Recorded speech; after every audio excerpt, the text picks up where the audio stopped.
Hello and welcome to day 2 of Tata Steel Chess India here at the Dhono Dhanyo Auditorium in Kolkata. And it's a pleasure to welcome all of you back for this day that we're expecting to be extremely thrilling with how we got set up on day 1. I'm International Master Tanya Sachdev. Alongside me, Grandmaster Sahaj Grover. Sahaj, what a day 1 we had. A topsy-turvy day of chess. What was your biggest takeaway? Thanks, Tanya. It was indeed, a very thrilling day yesterday, and especially during those last moments when the time pressure hits people. The whole situation completely changed, and winning positions were sort of given away, sort of in that sense. So it was quite an exciting day for sure. Lots of hits and misses, lots of brilliancies and blunders that we did witness as we take you live to our auditorium. We've already got almost a house full. Saj and I did come in a little early, and it was amazing to see the energy inside the Dhono Dhanyo Auditorium with so many people waiting for their favorite players to walk in. I did spot Sagar and Amrita on our screen there as well. So things are definitely getting set up, and we'll get you set up with all the action. Let's bring up our standings, Sahaj, and take a look at where we stand going into day 2. And these are the standings for the women Tata Steel Chess India Rapid. Alright, we will start with the men's standings first, and there we see at the top of our leaderboard Nodirbek Abdusattorov, 2.5 out of 3. That's 2 wins for him yesterday.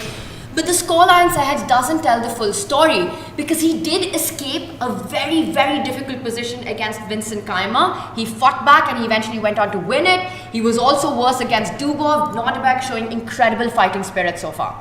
Absolutely. It was definitely a tough match for Abdusattorov, but we know that he is a fighter. I believe Magnus said this in an interview. Was it for this event where he said that he is one of the the biggest fighters that he has, especially in the younger generation?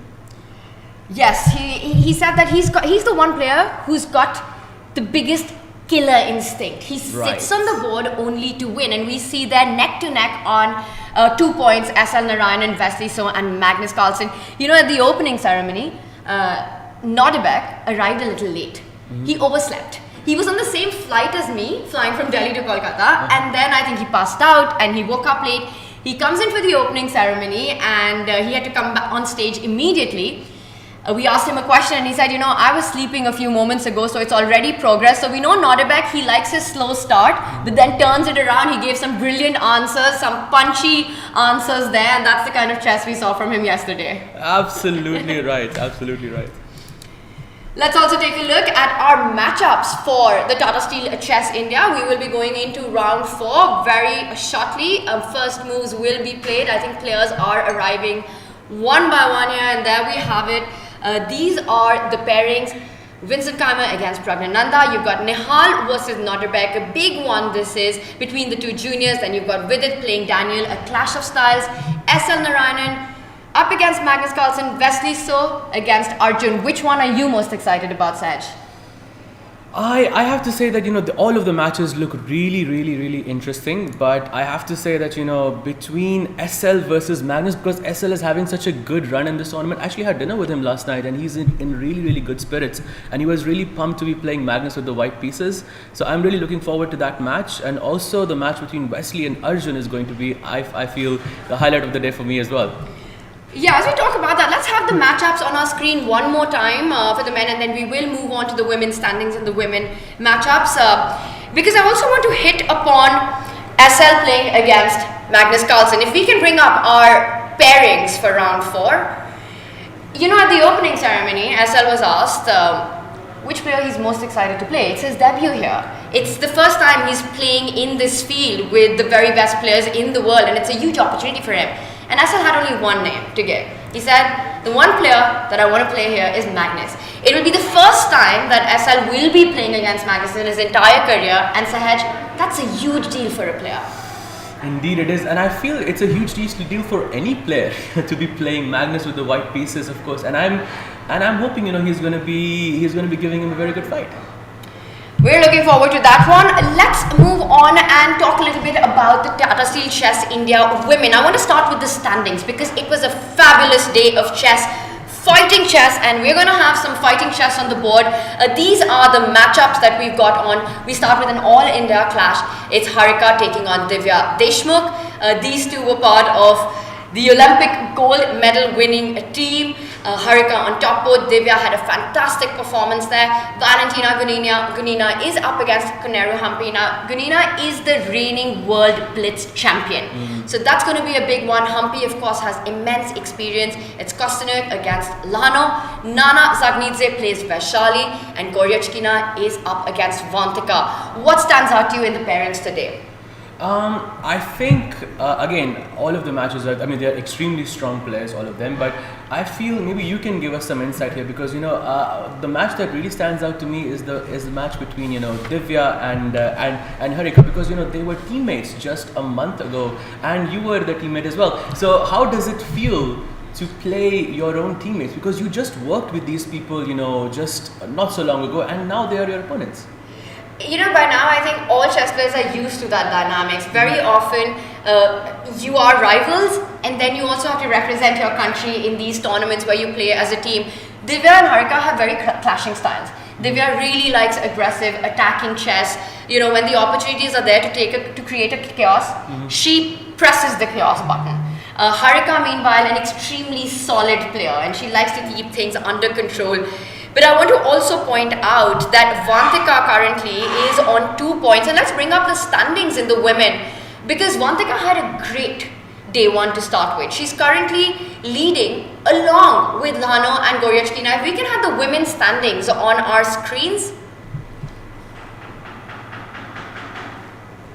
Let me see right at top, 2 points, and that was quite a bit of scoring by her. And then we've got Humpy, who also had a mixed day, along with Harika, Nana and Divya at 1.5. So all the players have gotten started on the leaderboard. I think for Vantika, it is going to be a very important start because she's playing against Goryachkina. She's playing the other player on 2 points. So I think this is a big one on the women's, in the women's section. Absolutely right, and Goryachkina is a very, very, very dangerous player. I know because I have played her myself, and it was definitely not an easy game. And playing her with the black pieces, you know, and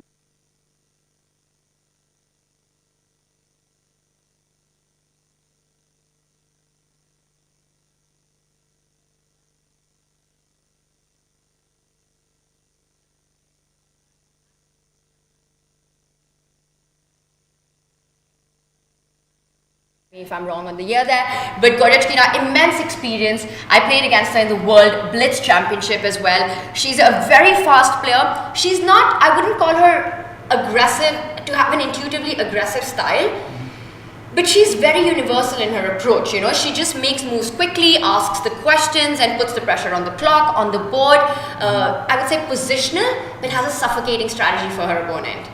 Right, it sounds a lot like someone I know. I have no idea who you're talking about. Who are you talking about? You. Well, I wish I could be as strong as Goryachkina. You know, having the strategy is one thing, but I need to have the rating as well. I know because I have played you so many times, you know, and each time I suffered.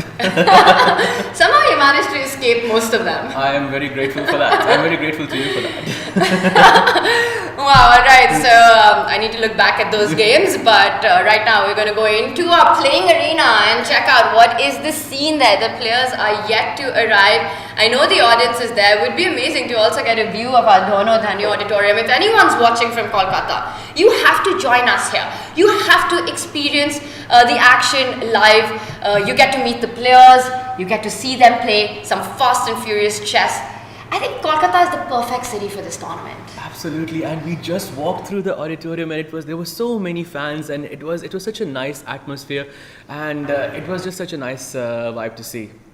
And let's also point out, you know, we see at the back there all the boards where the games are on, and very often when we're commentating, we see the players turning around to look at that. So they're actually checking out the other games. What was that like for you, Sad, when you would play and you would be able to see the other games? Because one would think you need to be so focused on your own.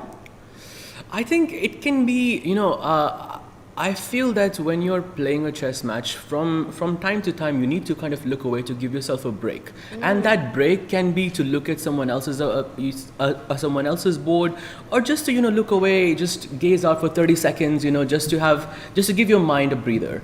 I think that could be one of the reasons why they do that. Well, yes, and it seems to be working for most of them, that they're able. I still feel that your own game is still in your head when you're looking at other boards, but like you said, you just shift a little bit, reset, and come back. And we see the players are all set right now. I saw Daniel Dubov, he walked in. That's Humpy walking in. She's going to sit right in front of Valentina Gonina, the reigning women blitz world champion, and this is going to be a big fight as well. I think both these players have a solid style of play. Humpy also really likes to keep things under control. There we see the chess queen has just arrived. Alexandra Kosteniuk currently leading the tournament. Sorry, she's not leading the tournament, but she's right behind the leader. She's playing against a player who is leading, Katerina Lhano. They're two good friends as well. What is that dynamic like?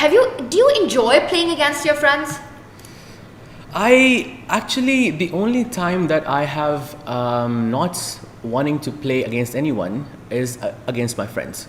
So I know, because when I was playing against you, it was in the Tata Steel, and I absolutely did not want to be there, and because it's just something that I just find very, very hard to just do. And it's not just with you, it's with, I only have this with you and another person that both of us know. I think you know who I'm talking about. Well, we'll talk about that later, but right now we've got the handshakes. We saw Divya and Harika there, of course, two players who know each other very well. It's a clash of generations. Harika has been a mainstay in the women chess in India, one of the best in the world, and Divya, of course, she's really arrived on the scene. What a fantastic year Divya has had. The improvement that we've seen from her, she's won, I think, almost every single tournament that she's played. She comes back here as the reigning Tata Steel Chess India Rapid Women Champion. She won it last year, so she had a fantastic result there. And another great on our screen right now. And not to mention, she crossed the 2,500 milestone not so long ago, and which is, I feel, a very, very impressive feat. Yes, it's what's needed to become a grandmaster as well. So now Divya only needs the norms, and I think few would have any doubts that she's going to get there very, very soon. Well, she's playing against a player who's already a grandmaster, someone extremely strong and experienced. And we see the auditorium behind us there. I've always wondered it's incredible that the audience is able to just keep the silence and keep the zone in the playing hall, because there are at least a couple of hundred people there. True, and it must be very difficult for them, and also it must be difficult for the players to keep their focus as well when so many people are watching. It must be. One player who's a big stage player who loves to play against the audience, in front of the audience, is Nodirbek Abdusattorov. We saw him there on our screen. He's ready to go as well, and he is up against Nihal Serene. Nihal had a mixed day on yesterday. A topsy-turvy day one for Nihal, but some fantastic chess there. For Nodirbek, he wants to have a good start. He starts with the black pieces. And I can see the players are clapping, which perhaps means the ceremonial moves are on. I see Vidit there at the background as well. These first few seconds, Magnus, he's sitting, he looks ready to go. It's Vidit versus Daniel Dubov, another clash of styles. Absolutely, and just speaking about the ceremonial move, I just saw it on my screen, and I would like to ask the chat as well if they can guess what the first move was. What board was it in? Because I missed it. It was on the board of Vincent Keimer versus Pragg. So can you take a guess, Tanya? What move would it be? Well, if I had there it is, but he's put it back already, so it must have been something completely crazy. And we've got handshakes. Was it A4? No. Random guess. It's I believe it's Harika's trademark move. She goes knight f3 usually. Start with a knight. That's a valid move. That's a great option. But instead, I see that Vincent has made his first moves, and it's not knight to f3. It's not the knight opening, but he starts with the English opening. As we see the players, they're blitzing their moves out, and you know what? Let's bring up our bird's eye view and take a quick look at all the games that have started and do a quick opening roundup. And I would like to call upon the bird's eye view for the Tata Steel Chess India men tournament, so we can see all the boards together. And there we have it. Sahaj, what stands out to you? This looks very, very interesting in all the boards. I think all of them look okay. I would say the top left board between Vincent and Pragg seems to be, you know, the most offbeat to me, and I feel like this game is not gonna end in a draw. I feel like maybe it's a bold statement, but it feels like both players are out for blood here. Maybe we can start with that. Well, let's do a quick roundup of everything that's happening. We see quite a few different openings. The King's Pawn opening has been played. The Queen's Pawn opening has also perhaps been played on that bottom right, the last board that we see between Arjun and Wesley. And maybe even a 1b3, the cowboy, and that center top board between Nihal and Nodirbek. Adiban's got to be feeling good that the b3, I don't know what move it was played, that it's arrived. But so far, it looks like very solid openings on all 5 boards. Absolutely, and you're right. I believe that's a Nimzo Lawson opening that Nihal has employed, but he has changed a bit with playing d4. Usually, you go with the fianchetto there, with taking the bishop out on the other side with g2, and I feel he has made a bit of a change there, so it can be quite interesting there as well. I really like Vidit versus Dubov as well. We've got the Mahler system there, and I believe you're an expert in that opening. I've played that a couple of times, and the Mahler system, for those of you who might not be playing this opening, is when black develops that dark squared bishop which has just fallen back on that c5 square early on before pushing that white bishop back. We will jump onto it, but do you think should we start with the leader of the tournament? Should we jump into Nihal Sareen taking on Nodirbek Abdusattorov, because that's such a crucial round for us? Absolutely, I would love to, but Tanya, I would just like to mention something, that SL has just played the Worrell attack against Magnus Carlsen. And that is the bottom left board that you're looking at, and you love that because this last little queen move, it asks a lot of questions. It's not the move that you expect a player to make against the world number 1. Absolutely. I don't think I've watched a lot of games of Magnus, and I'm sure you have as well. I can't remember a time when somebody played Worrell attack against Magnus Carlsen. So this completely changes the entire system. If you play, if you take the rook out instead of the queen. Let's dive into it then. Yeah, let's start with that one. Let's start with SL taking on Magnus. If we can get our players and our boards on the screen, then you can break it down to us. What is the Worrell attack, and how does it change the dynamics of the traditional royal affairs? So let me just bring it up on the board right here. So we have Queen E2, and here D6 was played by Magnus. I think this is a bit of a sideline here. Usually you play B5 in this position to get the bishop out this way.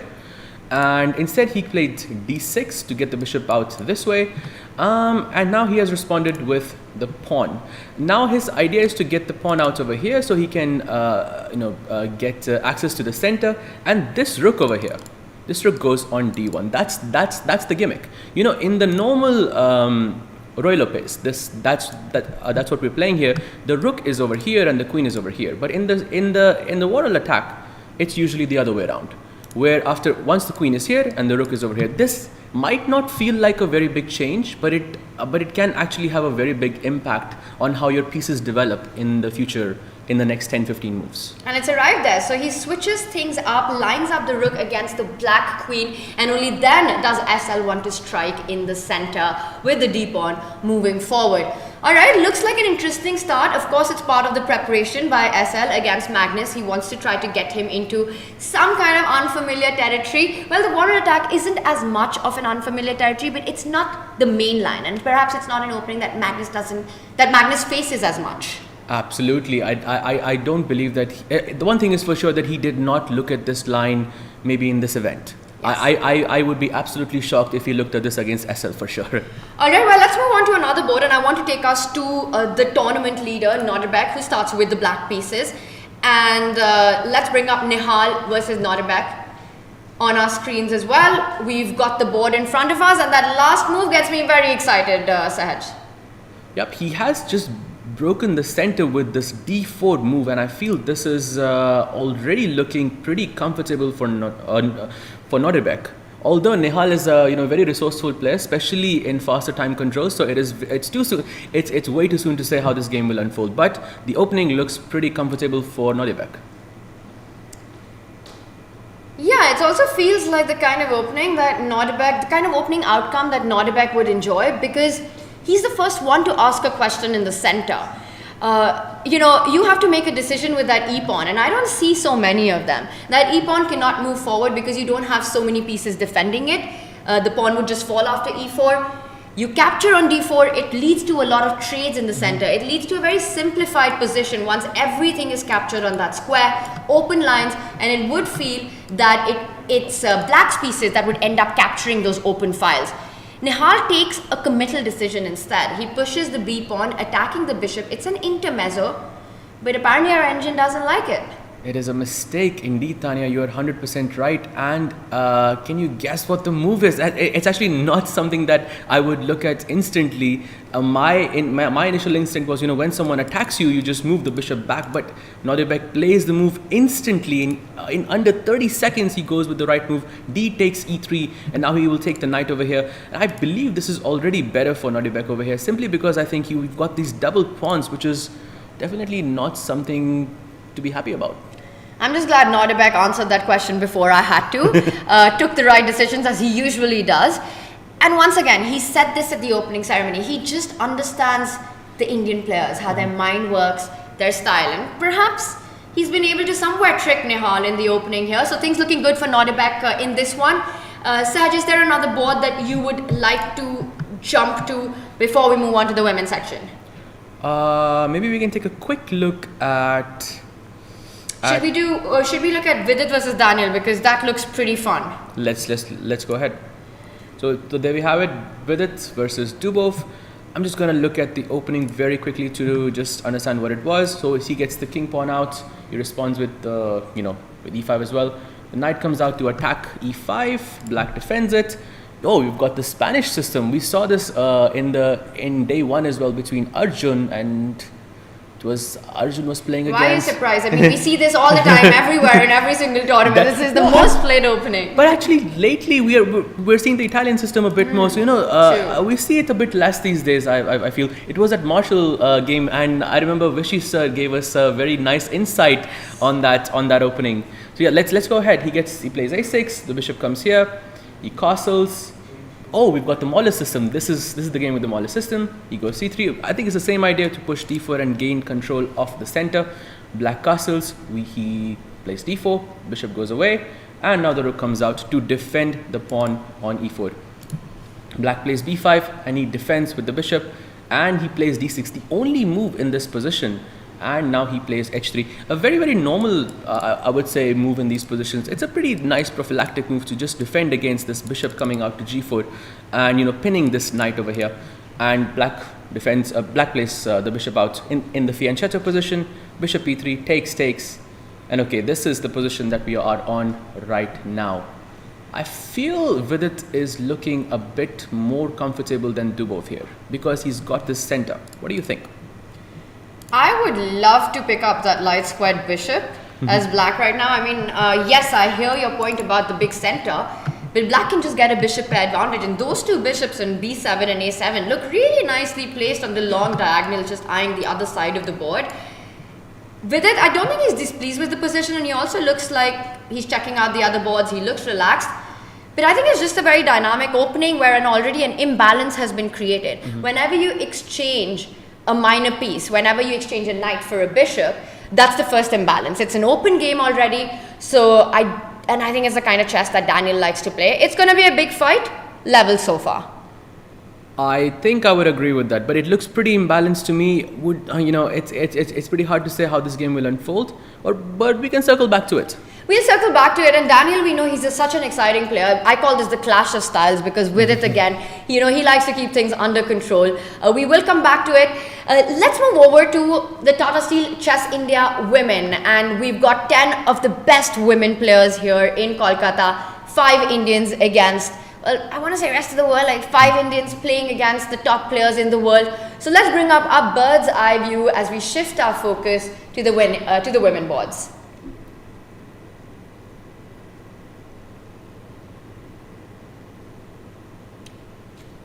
And we're waiting if our producer can bring up the bird's eye view for the women board. And there we have it. Should we do a quick roundup first? Should we just first take a look at all the boards, Sahaj? There it is. What catches your attention? I see very different dynamics from in the open section. Right, and the first things that catching my eye, Tanya, is the game between Humpy and Valentina Gunina, because I believe Valentina has already made a mistake. This knight c5 is a fantastic move, and I believe she's about to lose a pawn. And that's our top center board. A lot of attack and counter attack there. We see the queens have just been traded off. Humpy, has she managed to trick Valentina? We will jump into that, but look at that bottom left board as well. Vaishali doing Vaishali things. She really likes positions which are dynamic in nature. She's up against Nana Zagnidze. That knight has just jumped to the center of the board, hitting the queen, hitting the bishop. Yes, black's king is exposed, but look at white's development as well. Really far behind in development. Right next to that, Vantika Agarwal with the black pieces. She's got 2 points. She had a great day one. Is right now, to me, looks like on the defense because she's playing against the double bishop. The position's open. Nothing too bad because no big weaknesses, but she perhaps has to be a little careful. Absolutely right. I think you're completely spot on there. Not just the double bishop. Look at that, how strong that light bishop is. That bishop has no opponent in this position, and I believe it's going to be a problem for the rest of the game, and Vantika is going to have to be a bit careful. Although the boss somehow says that the position is still balanced, but practically speaking, I feel it's not the full story. It never is, especially when you've got the imbalances that we've been talking about. You know, pawn formation where black has got 4 pawns versus 3 on one side, it's 3 versus 2 on the other, it's the 2 bishops versus bishop and knight. So definitely still a rich game. But I want to actually go to an end game that I find really complex. It's the one you pointed out first, Valentina against Humpy. Because yes, Humpy has won that pawn, that extra pawn. And let's jump to that board. Sahaj, and do a little bit of a deep dive because I am worried about that knight, Humpy's knight on d3. I don't see too many squares for it to return, and if we just get that board up, get our analysis board up, we can take a deeper look. Absolutely right. And you are right to say that, the knight on d3, this one over here, it looks a bit, too far into enemy's territory. But right now, the plan was to take on b2 and to get the knights back over here where it can be protected by the pawn. And now Valentina responds with rook b1, and Humpy has to find the only move, which is c5, as you can see from our board. And the idea of c5 is to push c4 and to protect this knight in case this rook comes out to hit the knight. I think we have to point that out, how important that move is, because let's make another move. Let's play bishop to f6, trying to target that pawn on d4 to show this point. And now this knight on d3, which looks like a beautiful piece. Thank you very much for coming into my camp, because it's bye-bye to you after rook d1 and there's absolutely no square. A knight in the middle of the board gets trapped. So c5 has to be a move that has to be found so that you're able to defend that knight on d3. And let's also get our players on camera if we can do that. And there we have it. Has she played c5? I believe she's still thinking about it, but I think the move, I feel Humpy is speaks for itself. Definitely. Very nicely said there. But I think she will play it instantly. I'm sure she sees it already, but she's thinking about maybe the next few moves or on how the game is going to unfold. Sometimes you see the move right in front of you, but you still want to have you still want to get your thoughts together. You still want to know how you can proceed the game further. And we can see our evaluation bar there. You've got that bottom right panel where we see that the engine gives a minus 1.43 advantage to Humpy, but it's only if she finds this move. It's only if she pushes a c5. So it's quite a critical moment, but I think it's an easy one simply through the process of elimination. You spot this threat, you realize there's really no other way. So it's a bit surprising to me that Humpy's taking this much time, and I'm trying to understand what alternative she's thinking about. The only other move that comes to my mind is trying to play bishop to d6. I want to trade off the bishop. I create that square on f4.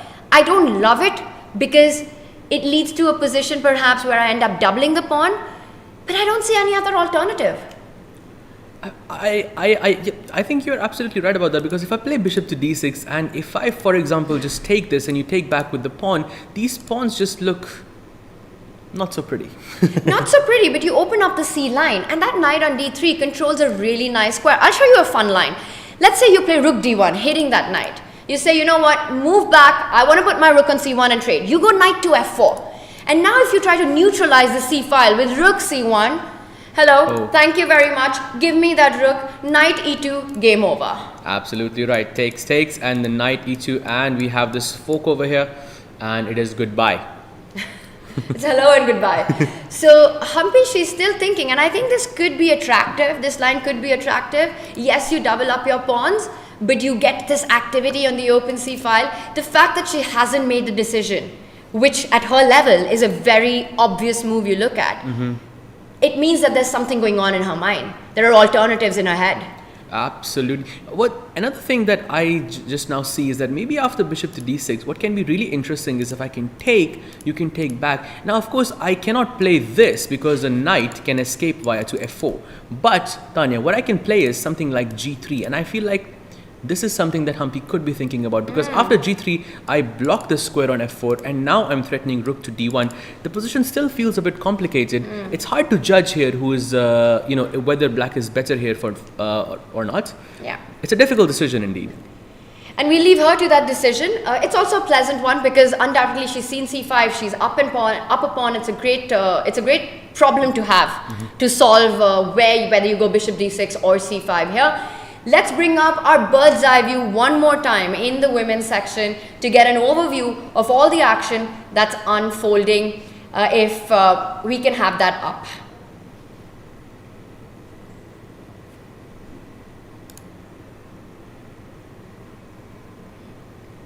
Let's bring up our bird's eye view if that would be possible, so we can switch the games as well. Or not. Or maybe we can just do a deep dive on the there we have it. Okay, so I mean the bar says that the position is fairly balanced on each board except for the game we just saw. But which board seems interesting to you, Tanya? I really like the position between Vantika and Goryachkina, the board that is on the bottom right. That looks really interesting to me because I feel Goryachkina has got a very good attack going here. I mean, she's got the double bishop advantage for sure, and I think this could be a bit dangerous for Vantika. Let's also look at, I mean, there's also, like you rightly mentioned, the game between Nana versus Vaishali. It feels like Vaishali, looking at the position alone, I would say that Vaishali is the one in preparation. But when I look at the time, when I look at the clock, it doesn't feel that way because Vaishali is 5 minutes down. I think that's the position. I think that's the game that we have to just jump into really quickly. Nana Zagnidze versus Vaishali. That's the bottom left board. I mean, look at what we've got there. Vaishali's made so many committal decisions. Let's bring that up on our analysis board as well, Saj. And there we have it. Like you pointed out, white's behind in development, but black has taken some very committal decisions with h6, g5, and I can imagine that h-pawn moving 2 steps ahead. Anytime h4 comes on the board, we are looking at that undeveloped rook on h1 suddenly becoming a menace for black. True. However, Nana has to be a bit careful before playing something like h4 because if I play h4, you're also allowing black to play knight takes g3, and then you have to capture back with the f pawn. And there is an old rule in chess that all captures should be towards the center, not away from it. So in this way, the capture would be away from the center, and I feel this won't be as good. And I think this is something that she has to think really deeply about. Well, right now, Vaishali has to make a decision about that knight that's under attack, and I have spent a lot of time with her, and I know one of the moves that she's perhaps thinking about is push that pawn all the way to f5 to defend that knight. But of course, you also want to grab that c5 pawn. You want to win the material back. And I think we need to deep dive into that, because is that even possible? I see so many tactics in this position. Knight takes c5. Let's get our analysis board up, Producer G, if we can have that on the screen. And take a look at some of the lines here, because there are 2 ways to capture the c5 pawn. You could take it with the e knight, and you can take it with the other knight. I think if you take it with the center knight, you're inviting that bishop that you earlier pointed out to d6, which can be bad news for black. True. Let's actually show that on the board. If you play knight to d6, I will play bishop to d6, as you rightly pointed out, Tanya. We are attacking the rook over here and the knight on c5 as well. And there's a bit of a fun line here. If black plays queen check, then you can play b4, just blocking the check. And the interesting part is that once you take this pawn, my queen protects this rook over here. Suddenly, out of nowhere. I can just take.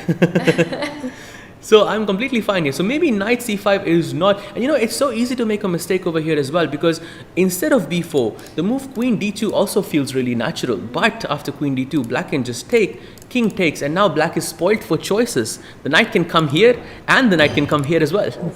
Tricky pieces.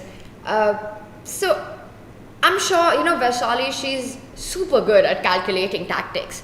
So undoubtedly she's seen this. Now the problem with the other knight that I see, if she takes it from the knight on the edge of the board, she really wants it to land on c5, is then you have to really look at b4. What's happening there? Because you push that pawn and you attack the defender of the central knight. True. So let's look at that. So knight a c5, and I feel this is a very, very dangerous position, and you would have to think quite a bit before, to be sure whether this actually is working. I mean, from, just at first sight, I can see b4 being a problem. However, after my idea of b4 is to just attack this knight, so that if you move this knight, I can capture your knight on e4. But what you can do is you can capture this bishop over here. I will capture back with my pawn. And now, check this out, Tanya. If I go knight to b3, attacking this and attacking this, initially I was thinking you have rook h6, but that's not possible because your queen is hanging.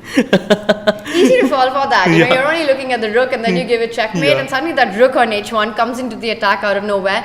But it still looks pretty crazy. Yes, you lose some material, but that black king, take my rook, but white will come for the king. True.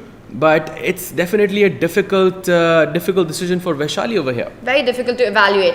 We will leave Vaishali to that. It's a very critical moment. By the way, look at what has happened on the board. She's gone for the move that I told you is on Vaishali's mind. Oh, she played f5. Of course, you're her teammate. You know her better than anyone. I love how it's not the right move though. But the thing is that this is also Vaishali's chess. Yes, and it doesn't matter. Ignore that cross, because practically this position is so dynamic. You can't really fault a player for making a move like f5. You calculate knight takes pawn, you see it doesn't work. After this f pawn has moved forward, you want maybe someday it will arrive on f4 and trap that bishop on g3. You have these ideas. Yes, f5 just felt like the move that Vaishali wanted. I think you're right in saying that. And another point, Tanya, is that if she plays f5, she also gives herself the flexibility to take this pawn on c5 in the next move, or maybe two moves from now. But she has the choice to take it with any knight that she wishes. Yes, because that central knight is defended. So this is a spicy one, and we'll keep our eyes on it. Let's move back to the Tata Steel Chess India open section and dive into the action, because things are getting out of control on a lot of boards there. All the openings started up as KG openings, but suddenly I'm seeing some sacrifices on the board, and I want to bring up a bird's eye view just to keep everyone updated with all the 6 boards. If we can jump to that, and there we have it. And look at that top left board. This is what caught my attention. What on earth is happening? White's king is the bomb cloud king right now. It's on e2. The g pawn is missing off the board. There's absolutely crazy stuff going on in Vincent versus Pragg. And also, let me point out, Vincent is a very positional player, so this isn't his brand of chess. You're absolutely right about that, and this does not look like a positional game to me at all. With the bomb cloud king, black's g7 pawn also just got taken down, and this looks like there's going to be a lot of fight over here. Yeah, and I look at all the other boards. There's fight everywhere. Right next to that, look at Nodirbek's position. So many imbalances. He's managed to plant that knight at the absolute center of the board. Looks like he's in driver's seat. Meanwhile, Vidit Gujarati against Daniel Dubov. Again, the balance is kept. Vidit has managed to block out Daniel's light squared bishop at the edge of the board. I think Vidit's got reasons to be happy with his position. SL also gaining some momentum against Magnus, where he's got a little bit of extra space. But things look pretty level. Magnus has made counterplay on the queen side. That's the bottom left board. And finally, we also see Wesley with a nice knight planted on f5. Action everywhere, but I think we have to jump into the Vincent Pragg board. Let's do it. The Vincent's board, yeah, there we have it. Oh, by the way, he only, according to the engine at least, there is only one move in this position, and that is c5 to protect this knight over here. You know, I was thinking you can also just move the knight away, but somehow that is not working. I'm not sure why. My first question to you, yes, I want to look at all of this. How did White's king get on e2? What on earth just happened in this game? I'm just gonna take a guess, okay, before we look into it. I feel black took on e2 and white took back like this. Okay, now we can check. Let's take a quick look. And bingo. So we were on this position. Black plays c6, white takes, and there we have it. The stage is being set up, Tanya, over here. Bishop, I think, will come to knight comes to d1, bishop comes to g4, and there we have it. Knight e3, bishop e2, and king e2. I called it. Knight to d7, and I think the idea of this is to bring the knight over here and bring the knight to d3, and this looks quite dangerous already. And I must mention that Pragg is already a pawn down in this position. And I think with this following move, bishop takes g7, which is what we were just looking at, it's a brilliancy. And with this move, Pragg is Do you think he missed that when he retreated with the knight? Because he allowed it. I feel even though he's 2 pawns down in this position, because he has the bonk cloud king, it's such a, you know, it is not really a, you know, a good thing to have. I feel he has enough compensation for that, but definitely looks like a, you know, a very, very dangerous game for both pieces, for both players. I find it very hard to believe that Pragg missed this little trick. I think he allowed it voluntarily. You know, it's all about tempo. It's all about momentum when your opponent's king is in the center. Give white 3 moves. Bring that rook from the corner of the board to the center. The king falls back. If you can just point that out with arrows, the king lands on g1, the rook comes to e1, and you've got an artificial castling. And white is super happy. So for Pragg, it's all about gaining time, trying to attack white's pieces, and that knight on d6 is a little vulnerable. It gives black that time to be able to do that. Right now I'm looking at an idea of that rook left, which is currently attacked, but you move it to a square, which I think this was played, right? Yeah, rook e6 was this was played. And actually we have some more moves on the board as well. He plays knight to f5. Actually, this is the move that I was thinking, and black goes queen to g5, attacking the knight. Once again, just pursuing that knight. It's tempo, tempo, tempo. Yep, and that's what happens, you know, when your opponent's king is in danger. You try to gain as much tempo as possible. He moves the knight away, and then he plays f5. Wow, Pragg is out for blood. He's going for it, and that f pawn isn't stopping on f5. It is landing on f4. f4 for the score, and once again, just not giving white the time to regroup pieces. And sure, the bar says it's still in balance, that there's a way for white to defend this. But let me tell everyone, computers can defend this kind of position. From a human perspective, it's so difficult to find the accurate moves one after the other. One, you've got less time on the clock. It's under 9 minutes for Vincent. I think you take the bar, you chuck it out of the window. I would pick black any day of the week in this one. Absolutely, and looking at the time situation, as you rightly pointed out, you've got the worst king, and you know, you've got less than half of the time of your opponents. That definitely is not a pleasant situation to be in for Vincent. How many pawns has Pragg sacrificed? I'm trying to do the math here. That's 4, 7, 5. That's 2 pawns down. But he doesn't care right now. I mean, he's taken 5 minutes to get to this point where he's given up 2 points, worth 2 points of material. But he's got a clear idea. Yes, Pragg's king is not safe in itself, but none of Vincent's pieces are getting to it. And I also know that Vincent hates these kind of positions.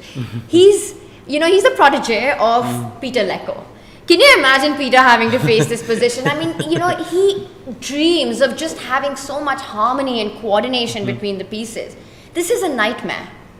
Maybe this could be a strategy for Pragg as well, you know, to go into a position that his opponent is not comfortable with, and you know, to sort of create that imbalance early on, and to put him in a you know, like a spot where he is not you know, the most comfortable. I feel the time also reflects that. Vincent Kaymer definitely feeling the pressure in this one, but let's move our attention to another board. Pragg looking good to strike in this, and let me also remind everyone that Pragg yesterday lost the final round of the day to Nodirbek, and it was just one mistake that he made and Nodirbek bounced on it, never gave him a chance. So this would be a very important win for Pragg if he's able to convert this initiative. But let's move on to another board. Sahaj, which one catches your attention? Maybe we can take a look at Wesley versus Arjun, because I don't believe we have checked that game yet. Let's do it. Let's head over to Wesley So taking on the world number 4, Arjun Erigaisi, the new member of the 2800 club. Yep. The second player from India to have ever done it after Vishy Anand. Only 15 players so far have been able to cross the 2800 mark. You know, it's as elite as it gets in the chess world. You know, I spoke with Arjun yesterday, and I congratulated him on being 2800. And you know, to him, he was so calm, he was so humble. It's like for him, it was just a regular day at the office. And he said that so many times, that he doesn't really care about ratings as much. And maybe that's the reason. Maybe that's the reason players like Arjun and Hikaru are able to play at the level that they do consistently, take the chances that they take, because they're not thinking about the number game as much. And I think it was in the Chennai Grandmasters that Arjun crossed the 2800 barrier. And in the middle of the tournament, when he was asked about it, he didn't have emotions towards it. The only emotions he has is towards what's in front of him, the board, the game, just making the kind of moves that he wants, that he expects himself to. Absolutely. He's so calm, so composed. I mean, and not just 2800, Tanya. He was 2809, I believe, which, you know, once you hit the 2800 level, you know, it's every point matters so much. I mean, I can only imagine, you know, and you know, he was, I believe, about only 21 points away from the world number 1 spot, which I think is a fantastic thing to even, you know, think of. Especially at his age. He's I think 20 years old. Yeah, I think he's 21. 21, and it's yeah, incredible scenes. And of course, it's not just Arjun, right? It's this entire boom of Indian chess that we're seeing with these youngsters who are rivals, they're friends, they're motivating each other. And right now, I need to understand what's going on in this position, because I really like Wesley's pieces. You know, the knight that's sitting on f5 is a beautiful knight. You've got these 2 bishops right now. If Arjun's going to trade off that light squared bishop, the other knight also becomes a stallion on that d5 square. I would not want to see these 2 knights. First, he trades with his own knight on f6. And Wesley, what decision are you expecting him to make here? So just to point out one thing, Tanya, I think if he takes with the bishop instead of the knight, I believe that you could have this nice little intermezzo, and you could take bishop takes knight and follow up with the knight. Oh, the bar doesn't like that so much, but I was thinking this is maybe really good. I'm not sure why though, but it looks really good. What am I missing here, Tanya? Can I just go back to bishop somewhere? Is it bishop takes pawn? Is that a move? Bishop takes pawn? Yes. Is that? Can I go bishop takes bishop? Bishop takes queen, bishop takes queen, bishop takes knight. That's way too many exchanges. That's way too many exchanges for me. And bishop takes knight over here. Yes. And I think you're completely fine. So maybe it works, but perhaps, you know, I think Arjun did not want to give any such options. He decided to capture with the knight. So let's get on board with the live moves that we've got going on. And there we have it. He played knight takes d5, knight takes d5, and now it captures back with the bishop. Yeah. And so many captures, so many complications. I think this is the perfect moment to have a guest with us, and we could not have asked for anyone else. Vishy Anand is joining us. We will go to our full screen. We will bring up our playing arena as we get him to join us to take us through all the analysis. So let's go over to our auditorium, producer G.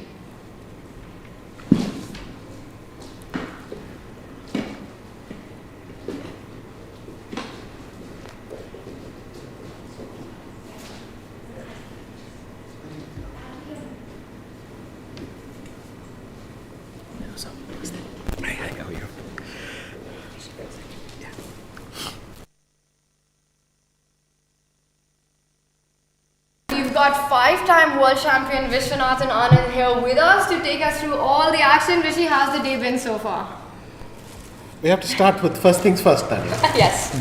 Last night we had dinner with Vincent. Yes. Oh. How did you get him to play the bong? What's his king doing on e2? promise you I have nothing to do with this. But I was We had dinner together, then I left, and then I think a few minutes later they left. And at a brief moment, she convinced him that it was perfect time to try the bomb. As soon as I saw this king on e2, I thought, this can't be real. As soon as I saw the king on e2, I was thinking about you as well. I was like, Vishy's got to be enjoying this one, but it doesn't look that great for Vincent right now. Let me just put that up on the board. I can't tell. I mean, white's king d1, c1 away from not being too bad. So I guess, also what are you going to play? Knight e5 or knight f6 or g3 check? G3 check if I go king e1. Let's it's have rather that on messy. the board. Yeah. So So- g3. Black plays g3 and white goes King e1 because king f1, queen f3 might annoy. Oh yeah, that is But now true. it says black is winning. Oh, simply knight e5. Okay. Oh, so then I would have to play king f1 then. And then knight comes to f3. Yes. On 95, the computer It's not the doesn't move. like it so much. This is just queen take. No, it can't be queen takes one. There's knight left. But this looks very scary to walk into. Has he played g3? Oh, maybe then just rook g3 here. Rook takes g3. I will Knight go. d3 and king. Should I go here or should I go here? Maybe knight f3. Maybe even rook f3. So I go knight to here. You will sacrifice the knight. The rook with. I rook am f3. tossing that idea out. That's all. I mean, I can go king f1, rook d8 or something, but Okay, king f1. Black goes rook to He's d8. made a decision. If we just check in with what was he's got knight f6. played. Knight to f6 on the board. We were expecting that knight to arrive on e5 at some point. Does that surprise you? Yes, I mean the knight's out of the game now in a sense. On e5 it was going to participate. On f6 it's doing nothing. But on the other hand, it defends all the pawns and frees up the rooks to participate in the game. So maybe rook d8, rook e d6, that sort of thing will start to come. And also Vincent's Flop. thing on the king side is not happening probably. He's trying to put pressure on g4 though, so we've got more moves coming in and Oh, sorry, Yeah. I didn't see that. So rook g1, black plays knight to f6. Actually, the move you said. White plays rook to g3. I think you're stopping the g3 check. Okay, idea over here. hang on. For this rook g1, g3 check, king e1, let's just see what is the move that. King e1. Yeah, what did it want to play? Maybe no, not. I queen think maybe f3. it is queen f3. But then fg3. Oh, sorry, I was only looking at rook takes. Well, that was my reason for winning king f1. Okay, now it makes sense. Yeah, you're but right. now, You're right. is it knight c5? Knight c5, I was just Knight c5 because it. But then rook g3 and we were Knight allowing c5, knight then d3 you check go rook- before, and why is it good now? I don't know. There must be something here. Because the evaluations dropped like a stone. So what could it be? And you don't want to take on f2 and King f2. rook. I didn't. The problem for black is that king is on f8 Rook as well. f6 and knight c5? Is that something? Oh yeah. Uh, Is that anything I'm threatening? At least I've got a threat. So rook f6, king e1, Knight c5. knight c5. That is a good Then you plan. have I have this- rook g5. Oh, they've all But then you reacted go- that. But it's still something. Yeah, it's rook g5, queen f3, Oh. Oh, you're threatening this h1 and and also knight knight d3. yeah. Maybe that's a. That But there's looks- apparently something even better than this. I think one way of winning is good enough. Yes. You know this advice of if you find one good move, play it, especially in this time format. But we've got moves coming in, so You have not heard Bronstein's version. He What says is if you it? see a good move, find a better one. no. If you see a good move, don't play it. Your opponent will play even worse, and then you can do something even better. No, I think it's more to the extent if your opponent makes a blunder, don't exploit it. There's a bigger one coming its way. So. I like that. I've been on the end of the making the blunder bit, haven't experienced the opposite of that. I'm still experiencing Yeah. it. All right, let's Okay. bring up our bird's eye view on our screen, and then Vishy, you can take us where you want to. If we can have the bird's eye view on the screen, please.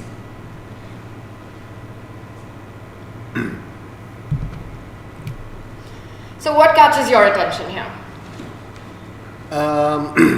Arjun once again playing an opening you wouldn't particularly expect. Is this a Mehran? It looked like a Mehran somehow. Let me just put that up. So this is the game. The opening was Yes, it is. It is a Mehran indeed. So Mehran, And they've got a very sharp, interesting position. White's pawn is on d6, but black's pieces are not being kept back by it or anything. So queen d7, bishop e3. Maybe white is just a slight bit better with that pawn on d6. You know, the engine says that the only move in Arjun's game is to take that pawn with the bishop. You cannot move the queen apparently because it's maybe because of bishop e3 like you mentioned. Ah, okay. So bishop d6. So that's the bottom right board that we're looking into, and just next to that I want to just quickly point out that Magnus looks like he's taken control of that. He's penetrated on that open A line with his rook, getting a lot of activity. The other games look balanced. Do you want to do a deep dive onto Arjun's board first? Sure. So let's bring that up if we can get the analysis board for Wesley So and Arjun. I mean, how bad is queen d7? I mean, it might be. Just put it up and see if the. Let's play queen d7. Okay, we have a 1.7 advantage. Yeah. Yeah, it's in fact trending up quite a bit. So okay, so bishop d6 is the. It's the only move. But I feel it's If natural. bishop d6, would you have bishop h6? Ooh, that's a nice move because you are forcing me to take over here and damage my structure, and if I go to d6, that's going to be quite dangerous for black. No, I think. But maybe black can live with that. Rather than a pawn on d6. It's better of the two moves, you know. Yeah. So, and actually he's played queen d7. I think it's on the board already. Has he? Yeah, I believe so. Mm-hmm. Is it on the board already? Yeah, he has played queen d7 already. He's playing queen d7, so apparently. So Arjun is in a bit not of a fan. Yeah, he's in a bit of trouble here. Maybe he can just go bishop e3 over here. Mm-hmm. Just bring it back, and now you've got this strong pawn over Also, here. this maybe bishop d2 to put it on b4 and. d2 and go like this into attack. Oh, sorry. Well, just to. I mean, AB, bishop b4 suddenly has a nice feel to it. You have got a nice outpost. Okay, let's come back to this. Pragg is very interesting. So we've got quite some. You want to? Can we get a quick look at the SL Magnus and also Nodirbek? He's currently the tournament leader, so I definitely want your thoughts on his. Yeah, Which I one? thought he was doing very well. It seems that Nihal is probably out of real danger. Let's bring that up. Let's bring up Nihal versus Nodirbek. Nodirbek currently leading, and this is what we have, you see. Yes, so he's gone. He's taken the pawn on a3. If queen c4 check, king f8, h8, and you cannot go rook d7 because of knight e5. Okay, let's actually show No that background tricks, to everyone. because f7's defense. Yes. So queen c4 check, king moves away, rook comes to the 7th rank. That is And not then knight possible e5. because of knight to e5 when you've got the queen and the rook. Yeah. I think this is losing, so maybe not rook d7, which is maybe something else. Yeah, so some random move, yeah, h4 maybe. h4. When in doubt, play h4. Alpha Zero style. There's a gap between Tanya's when in doubt play h4 and Alpha Zero's h6. And there's a little gap there. The but gap is h5, that's but all. it is true that you'll never get to h6 without playing h4 first. So. I don't think Alpha Zero's pawns go g5, g takes h6. No. Not often. Alternatively, if he doesn't play queen c4 check, he can play rook d7. But sir, a quick question after queen c4, king h8 and h4. In this position, would you rather be white or would you rather be black here? I guess I'd rather be black. I mean, it is a fairly clear pawn up. My knight is superior to that bishop. But there are the major pieces floating around, right? True, but I somehow feel that this rook over here, and it might get to d7 and also have the strong h pawn. But you're right in saying that the a pawn looks a bit it looks quite dangerous. It is long term, but if I put the queen on b2, for instance, but the reason I played queen c4 check, so I didn't start with rook d7 is if you go rook d7, then I was worried that queen b3 would lock in the light squares. So now I see that queen c7 is an option. So Queen maybe C7. that was a mistake. Queen c7.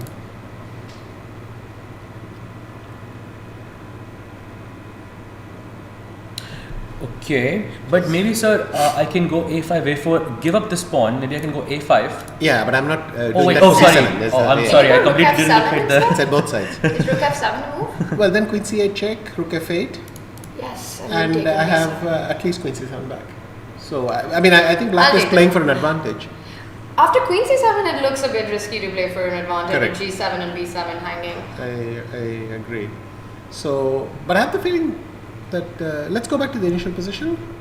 So the initial position is after Queen A3. Queen A3. In fact, the computer evaluates it as total 0. So maybe Rook D7 is the move.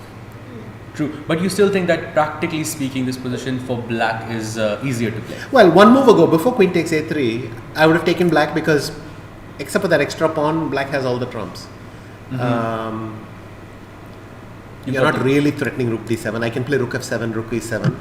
You don't have a lot of squares.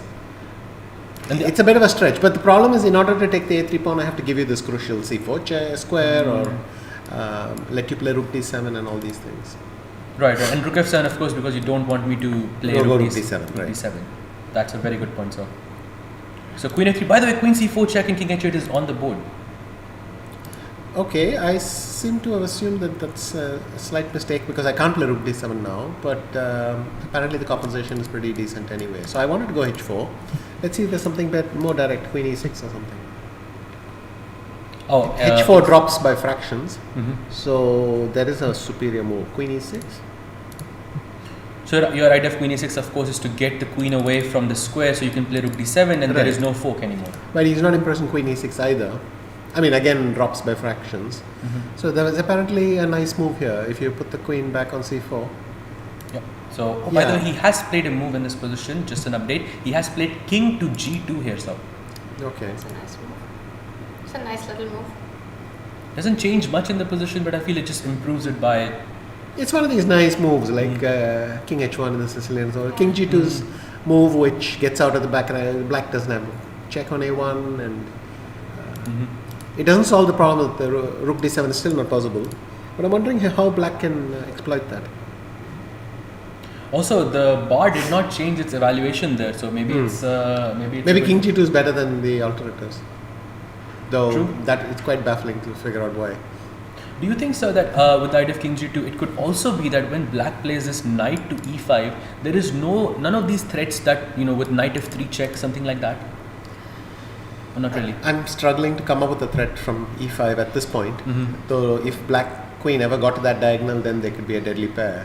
But on Right. its own, I'm going I to don't take you get guys serious. to another game because Yeah. there's a lot that has just happened in the Wesley Arjun board. I see the bar has shot all the way up favoring Wesley's Excuse me. position, and it didn't look all that bad for Arjun when we checked in last. So, Vijay, can you just update us with what happened and why is this so bad for Arjun? So we had Queen to D7 here, Tanya, and after Queen to D7, when played Bishop E3, your moves up. Black played King to H8. It's one of those moves that you were mentioning earlier. Takes, and now Queen improving his E4. queen, yeah. Oh, that was, I think, the only move here maybe not the only move, but the best move in the position. He moves a rook, and now rook to A1. He takes the file, yeah. Wow. And now I think the rook is just. And it seems to be just overwhelming. It's not very difficult to understand, but this is one of these positions that when it's winning, and when it's not, it's not. In this particular case, the open A file, I think, makes too much of a difference. Without that, White would have to play H4, H5, which could still be a reasonable try. Yeah, you just compare each of White's pieces to Black's counterparts. The Queen centralized, the D pawn, the A file that you pointed out, and very often for Black, you're relying on this passer, the B and the C pawn already far ahead. If this B4, C3, you could get in these two moves, you've got counterplay, but perhaps Arjun's too slow to make that right now. Yeah, I mean, G7 is dropping, and after that, I don't think he'll have the time. So let's see, what did he play? He went Queen D8, He went Queen D8, sir. which I don't fully understand. Rook A7, He actually played Queen to B7. sir. Okay, that's also nice. Maybe Rook A7 is also working. Yeah. Queen B7 has a checkmate in one idea. Always like those moves. Today, this is the second time that I've missed the threat on G7. I don't know what is happening.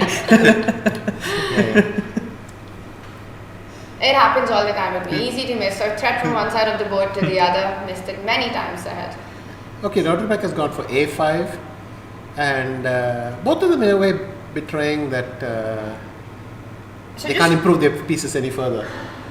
Yeah, just to wrap things up, so you think any tricks you see for Arjun in this one where he could... I don't know if it's a trick, but I would defend the g7 pawn first. So queen f8 or g8. It's a good idea. Queen f8 or g8 seems like a good place to start, but then d7 maybe is too strong or something. So would you say this game is already, pretty close to being over, or would you say that there's still a bit of play left? I mean, once I saw rook a1, I realized the advantage was large, but I can't get that bar out of my head. So, I mean, now if you ask me, do I think is this winning? Well, yes, now it looks winning, but you can't unlearn what you've learned. So, Yeah. that's always the thing, right? I mean, you think, oh, this is a nice position, and then the computer says it's totally winning, and then you think, oh, yeah, it's totally winning, but there's. True. By the way, queen d7, queen f8 is already on the board, sir. I mean, he had to defend that that mate. No surprises there. But Wesley, he's also got enough time to think his way out. He's got about 3 minutes. So D pawn looking great, rook looking great, queen knight, everything working. So now let's try bishop h6. Oh, bishop h6. Yes. Wait, g8. You have to explain that. Oh, and you want to go? Okay. Oh, Show that. So you Pawn have to takes play rook. g6. that's a beautiful move. Yeah. And then I go rook a7. Queen g8 only move.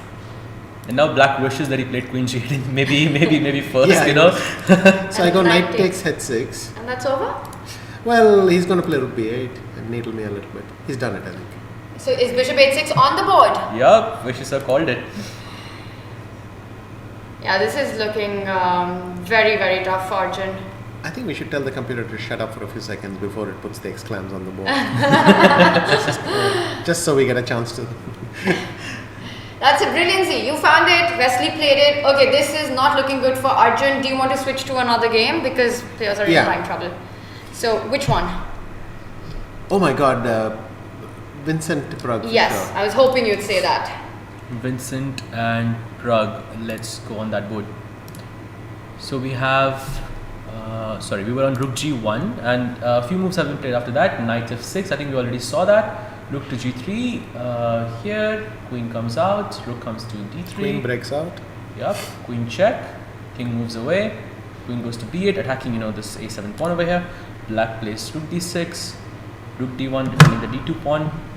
So some queen a5 takes a3. Yeah, queen a5, b4. So already looking a bit shaky for Pragg. Queen takes a3, knight f5, an inaccuracy. Apparently he had a way to equalize, but he didn't capitalize on it, and he played rook to d7. And now queen. What could be the move instead of? Look at move rook d7, and then Vincent goes queen e5. Yeah. It's a move. Okay, there's a threat with knight h6 check, which actually it's quite a serious threat. You mean in this position, sir? After queen e5. After queen e5, okay. He's threatening. No, I was wondering why queen e5 is so strong, because it's a nice square, but what was it doing? But I realized knight h6 is a big threat. And rook takes pawn. And queen g5 takes f6. Oh, even better. No, I just wanna go back to this move over here with knight f5. The best move. I just look at the engine. It's rook takes g3, and it's not every day that you see this, that you can take a rook with the check, and then you can take the other rook, but the position is still a draw. Oh, but you have to show that why that's the case, because if Yeah. queen f3, queen g3, that's beautiful. So And so easy to miss. rook takes rook, and now you can play knight takes d6 with a check, and you can take the other rook. And is the bar saying that black is better here? Where do I move the king, sir? To e6? Let's go to g6, just avoiding any checks if that's a move. Okay. And then pawn takes rook, and the players are blitzing, so let's get quickly up to date with the live board as well. And doesn't work, but at least you have a perpetual here. Absolutely, with checks over here. I think Pragg is probably safe. Yes. White's pawns are fairly uncoordinated, and as they say, all rook endings might be drawn. So But the queen's got off the board. How did I don't know. we missed that? Let's So just do let's- an action. So queen replay. e5, he went rook f3, which is very clever. So queenie, yeah. So this way he defends his knight indirectly. Maybe it Yes. is the only way to do it. So Very knight nice. h6, king f8. Oh, this is getting cuter by the minute. So now Vincent uses the pin to play queen takes f6 check, Oh, that's nice. which is a mistake, but anyway, it was cute. Takes, and rook takes, and now we have a rook Rook ending. da1. I can, for instance, go rook h d6. Rook h d6 to attack the d2 pawn. Yes. And do I defend it with this rook a2, sir? Or? Then I'll go rook d4, and that way I have counterattacked enough pawns. So this is the live position. Pragg, he's thinking about rook d6. Can he also be thinking about just capturing on h4? Yes, but then rook a7, because I want to be able to put a rook on d4 and harass these pawns, but I can't leave the 7th rank vacant. He'll go rook b7 and then I'll be in trouble there. So I wanted to get this out of the way. Also, we should mention that Vincent is on 1.5 minutes here. So I think we're going to see. Pragg has done it. Oh, he's gone for king. He's taking the king to the queen side, which maybe neutralizes the. But now I can take the e4 pawn, and then I'm a serious pawn up. So rook takes d7. King d7, king e3, rook h2. Let's You start with. Yeah, let's just show that on the king board. e3, and now You don't need to start, because if king e4 g3 is a discovered check. But how long can your rook stay on h4? You want that It's a h1 good point, moving up sir. as well. And Vincent, he's I don't know what Vincent did.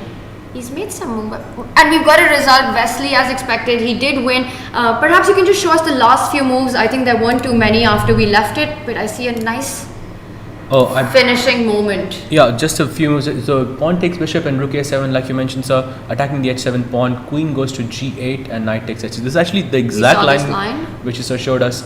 Rook to b8, Queen and c7. then he moves the queen away. The point is, after rook c8 there, Then if you go rook c8, then I just take on g8 and I take the pawn on, with the pawn on c7. And now then you'll have another queen, or you'll win a lot of material. Yes. Yeah, that's for sure.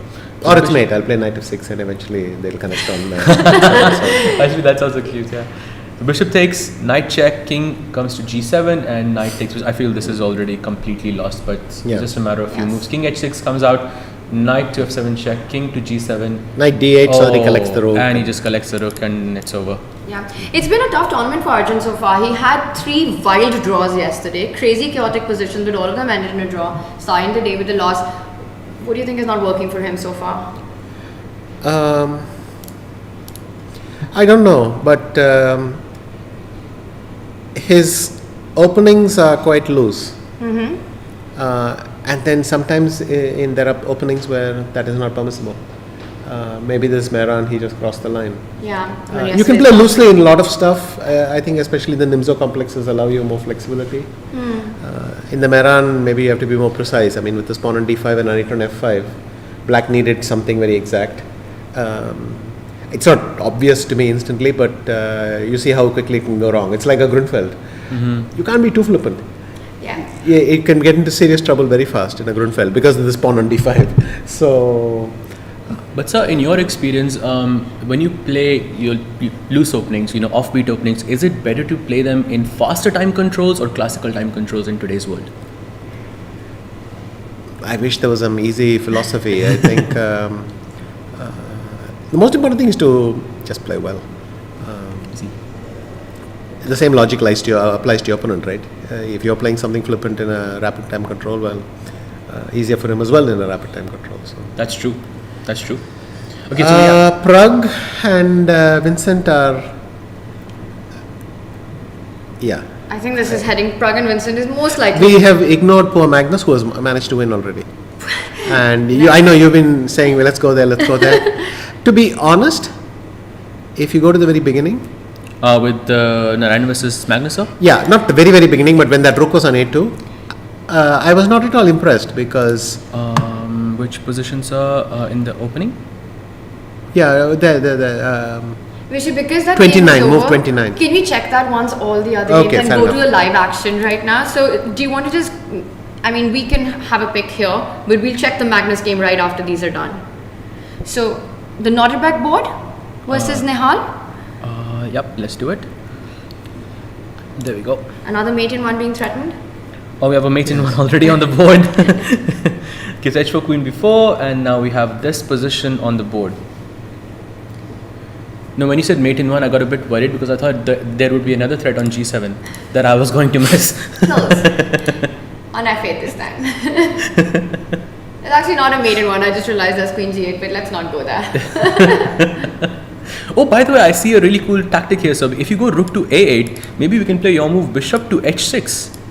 Is that possible, sir? Oh, wow. But the problem is I can even go back to rook to g8 because that knight on c6 is covering the d8 square. It might not be a win. Oh, I see. I mean, I was trying rook g8, bishop h6, so you got a worse version of it. I was thinking rook g8, bishop h6, but maybe h5 is very good. Whoa. Wow. What? Rook g8 loses on the spot to what, h5? Or? Yeah, could be h5. No, it has to be something stronger. Bishop h6? What, h5 looks amazing. Oh, Which bishop one? h6 idea, but there's no idea bishop takes pawn. I'm just going to refrain from moves. The g7 square, I'm just a bit nervous here. Why is it so totally lost? Maybe sir, h5, h6 looks really good. And how do you stop it? Okay, let's try h5. Let's try it. Let's see the bar reaction. Okay, so not h5. See, this is why. Not h5 apparently. So h5 is actually you just went from a winning position to a lost position. To a lost position. Maybe 90. h5 is that bad. Okay, what about bishop h6? Okay, let's go with bishop h6. Yep, that's it. But there isn't a threat. I was just trying to see what is the threat because I'm not threatening bishop g7. Yes, sir, because you can take, and I think you can play. Oh no, queen f6. Yes, I wasn't sure. I mean, I go queen g8. You're still missing a blow with your rook, but you'll play rook takes b7 presumably. Something like that, sir. Yeah. Yeah, and even some maybe just long term it's winning. So maybe let's just show that if you go a3, for example, we can go. Let me try knight e5 by the way instead of. So after a3, the position is mate in 8 according to the engine, which is bizarre to me. Not a Oh, sir, there is 5 seconds. Rook takes Rook g7. takes That's g7. his point. Yeah. There is rook takes g7, Tanya. That is That's what really let's show that line really quickly. So rook takes rook. Yeah, queen f8 check, and if you go queen to g8, then we have bishop takes g7, which is a checkmate. Okay, but I wanted to try instead of a3, knight e5. So in this position, sir? Yeah, knight e5. Knight e5, okay. Okay, we've got moves. It's still very strong, but rook g7 now, I can play queen f3 check and rook takes. Oh, still there is mate on queen f8. He put another piece on g8. It was the king that came to defend. Yeah, I the think rook, so- Nihal is winning now, right? No, Yes. he's repeating. And a lot of moves. What? King g8? Queen c7, and he Oh, he actually came back king g8 and repeated because good for him. He saw how dangerous bishop h6 was and. Yes, but Nihal, does he repeat here or can he try to... No, he... Yeah, down a pawn, that a pawn piece is getting traded and that's it. It ends in a draw. Has it? Nihal repeats, yes. Okay, that was nice. With it, Super nice game. pressing all the way, but now it's a draw. Do you want to quickly Oh just no, show he that? can touch her. He can touch her. Let's bring that up because this knight and rook dynamic is really interesting. Vidit versus Daniel Dubois. So this one ends in a draw. So this is the position on the board. And Pragg is now just absolutely fine against Vincent. So there's nothing at all happening there. Yeah, it's the Bonk Club. It's a great opening. Yes, and Pragg was not the one playing it. So just to keep track of. Yeah. who's Even doing when what. you get a great position against the Bonk Club, it's hard to win. So this endgame that we have, you mentioned that perhaps Vidit can still push a little bit. Yes. How does he do it? He's gone rook e7. And if rook f8, what will he Like do? the e5 pawn, and black goes Maybe he'll go rook, knight e4. or- rook f8 to attack this. Yeah. And of course, you wouldn't say that we should take this bishop because, as you mentioned, all rook endings are drawn. 2 versus 3 seems a bit weak. But Okay. So he goes h6. No, yeah, he's not even trying to defend it for one move. Yeah, Dubois is saying that even with the knight and the bishop, now he he's can play willing to bishop play this. f7 and then that frees his bishop a bit. Then he And can king go. g7. No, he went rook f8. So very likely to end in a draw, and okay, as is the other one. Okay, so we have just 2 more games But left. perhaps Pragg has more chances to convert than Pragg here. Than Vidit here. Pragg, Is there? Or should we look at it? Yeah, let's get a quick update on that one as well. I mean, have f3, you go what, rook b3 check? No, f3, yeah, f3. And Also, Vincent is in Undermines. serious time trouble as well. Yeah, and you have to make a decision. C pawn's falling. How accurate does white need to be? By the way, your move on the board, as it usually is. So what was the idea after rook check? From b3, the lateral check? I mean, if any of my moves turn out to be mistakes, then Tanya's really stamped them with your move. No, they're never a mistake. It's always... No, I'm kidding. I'm just kidding. But It's never a mistake. That's just my moves usually. so, yeah, but this is a draw. Gf3, rook takes h3, and Gf3. f2, rook d f3, and you. Yeah. I mean, it doesn't matter if you start with rook b3, whatever. So it'll probably be this extra c pawn at the end. We're expecting Pragg to have the c pawn, but it's not going to be enough. Everything else will get liquidated. No, I think it'll be a d pawn against a c pawn. It'll even be equal material. So not even like they have to demonstrate.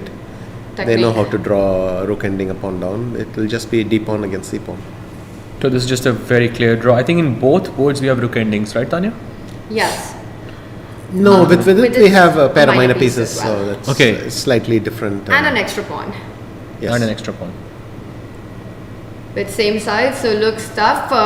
If I had to push you to pick one of them where perhaps there's slightly more chance for one of the players, is it because of the knight versus bishop dynamic perhaps? Well, at least he's got an extra pawn. So that's the only factor which is unbalanced. Let's bring Maybe that Vincent and Pragg. No, they have not agreed to draw. No, they haven't. They're I still think on. Should we Pragg go is trying to find a way, but Should we Not go into gonna Vidit versus Dubov?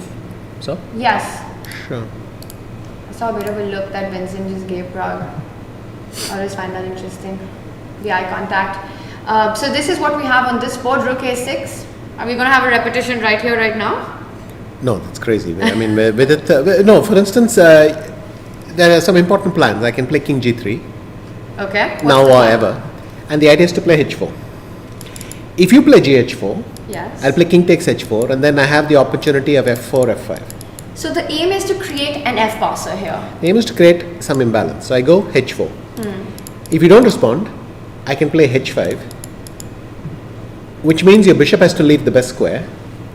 And then when I check you on the 7th, everybody is a bit more loose. At least there's some hope in that plan. Yeah, that's really nicely explained. Some progress how to make in a position that objectively is a draw, but practically I'm not sure. it has I'm not to sure draw. it's a draw actually. Now, if I play king g3 and f4 and so on, Dubov will probably play rook b3 or something just to harass the f pawn so that you do not have h4. I think that has to be the flow for him. He's gone bishop d3. Yep. Not only did he not harass it, he stopped his rook from harassing it next move as well. So, I'm predicting great here. But So he does Rook attack the A3. bishop, and then king g3 is coming next. The plan should be. Oh, is he going to go bishop f1 after king g3? Is that something to watch out for? wait, he's gone king g3. But then knight f5 e3 kicks the Ooh, bishop rook back. c2 is a No, now Vidit is Checkmate. winning. Now Vidit is winning. Vidit is much better.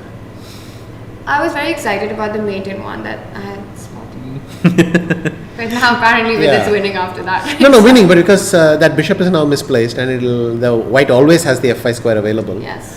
it's a So nice this is knight. going to be quite unpleasant for to Daniel. And also the decision of where do you want to put the king. For me, that's the hardest to take in. I've just given this big speech and the computer's evaluation hasn't budged at all. It's still as close to 0 as possible. So maybe the a6 square was critical thing. So what am I going to play? If I go king f6, that's what he's done. I go knight e3 obviously to kick the bishop out. Just and waiting to for him to protect play the that. g2 square. Yeah. Is that looks like the only move, no? Yes. Yeah. Or f4, but that trades one pair of pawns. And you probably odds want are going h4 up. sometime. Yes. to create So the bishop has f4. gone back to b5. Now I can play. h4, your move? Or is it too soon? Maybe you can wait a bit here. Maybe sir. h4. Maybe h4. But also I can play rook a8 or something. Yeah. How do you do this? How do you do this, Rishi? How do you always predict the move a second before it's played on the board? No, but he's gone rook a8 and Danny has gone rook b3. Now I suddenly see a problem that if I go knight f5, you have rook takes f3 check. So they're repeating.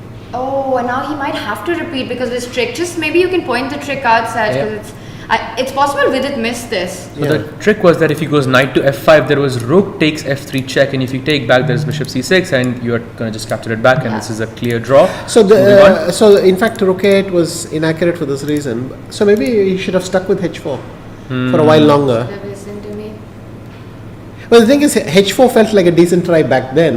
Yeah. But now I thought already there's something much better, and I was reluctant to play f4. So you see h4 because you see the train of thought changes. It's also possible that you can so easily miss this rook takes pawn tactic. Yeah.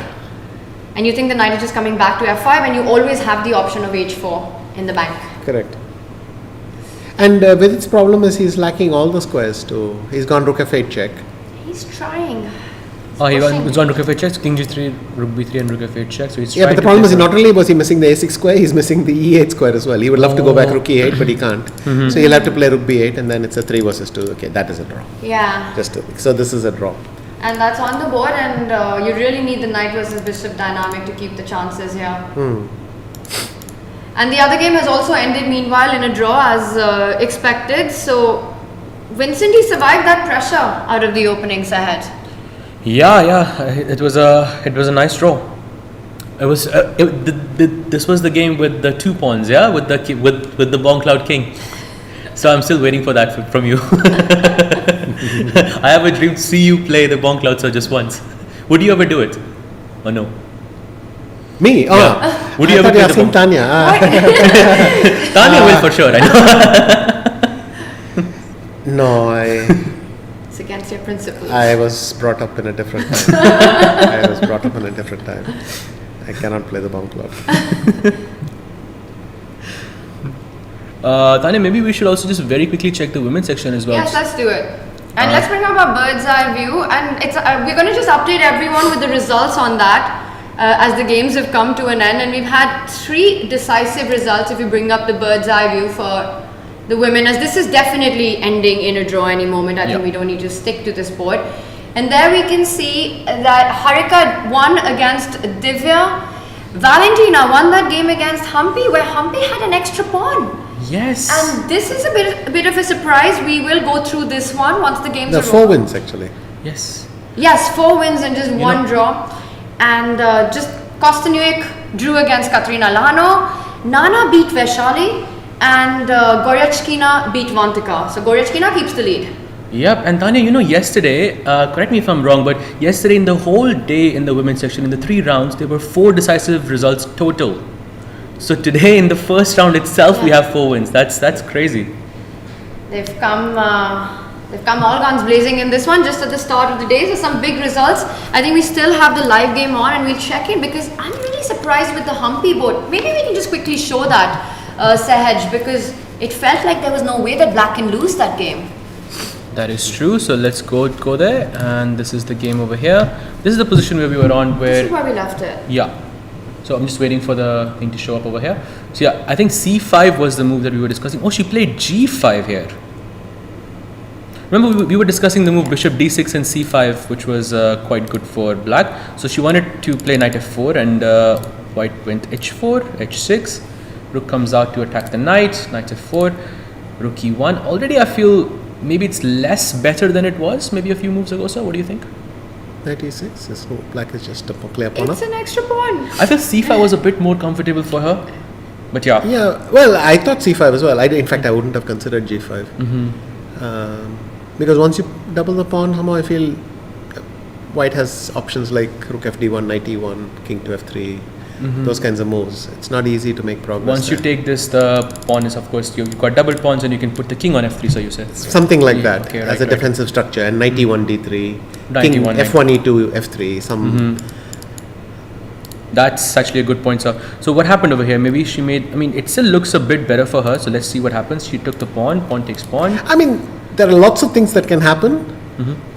You would confidently state the one result you would rule out is White winning, so I'm still baffled as to how White won. But anyway, let's see. That is true, sir. So Knight comes to E5, Black plays C5 finally on the board, and I think she's still much better in this position. Pawn takes, Rook comes out to D1, attacking the D5 pawn. Once you take this, an only move by her, she plays it, takes, White plays B3, okay, Rook C8 happens, okay, she's trying to create a passer maybe over here. Knight D3, it's a mistake. Something really went wrong here for Humpy G. She just had to play C4. She just had to play C4 and give up this pawn, but I think she decided to save it somehow, or... No, she went Bishop C3. Yeah, Bishop C3 and then Rook F1. So Bishop C3 was the big mistake in this position, and now C4. But why is it so big a mistake? Let's see what happens. Knight F4, okay. No, but I thought the whole point. Oh, I see the problem. If C takes B3, Knight takes D5, E7 is a unpleasant threat. Oh, and if the bishop was on F6, then the E7 square would have been protected. I could play King G7 and I still have a pawn on D3, something like that. Right. That's a good point, sir. Here, exactly, there is no way for Black. Black can still play Rook E8, but then there's Rook D3, yeah. So she played D4, sir, and now I think the position is already balanced, at least according to the engine. We takes Rook D3, and so would you say that this is already very comfortable for White? Like as in... Seems so. I mean, rook a4, I go knight e2 and I take the pawn back and so on. So. Okay, rook a4, rook b1. rook Oh, b1. she sacrifices the other pawn. Yeah, now the problem is the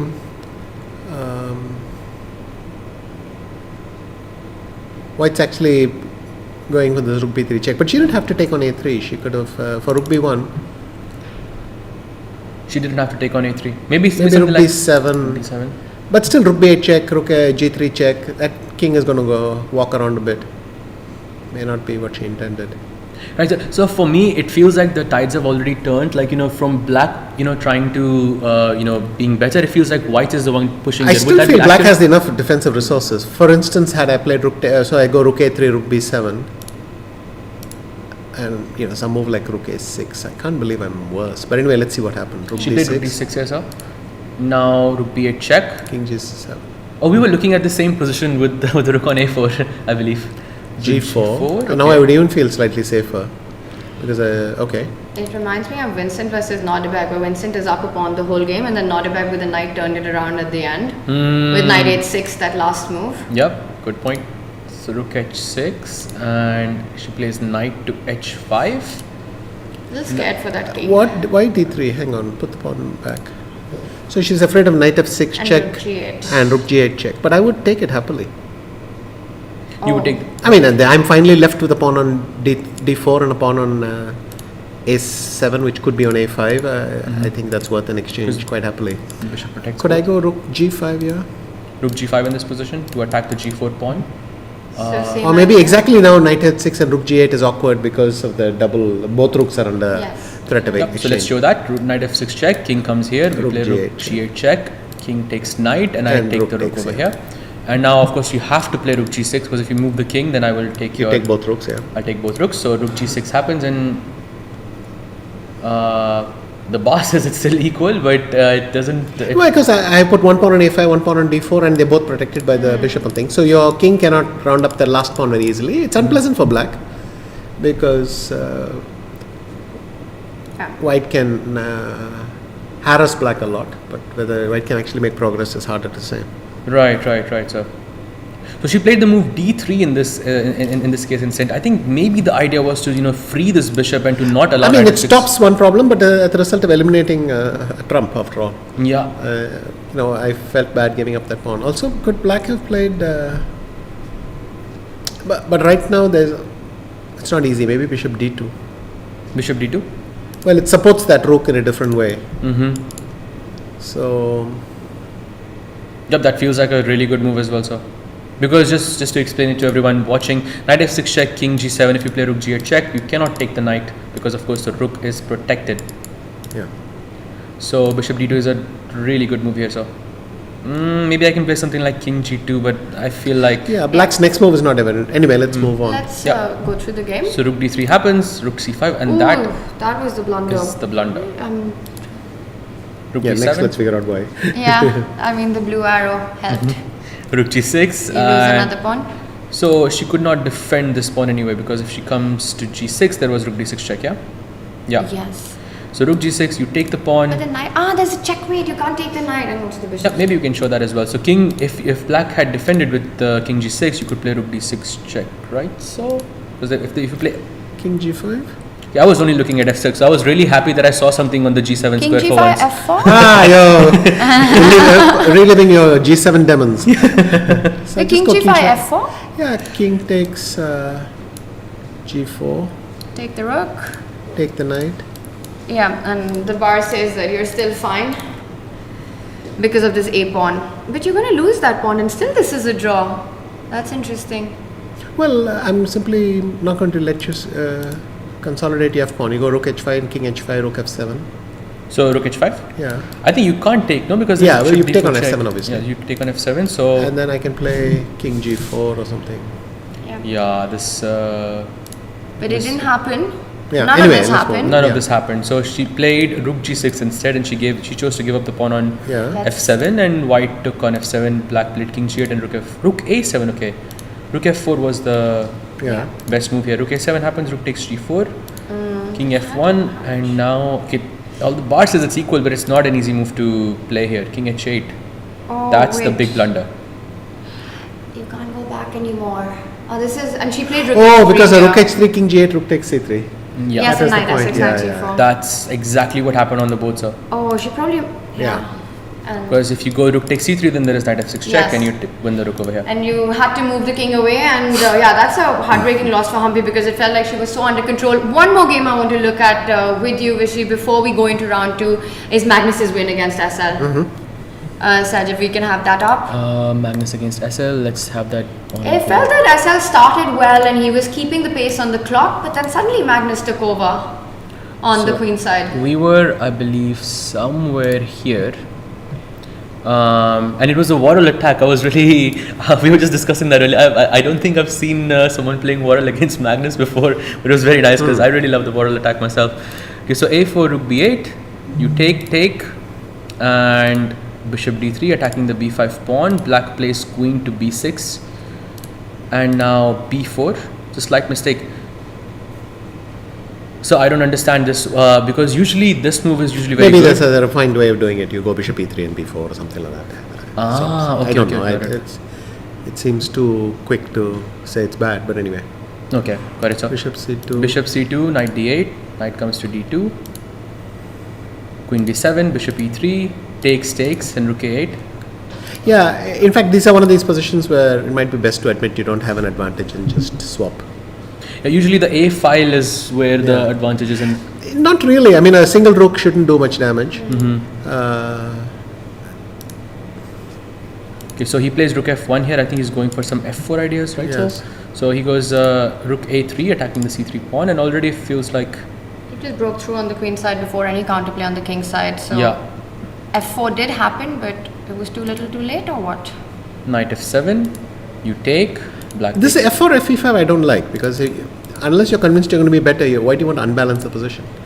You could play, I don't know, queen d1, knight e2, f3 and try to kick out that rook slowly. Queen d1. I mean, with there's no way that a solitary rook is going to be able to break through. And the thing, but after f4, fe5, there's a knight coming to d6, there's f5 happening. You're Black losing has the other c3 levers to, I mean, just so he could play bishop c5 or something. The bishop c5 was the only move here, I think, in this position. But already it seems a bit worse for white, at least according to the bar here. Again, this feels like a game that's drifting away from white rather than falling apart. But And how did it finish? So rook a2, h3, knight e8. Okay, bishop c5 finally on the board. Black plays knight d6. King goes to h2. I think he's just out of ideas here, sir, or do you think there is a... so am I. I mean, yeah. What do you see any plan for white? No, not really. All his pawn breaks are finished, and he's just sitting there and twiddling his thumbs. Yep. I mean, if Queen black gets his queens off and he can play f5, then it's very nice. trades the queens and push something like f5.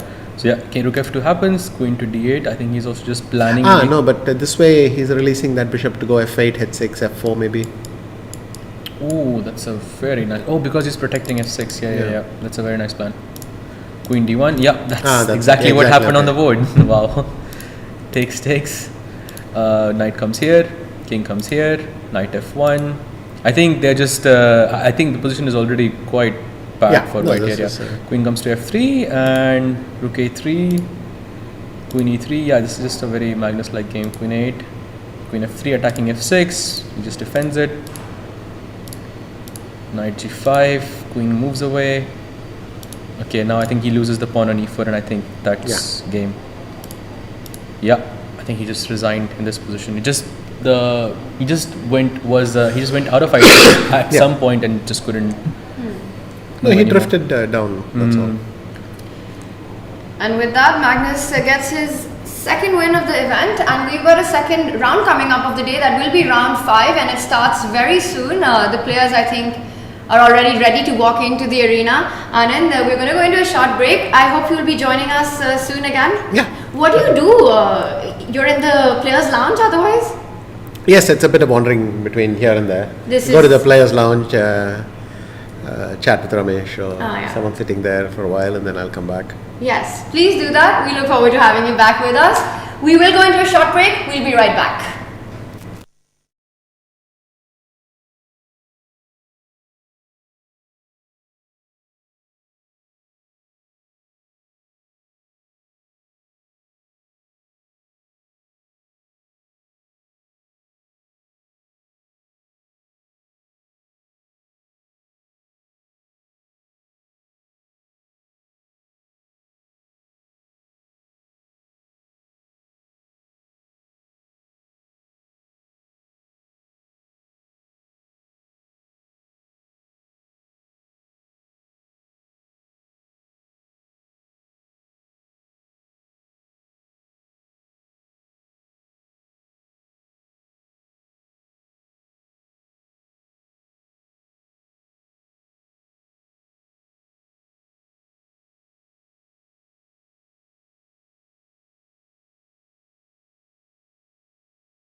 Everyone, round 5 is about to start. Let's bring up our arena as we did see the players are already set on the stage. Producer Ji, let's go to the live action already. We will have handshakes in just a few moments from now for a very, very important. I love this scene, Sahaj, as we see all the players walking in. I can see Vantika, she's setting her jacket down a bit.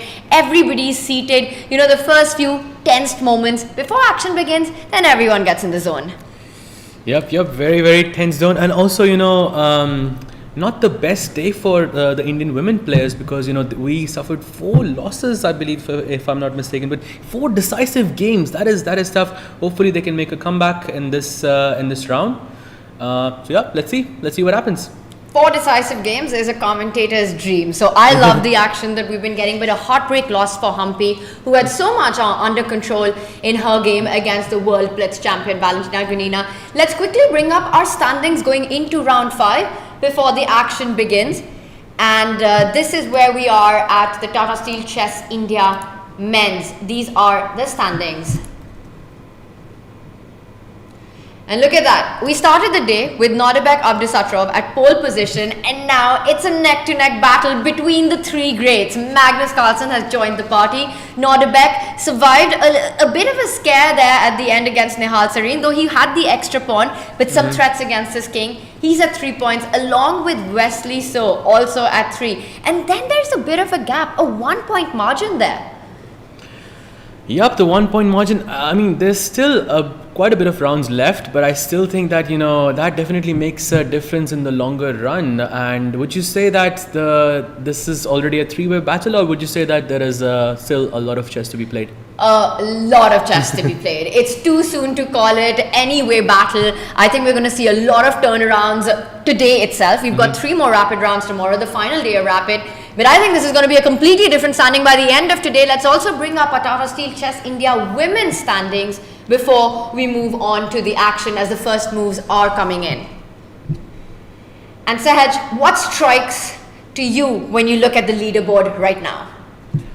I can see Harika had a good game today. I believe she was the only Indian player to score a win today, and I think that's great. And she's on 2.5. But yeah, Goryachkina is the sole leader, and she had a great game in the in the first round.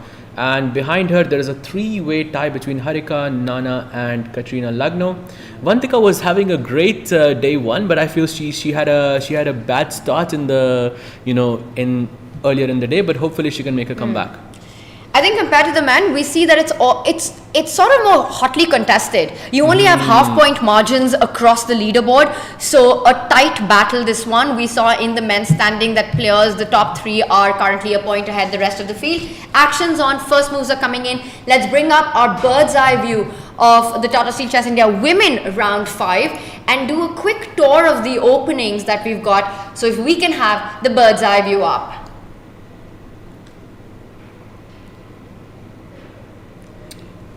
And there we have it. On the top left corner, we have Vantika versus Harika. I mean, I think, okay, let me just take a quick look at each game and see which one looks the most interesting.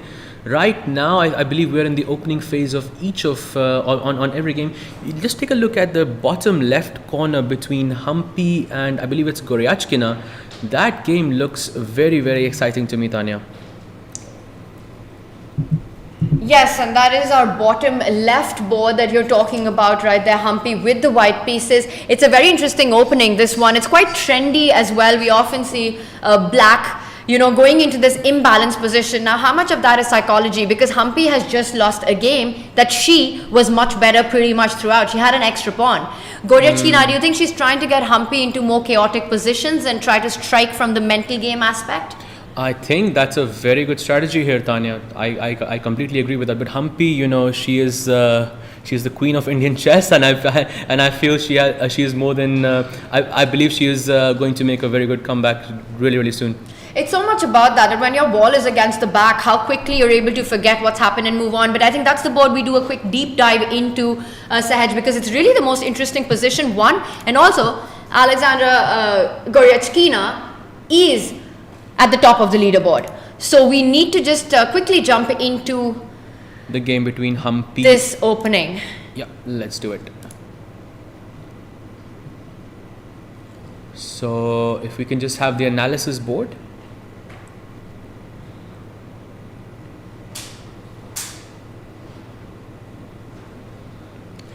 Okay, and there we have it. Should we do a quick a roundup of the opening as well, Tanya? Let's do it. Let's back up. Let's do an action replay. And this is a very trendy opening, like we were saying. But Sahaj, you can break it down to us because there are so many tactics involved as well. Absolutely. So there is, I would have loved to see a London system over here, but that's just me. And we know that's a great opening as approved by Wesley So. So we have c4 and she plays e6. Now we are playing the Queen's Gambit. Here she goes knight to c3. The knight comes out, to into the center and she takes. You were right, Tanya, that it's actually Alexandra who's going for the sharp kind of a play here. Maybe she's going for a win, looking at, Humpy's, maybe. I just realized it's actually Kosteniuk. It's not Goryachkina who she's playing against. I saw the camera and I think there was a mistake with the name earlier. So my apologies. Mm-hmm. It's Kosteniuk, the chess queen versus, like you said, also a chess queen. Yep. The clash of queens. It is. So this is the Vienna variation. She plays e4. It's the most aggressive line, gaining the center, taking the pawn on c5. And I believe we saw this opening yesterday as well in the open section as well.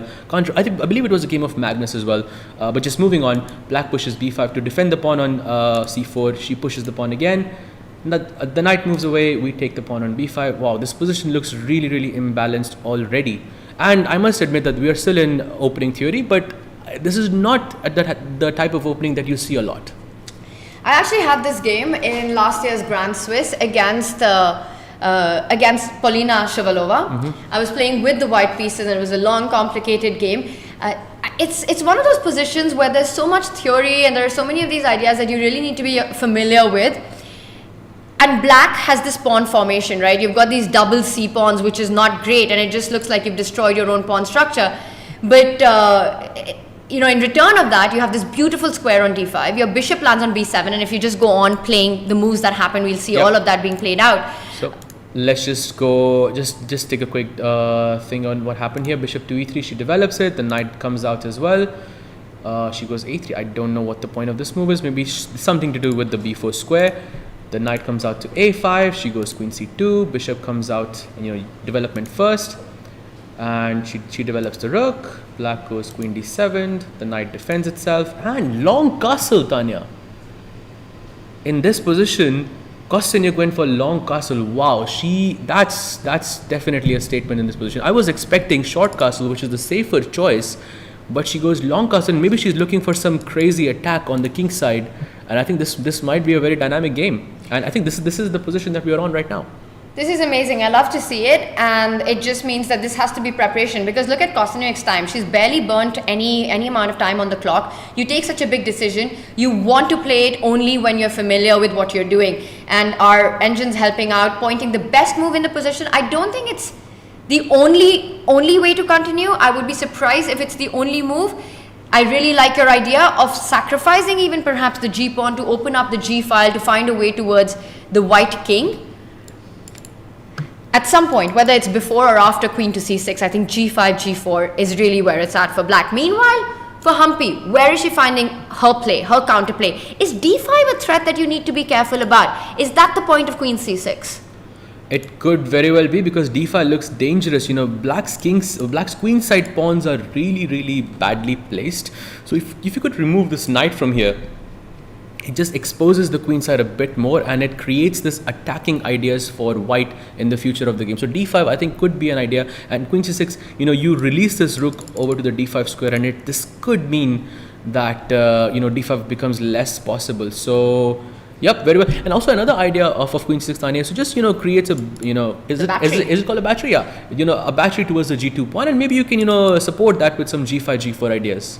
I really like the move queen to c6. Also, black's knights are doing a great job keeping the c pawn defended. This is going to be a complicated struggle, a complicated battle for both these players. The opposite side castling means it's going to be a lot of fun for everyone watching and for the commentators. I want to draw your attention to another game. Let's move over to Divya against Valentina Gunina. Now, Gunina is the player who beat Humpy in the previous round. She managed to win a position which felt like Humpy could have never lost. She's such a fighter on the board, and she's playing another fighter. So what is going on in this one, Sahaj, as we do a bit of a deep dive? So the first thing that I notice is that there is this isolated pawn on c6, and I like seeing isolated pawns, when I'm not playing with them.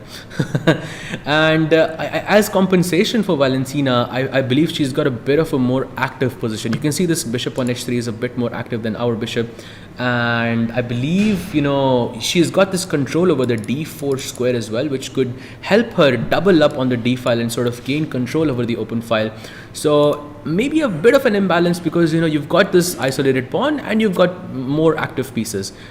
If I had to choose a color, I would say, okay, I love playing against isolated pawns, so I would say I would choose to be Divya here. What about you, Tanya? What do you think? I agree with you. I mean, it looks like a balanced position, and at first it also almost feels as if black's pieces are more active, but when we talk about static weaknesses, long-term weaknesses, Divya's got more to play for. The isolated weakness that you spoke about can already be put into fire once a rook lands on c1.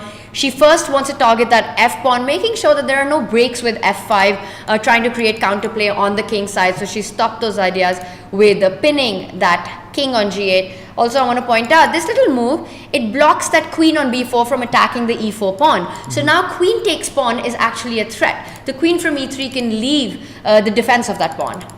That's a very, very good point. You're activating your bishop, protecting the pawn, pinning your opponent's pawn. This one move does three things. Multi-purpose move. Whenever you can make a multi-purpose move in chess, just do it. Very nicely put, Tanya. Bart says that the position is fairly balanced, but I like White's chances here. I like Divya's chances here. I agree with you, and I have a feeling that Divya likes her chances here as well. The only thing is I think she's going to spend that a little bit of time improving that position of the knight. Right now it's Gunina who has more questions to answer. What does she want to do with the a pawn? What does she want to do with the c pawn? Feels like the queen is on one side of the board, the knight and the bishop on the other side of the board. Also notice how that g3 pawn takes away all the jumping squares for the knight. So nicely handled opening by Divya so far. Sahaj, let's continue our little tour and move over to perhaps another board. And I would like to draw your attention to Goryachkina's board this time against Vaishali. Let's do it. So Vaishali versus Goryachkina. There we go. So it's a bit of a Petrov or French exchange. I can never tell. It's one or the other. It is very balanced. Whichever opening this started with, there's symmetrical pawn structures on both sides, 4 versus 4, 3 versus 3. No imbalances as such in the position. It's too early and a full game to be played, but I feel a draw is the most likely outcome in such positions. Usually we see a lot of trades on the e file, the only open e line. So Tanya, I think that Vaishali has not had the best tournament, because she's had 2 losses and 2 draws so far, and also today she had a loss with the black pieces. So I would just like to ask you that is she necessarily playing for sort of a solid game so that she doesn't have to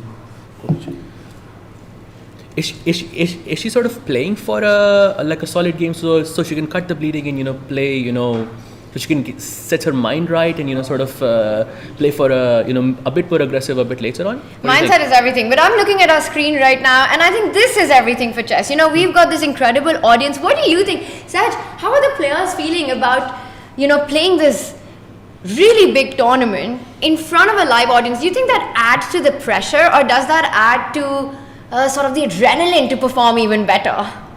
I'm sure these players are already used to it, but I mean, Vaishali was, just in the Olympic winning team, just as you, Tanya. Of course, you guys know what it's like to be. But this is rare, Sahaj. To have a live audience there, it's rare. We've got, of course, broadcasts where people join and follow the action. But this setup you don't get to see in the chess world, and you know that.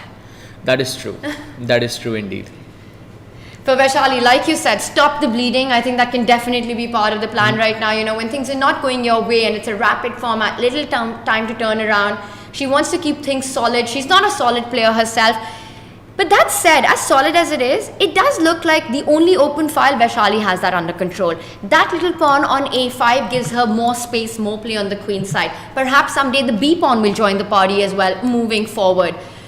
So I would just give it a slight pull to white.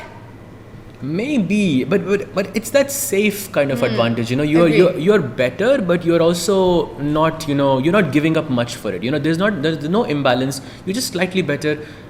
Maybe, you know, you are technically playing for two. If Vaishali doesn't take any risk in this position, I just don't see this. I see this as a 2-result position. Fair. Well, we will come back to the women boards as they heat up. Right now, a balanced start all across. Except, of course, we jumped in on the Humpy board.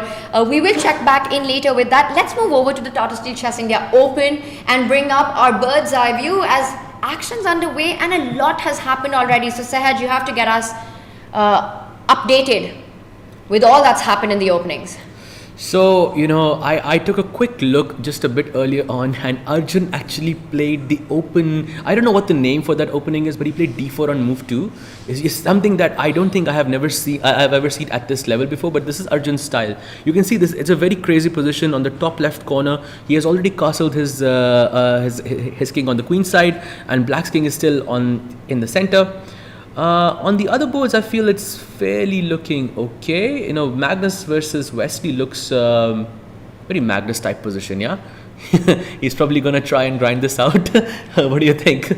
It's an end game. I get your point. You know, you see an end game, you see Magnus playing it, you're like, this is vintage Magnus. But let's also point out he's playing against the most solid player in the chess world. He's playing against Wesley, who's got a bishop pair right now, and that last pawn move, that's the top center board, opens up the position further. It also perhaps gives Wesley this e pawn that can start moving forward. Is it going to be a weakness? Is it going to be a strength? I do feel that the bishop pair, it does compensate for a lot of that e-pawn weakness that Wesley has. Meanwhile, on the other boards, yes, it's balanced, but if you look a little deeper into each one of the boards, there's a lot of interesting elements to it. Look at Daniel Dubov's pawn formation on the center. That's the top right board right there. And then on the bottom left board, Nodirbek Abdusattorov. He's at the top of the tournament currently, sharing the pole position. He's got his knight towards Vidit's pawns on the queen side. The rook is lined up as well against that c pawn. So Vidit has to be a little careful. Meanwhile, for Pragnananda, he's taken some big decisions against Nihal Sareen, doubling up the pawns on the e file. Which board do you want to jump to next, Sahaj? I think I would like to start with Magnus and Wesley, Tanya, because Clash of the Titans. Let me just say something, because I did not realize that Wesley is a pawn down. Because, you know, that pawn on a7, the close to the black king, I thought that was there, but that pawn is not there. So he's technically a pawn down in that position, so it would be a very interesting game, I feel. And I just assumed that pawn is there as well. Yeah. That's incredible. So he's not one, he's 2 pawns down with that last move that Wesley's played, because he did not capture the g4 pawn. Instead, we see that he's moved up that bishop on the other side of the board to c6, pinning down Magnus's pieces, not allowing them to get out. Let's do a deep dive into this big game. Magnus playing with white, Wesley playing with black. These two players have played against each other a million times. So many times. So if you can just have the analysis board. Let's bring up our players on the screen for Magnus and Wesley. As we see, moves are coming in. And has Wesley managed to neutralize that? I know the bar. I can see the bar over there, and the bar says that it's okay. But somehow I feel I look at Magnus and I think he's better. I look at Magnus, I see it's an endgame. You know. That's got nothing to do with the board or what's happening. That's the Magnus aura. I feel, but you know, I have often felt that you have a bias in certain positions. You know, end games which you would say this will most likely end in a draw. You see who's playing. You see that it's Magnus, and you're never ready to call out that result. True. You know, Rishi sir was also just pointing this out a bit earlier, that when you see the bar, your whole impression of the position changes, because you've already seen the truth of the position. I feel, at least for me, it's the same thing happens when I look at Magnus. You know, because when you look at him, he's playing with white, he's gonna be fine. And I want to add, you know, this last game that we were checking out with Vishy, Magnus against SL, Magnus was playing with black. When you were going through the moves ahead, how easy did Magnus make that look? It was to a point, and of course I was trying to explain it, but it just felt like he was just making very, very normal moves, and SL's position just collapsed. Yes, just on its own, and Magnus was able to get everything. And SL, one of the strongest grandmasters you've got, you know, he's so close to crossing. I think I'm not sure, but he's already crossed the 2700 mark. He has, I believe, once before. I think he's 2680, something like that. But he has crossed the 2700 mark before, I believe. Don't quote me on that. But I think maybe in the live ratings he must have. Yes. So just incredible scenes. And now let's get to this position that we have. You so rightly pointed out, it's so easy to forget that A7 pawn is gone. There's supposed to be a pawn there. I'm not even sure where it went, how it was captured, but something captured it at some point. And I have a feeling that it was done to get the bishop pair by Wesley. It could be, it could very well be. And now, but somehow it feels, even though Wesley has the bishop pair, it doesn't feel like much to me. I still feel that Magnus has a very, very comfortable position. I look at a move like bishop e4 or something like h4 as well, just to defend the pawn because it's under attack right now. Actually, technically, it's not even under attack, Tanya, because if you take on h2, I can pin both of your bishops. So I can make a random move here as well, and I think it would not make much of a difference. I feel Magnus is very, very comfortable here. Well, perhaps one of the random move, which is the most natural one, I don't know how much you want to make that, is bishop takes pawn, because I think we have to just show that to everyone, because that's the move that you really want to look at first. Yeah. Absolutely. You always, in any position, you start with the direct moves first. Absolutely right, Tanya. Checks, captures, threats. No checks here. Go for the capture. Absolutely right. So bishop takes h7. Now, what's the move here? Am I looking at rook h8, Tanya? I really like that you pointed out that after bishop takes pawn, there's a threat of rook sliding up and then just winning one of the bishops. I would have completely missed that and fallen for it. So rook hitting that bishop on h7 feels like the way to go in that, and then the rook gets active, picks up the h2 pawn, and then that's really not what you want. You don't want to activate the rook and helping Wesley with the cause. So Magnus says, I'm not rushing with the pawn trade. Instead, he picks up his own h pawn, moves it up the board. It's pressure on Wesley. He's down a pawn. He has to continue finding the initiative. And bishop g3 again runs into rook g1. Absolutely. And this is the move that initially came to mind. But then I thought, why do I push this pawn? Because, it's not under attack anyways. But I think his idea is that even if there is no bishop g3, he just wants to push g5 and he wants to create a passer on the king's side. He wants to go g5. Maybe he can play g6 at some point, and that pawn can become really, really dangerous in the long run. I'm still predicting a draw. I'm not sure. I know it's a very bold prediction here. Magnus up a pawn endgame. But I've seen Wesley, what a tremendous defender he is. He's so resilient as well. So I feel like this position, he will find a way to keep the activity going. If you have to do that, how do you do it? Is a move like h6 comes to mind for me. Simply because I want to stop your idea of g5. The moment I say that, I don't even know if I'm stopping it. And let's show that, because for me, it felt that h6, g5 is impossible. Okay, so firstly, let me point out that I missed h6, this move. And let me point out that I also missed that I can play g5 afterwards. So, very nice, fine, Tanya. So h6, black can play, I think white can play g5 anyways in this position. And you take the pawn, and now to stop this pawn going forward to g6, the point was to capture it with the bishop, but it again goes into that same trick of the rook lining up against the bishop and winning material. Yup, and I just have a question to ask you, Tanya. If you didn't look at the bar in this position, would you say this position is 0.0, being dead equal? Wow, no, I would still think that practically black has a lot of problems to solve, especially because the position is coming to g6, the pawn is coming to g6, but maybe there's a concrete solution to this problem, which the engine finds it. But from a human perspective, it's not easy. You're absolutely right. I'm feeling exactly the same, and I'm a bit shocked in this position because maybe we need Vishy sir here to explain to us, with his ultra sharp, vision that what the move. I'm sure he can find it in a second. Oh, he's reaching out. Is he reaching out for the h pawn? I thought he was. So maybe Wesley, if he does play h6, he has evaluated it as the 0.0 evaluation that you were talking about. And Vishy sir will be joining us very soon as well. So that's always amazing to have. I think Wesley's about to play h6. The thing is, Tanya, that I think he has to play h6 anyways, because if he doesn't play h6, then I'll go g5 and then maybe I can take the pawn on h7. He does it, yeah. There we have it, h6 on the board, and he spent almost 3 minutes to play this position, to play this move. And it also goes down to that concept of, if you're down a pawn in an endgame, try to trade off as many pawns as possible, keep the pieces on the board. Because you want to neutralize the pawn advantage, bring it down to that one weakness that you can get to. So h6, g5, I think Wesley showing class. He evaluates it that that this should be holdable if Magnus was to trade the G pawn right now. I think you're right about that, but I think I'm not sure if he goes for G5 or if he keeps the tension, because Magnus is technically up in material, and you made a good point, that he doesn't want to exchange pawns in this position. I don't know if you saw, look at the way Nodirbek is looking behind over his shoulder at the Magnus board. He keeps checking out the DGT boards which are on display at the back right now. In the background we can see Vidit deep in thought. Yep, absolutely right.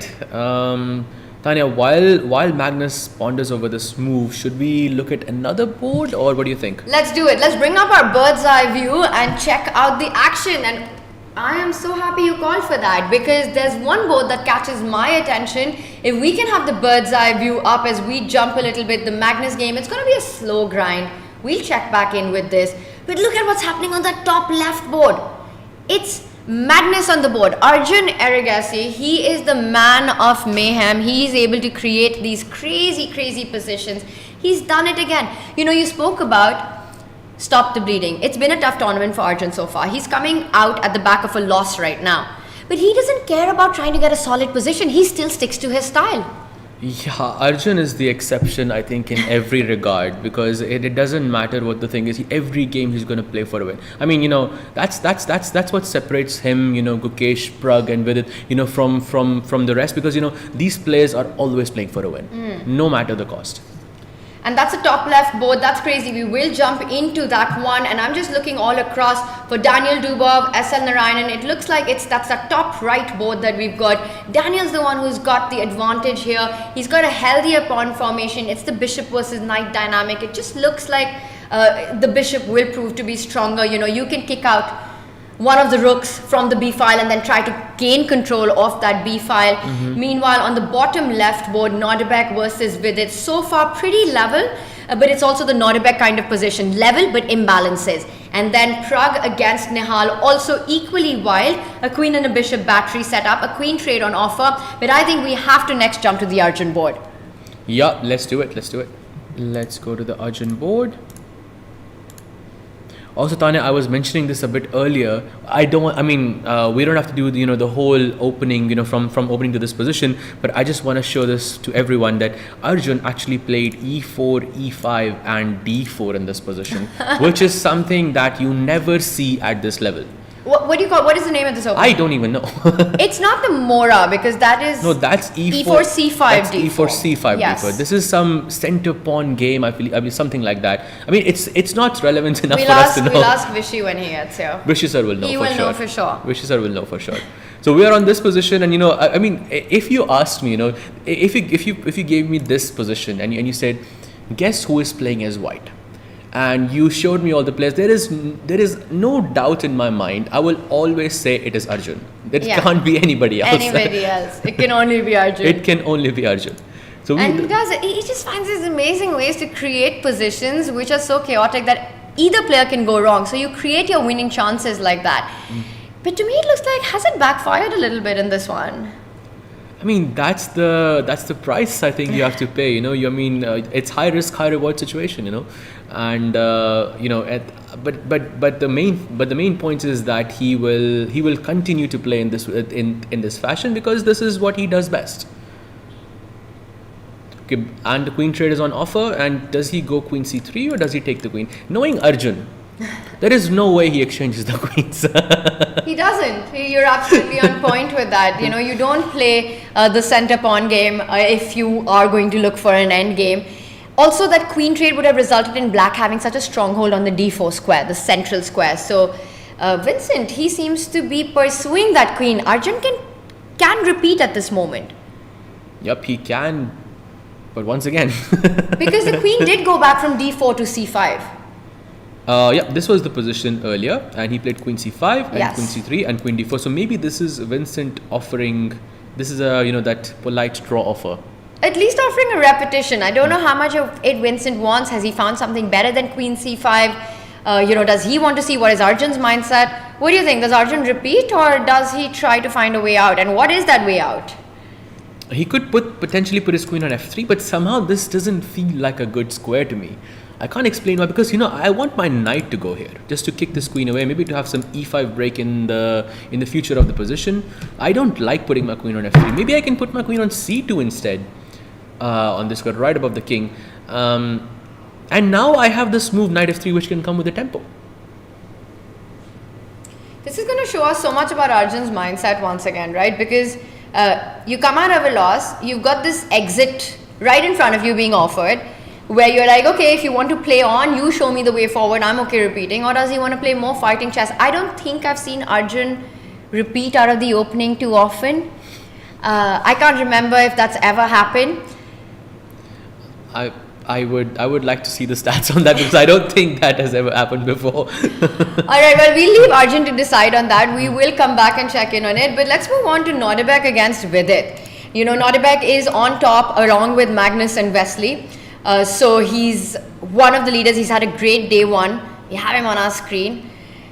Vidit, I haven't seen now I see the position. But to me, again, it just looks like Nodirbek, he just exudes so much confidence ahead. He has that slightly intimidating presence about him.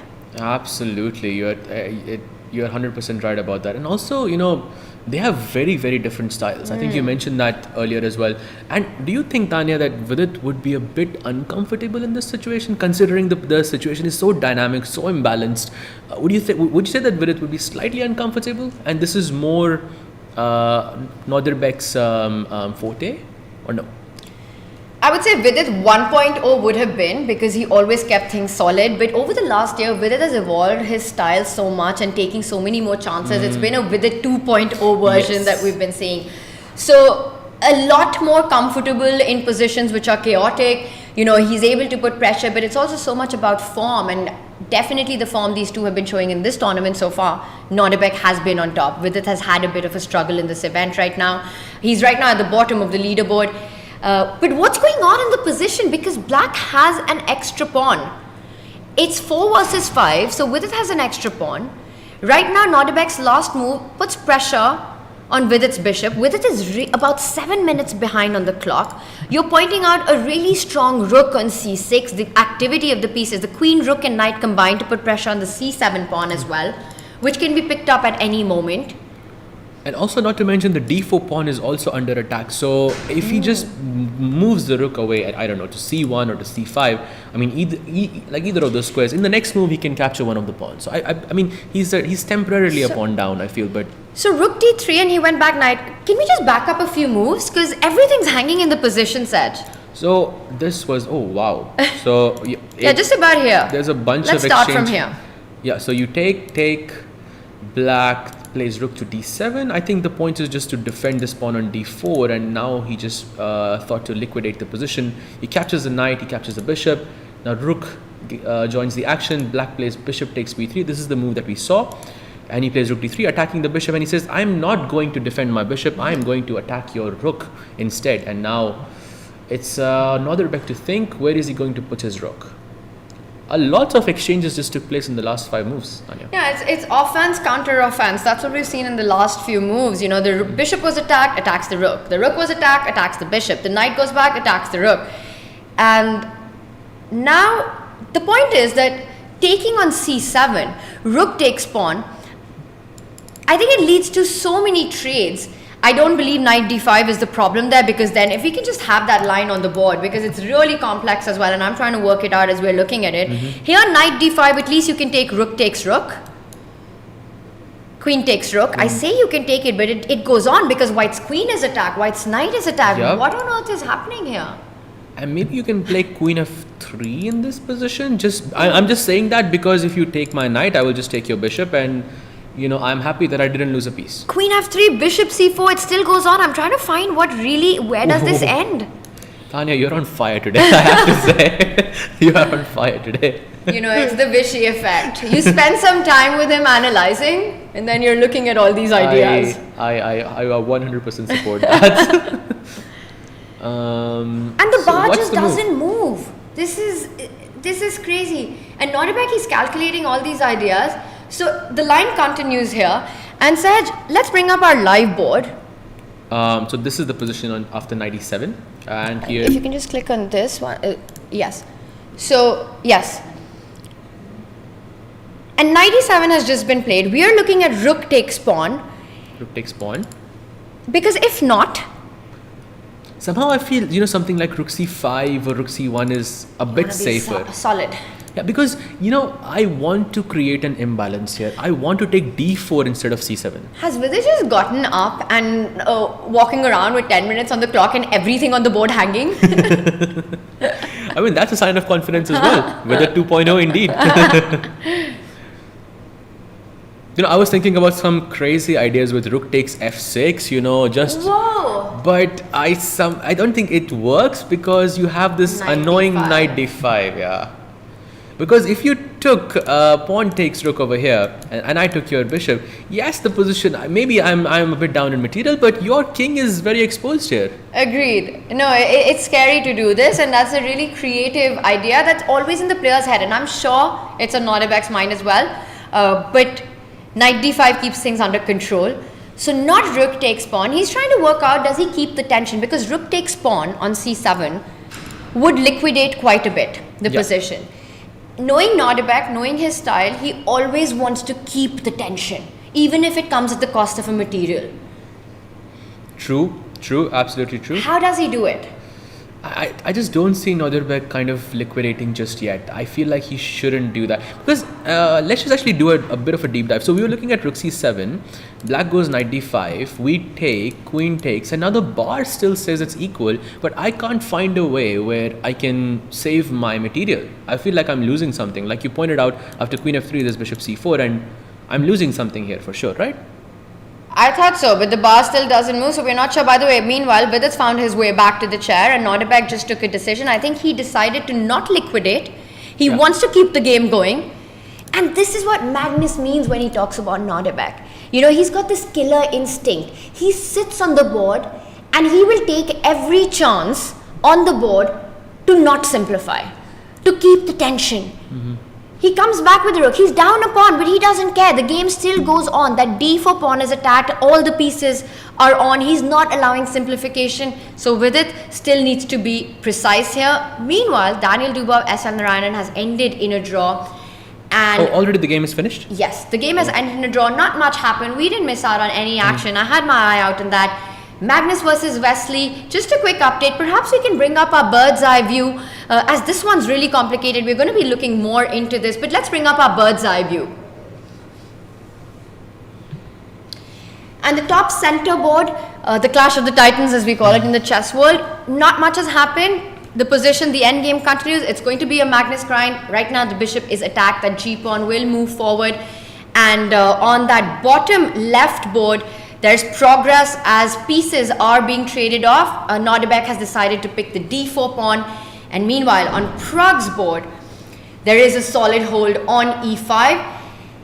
And we've got a guest joining us. We will go into our live arena action. Let's bring up the auditorium as we get set up on our studio, as Vishy is about to join us.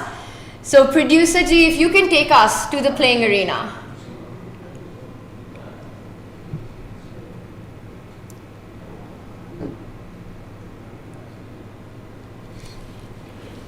Vishy, we are so happy that you've come at this moment because we really needed all the reinforcements that we could get. I remember Robert Hess last year. He's a producer G. Alright, and we've got Vishy joining us. Before we deep dive into any one of the boards, I also want to bring up the bird's eye view of the women's section and just have you give us a little overview of what's happening. So, if we can have the bird's eye view.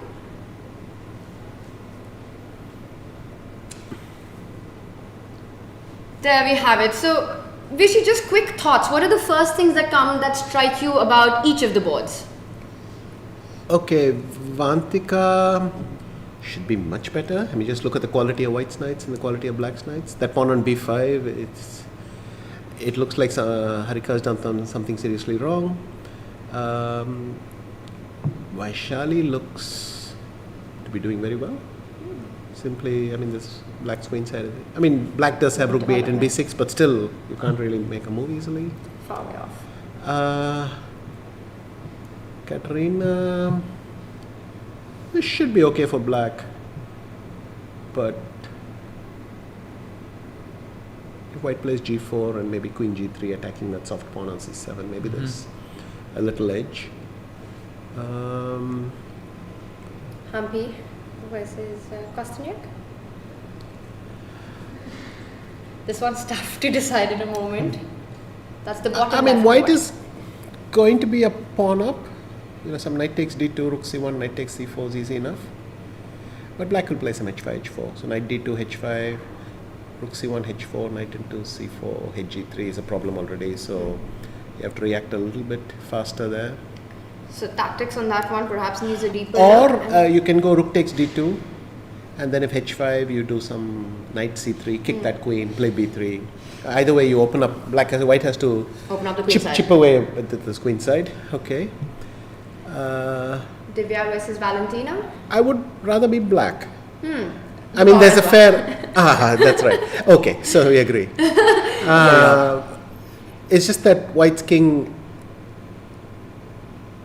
Black's king side is quite safe, and white's king is just that bit exposed. And h5 looks better. It's going to be much harder to push the b pawn, a pawn. So that looks nice.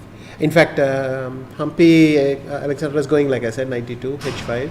Should we jump into this one and do a little bit of analysis because it looks Okay, let's looks do like that. a fun position. Let's bring up the Humpy Kosteniuk board. Humpy Kosteniuk board, and there it is on the board. Sorry, yes. H5 is already on the board, yeah. So white doesn't have time for, as I mentioned, right? Rook c1, h4. Sorry, if we can just have the analysis board up.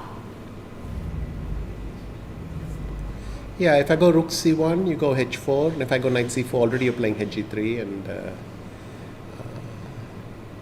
So rook c1, h4, and you're not in time correct. to take the c4 pawn. Sure. So how should white? Because h4 is coming very fast. Yes, and stopping it with your own h4 is very scary because then I'm looking at f4. It's not a move I'm going to make with a lot of pleasure. No, I mean you play h4 and then your hand hurts. Yes. So But also, would Black's response to that be something like push the f pawn and look at? you know what's funny? sacrifice it? It doesn't even help you. h4, I go rook g4. Okay, let's just have that. So in this position, white plays h4 and black goes rook to g4, yeah. Yeah, There and we now are. make a move. Let's make a move. Let's play rook c1 just to put pressure on c4. Yeah, and in fact you walk into rook and h4. So, Oh. so it's not. I mean, even if you do it, it doesn't even help you. So h4 is just awful. That's nice. Thanks, Rishi. Yeah. I mean, and now I see there's f3, so maybe you want to play rook at g8, but you get the general drift. Yeah. It's very nice for. Maybe Okay, also. what about queen e4? Do you want to trade queens as white here then? The problem is how you want to trade it. If you go queen e4, queen takes d5, then black has a sensational pawn structure at the end of it. I mean, I'll Yes. recapture cd5 or sometimes ed5, and it's great for black. We can just explain that. Queen e4, f5, and if white takes queen d5, and now the pawn structure is very nice for black here. So that would not be Yeah. the best. So how do you exchange queens becomes the issue. I mean, for the same reason, I think b3 is not so helpful. Since the computer's evaluation is that it's absolutely equal, I'm just wondering what's the method to clinch it.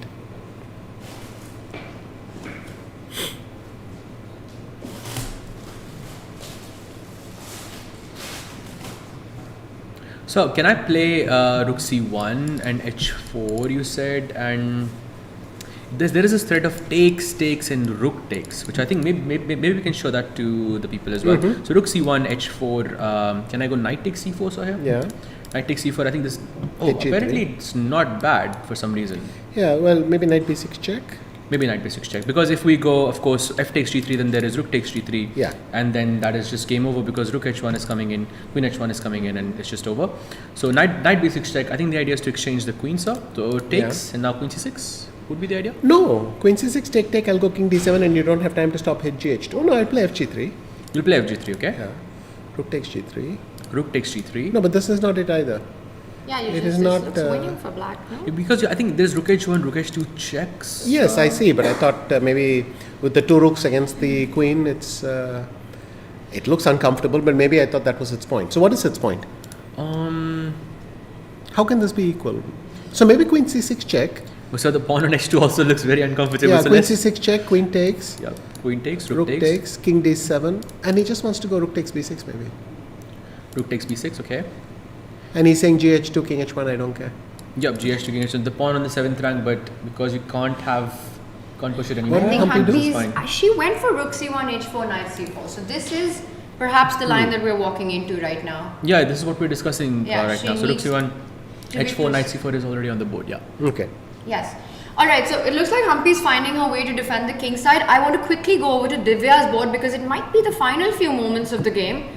Divya's in big trouble against Gunina. Saj, if we can bring that up. The game between Divya and Gunina. Oops, sorry about that. That game is over here. Oh wow, this is not looking good for Divya. I think Vishay, you called it a few years ago that the H-pawn, you'd prefer that. But more importantly, the difference between king. the absence of the pawn on c2 whereas the pawn on f7 is very safe. So king b1, the winning move might be rook f8, simply. King B. The Rook winning f8. move might be rook So f8. the pawn is attacked and just rook f8. Well, because I can't allow queen h5, queen takes f7, No, h5, yes. but this might nail it. And now just It's a funny winning attacking move, right? Rook f8. You can't stop h2, and so you're stuck. Oh, she just reached out and played it, and now Divya, how is she going to stop this H-pawn? You'll have to put your queen on C1, with E4 is hanging, everything's falling apart. Yes. You could go rook e1. there we have it. Rook to e1. She went to a1. Is that right? Yes. Okay, so that is at least half clever because when queen e4 happens, it won't be a check. It won't be a check. But so I'm not able to find a variation where that makes a significant difference. So Rook F8 play, just defending that weakness, and So you were saying rook e1 in this position? I was trying to get queen f1 in, but if rook e1, if I go g h2, then you have queen f1. I mean, it requires some calculation. Maybe it's just one for black. Queen takes f1. oh, you trade. And then I go rook d8. I'll defend the pawn and then play g5, g4, g3. I mean, I need 3 moves to win. So Yeah, so g5, g4 looks. Also, so I think rook d2, rook g2, rook g1 is also. They're both. yes, Yeah. as if we needed more. but I thought we decided as a panel that one winning line is enough. Alright, so this looks like Valentina's doing everything right. Let's bring up our bird's eye view of the open tournament. We've had one result already, which it's ended in a draw. And Magnus, he's crashed his way through. Can we have the bird's eye view and do a quick jump to the Magnus board? So that's the top center board. Gives a huge advantage that G-pawn looks quite dangerous. The top left board, what do we make of Arjun's position? Vishay, if you could just again point out the quick things on these 4 live boards.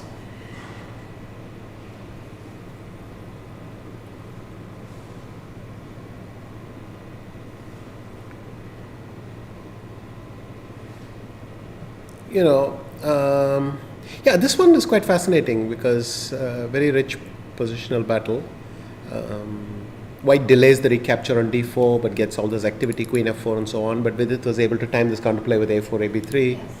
Yes. I was joking with Ramesh that that's the only move I wanted to make simply because it achieves something, a4, ab3. I couldn't see any other clear plan for black. Now I don't know what exactly is happening. We've had some moves. We've had moves, yeah. Oh yeah, we have. So let's just get everyone. So bishop f7. I'm just going to go very, very fast here.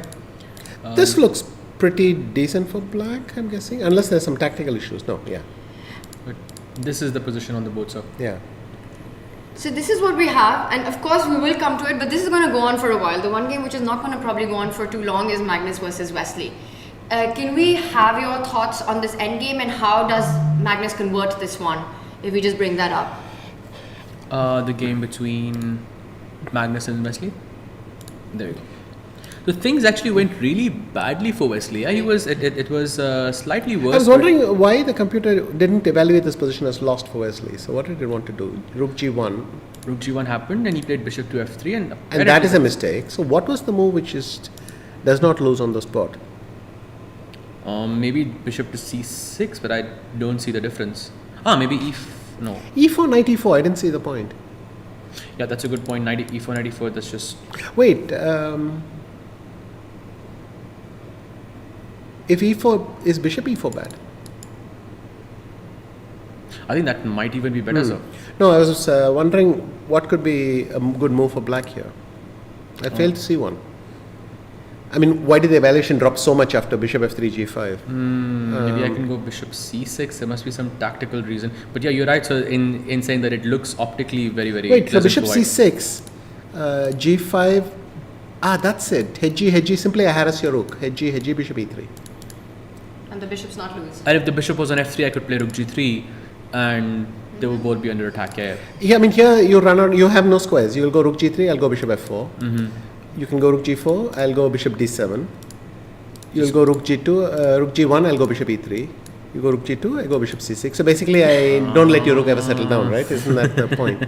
So that was a crucial miss by Wesley, and then he's lost. But So that was a I big was. one. I mean, bishop f3 and just lost. So the same thing if you go bishop e3, there is rook g3 over I here. did not expect Wesley to go for a line which. It's sad, this line. Why would you play this line in the Petrov when you have so many better openings? But anyway. He played e4 and e4 takes, and now just 2 pawns up. Bishop e3, rook f1 happens, and I think this is just Yeah. winning, right? G6. G6. There's some accuracy required because he'll bring his knight around, but he can defend the. so he's bringing it around to f6 or Yep, this is the final position on the board. Probably it doesn't even matter now. He'll just move the rook and then play a4, king a2, knight b3, whatever. Even if black takes his king all the way to the king side and collects that pawn, yeah, the king is so far away that the white king will. on the other side. Yes. So of course you move the rook because there is bishop e3 threats in. So Yeah, but also we should mention that didn't work in the previous move, bishop e3. in this position, sir. After rook g1, Yeah. that bishop e3 check, bishop e3, and then I have knight d7 check. Okay. King c8, knight f6, and that's why he couldn't go for that. Right. If I go rook g7, sir. Move the rook. No, you can Then go just move the rook rook. e1, rook Didn't he e8. move a knight? What did he move? No, this is not the position. It Yeah. didn't This is the happen position on the bishop board, e3. sir. So rook g4. Yeah, b6, knight e4, b6 Knight and he e4 went on knight the e4. board, Already threatening knight f6. Yeah, so it's coming to f6. Yeah, if you had any doubts about what the evaluation was a few moments ago, I think you missed it, and Magnus just gave the biggest yawn. He just knows he's close to it. Yeah. This is very. But very honestly,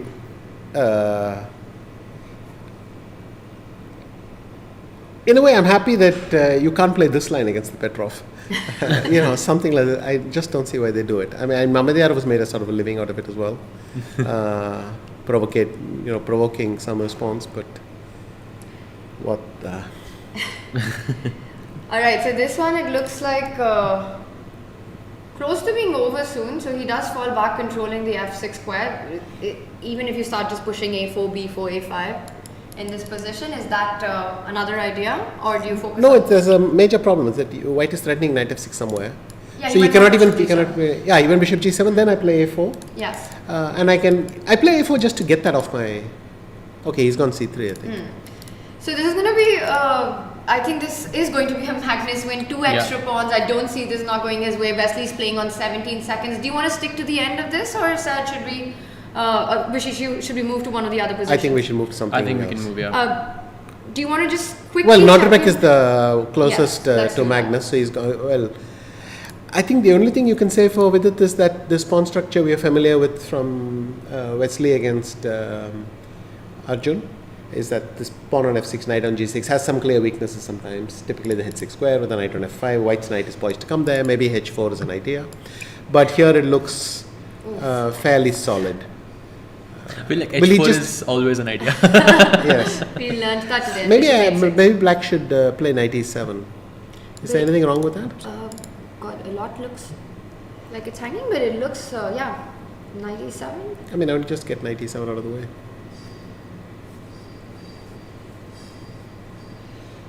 Looks very possible. You know, Magnus could really rub this in with rook e4. No. Huh? Rook e4? Oh, you mean his position? Yes. Sorry. Here we have a view of all the boards, so it's easy to flip. But if he goes, well, we can take it to the board maybe quickly. Yes. Which board are we- just a Magnus board. Just a quick update of Vishy's idea of rook e4. Oh, by the way, just as you said it. Yeah. No. Yeah, I'll show you. It's just. So this is the position, rook g7, rook e4. Oh wow. So no, and that's it. Great Yeah. call, by the way. We catch the ending of it. So the point is basically rook e4 stops that king coming approaching any. as in don't even think about it. And then if bishop g7, rook g4 back collects Or the rook piece. So that's e7, it. both Yeah. work. Even rook e7, yeah. Yes, but one is enough. And Magnus for the second time today making it look easy. The first one as well, and it gets a bit scary when he finds his rhythm. Yeah, and he's. It now seems very hard to spot someone who's going to stop him, unless Nodirbek can do this. But with it played knight e7, this is quite solid right now. And so far, I think Pragg got the biggest chance to stop Magnus, and that was in game 1. Yeah. Let's switch to the Vidit board. Let's switch to the Vidit board. Okay. We should check Vincent as well. Yeah, we can do that because that's At some equally point. exciting. And we've got time on this one, so. We go to Vidit's board Yes. or? By the way, knight e7 played, so he wants to trade off this f5 knight, which is a bit of a pain for black.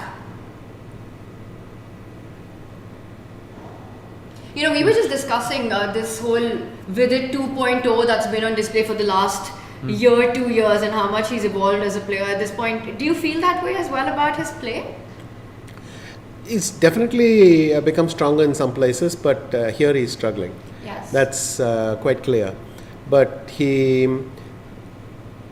I think watching all these youngsters go past him provoked a response from him. Yeah. And It motivates that you as it well. yes, well, he suddenly understood.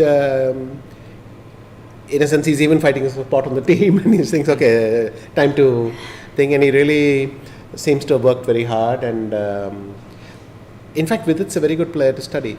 He has ideas everywhere in everything. He has little ideas in every system. Quite an interesting opening player to make a note of. Yeah, and also from a classical sense, right? He makes the plans. He kind of shows the plans on the board in his games when you look at them. Yes, and generally when things go well for Vidit, his games are beautiful to see. There's a harmony. He must win some messy ones, but mostly I remember the nice ones from him, from Vidit. Those little positional ones where he makes those little moves and And clearly Surya was helping him for a long time, Yes. so maybe that also helped with the openings and so on. So the position that we have right now, you think he's comfortable with what's going on here? I don't see any danger for Yeah. black. I mean, if anything, to me it looks like black's the one with that bishop on d5, the light squares. Yes, it doesn't matter because if white plays f3, king f2, then there's no light square deficit there. But I don't see Wait. what either side is aiming for. Issue-wise? Ah, okay, yes. You just He's went got rook that. d8 now. So So- now we f3, yeah? Yes, but this looks pretty balanced right now, Sahaj. And do you want to quickly check in with the Arjun Vincent board? Yes, I've been meaning to check this. So by the way, brilliancy on the board with b6. Oh, b6 is very cool. Explain that. What happened? So if you go back to the move before b6, white is, well, in a manner of speaking, forking the knight on d5 with two rooks. And there's a pawn on c5. In fact, white is not threatening anything. Excuse me. But Arjun, oh God, if you have to go back knight a3. Oh, he plays 93, yeah? Knight a3. But I mean, I still want to understand b6 as a brilliancy. No, it's just he's saying you can't do anything, and he's protecting the c5 pawn.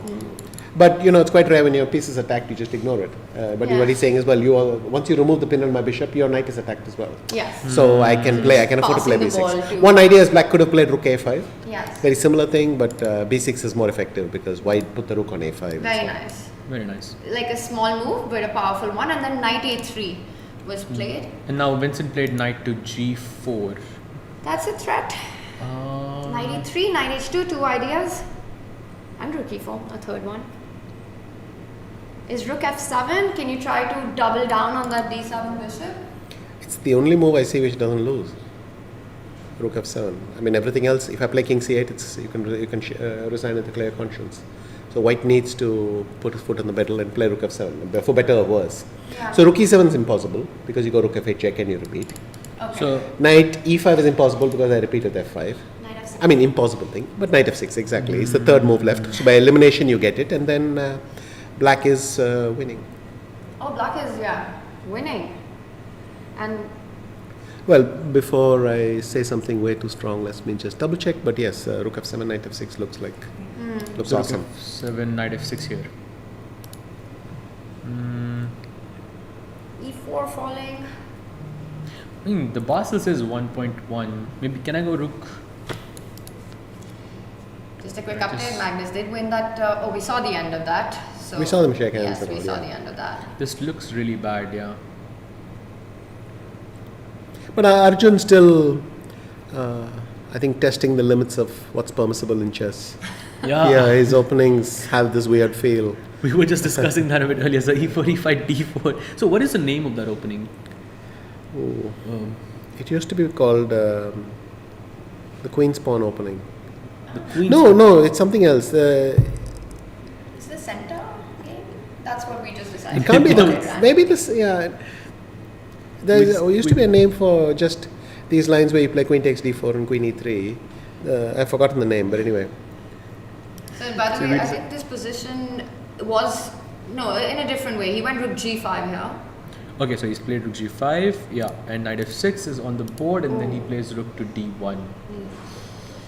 I mean, Vincent could have played King C8 if he wanted, but... Okay, by the way, this is already E5 is on the board already. Oops, Okay, sorry, but then knight E4, is he going to go... Oh, he's going to go E6 maybe? But knight E4 and I E6. think wait, he's created a mess. yeah, he's gone E6, What is E6? So if you take rook takes pawn, your idea is rook G7. yes. But then I can play knight D6 or rook D6. So- Maybe knight D6. So rook E6? No, he's in fact taken the rook and saying I don't care. Okay. King but you lose C8. the D7. Okay. King C8. Now I think Arjun's position must have improved. King Just see how bad the evaluation was without it. It was 1.1. Not much. It seems to think knight G5 is about the same as rook E6. But I mean, what kind of chess is this? If I go knight E8, how can this even be a position? Wow. It didn't want king C8. I don't know. Presumably, I wanted king E8, but I'm baffled by that.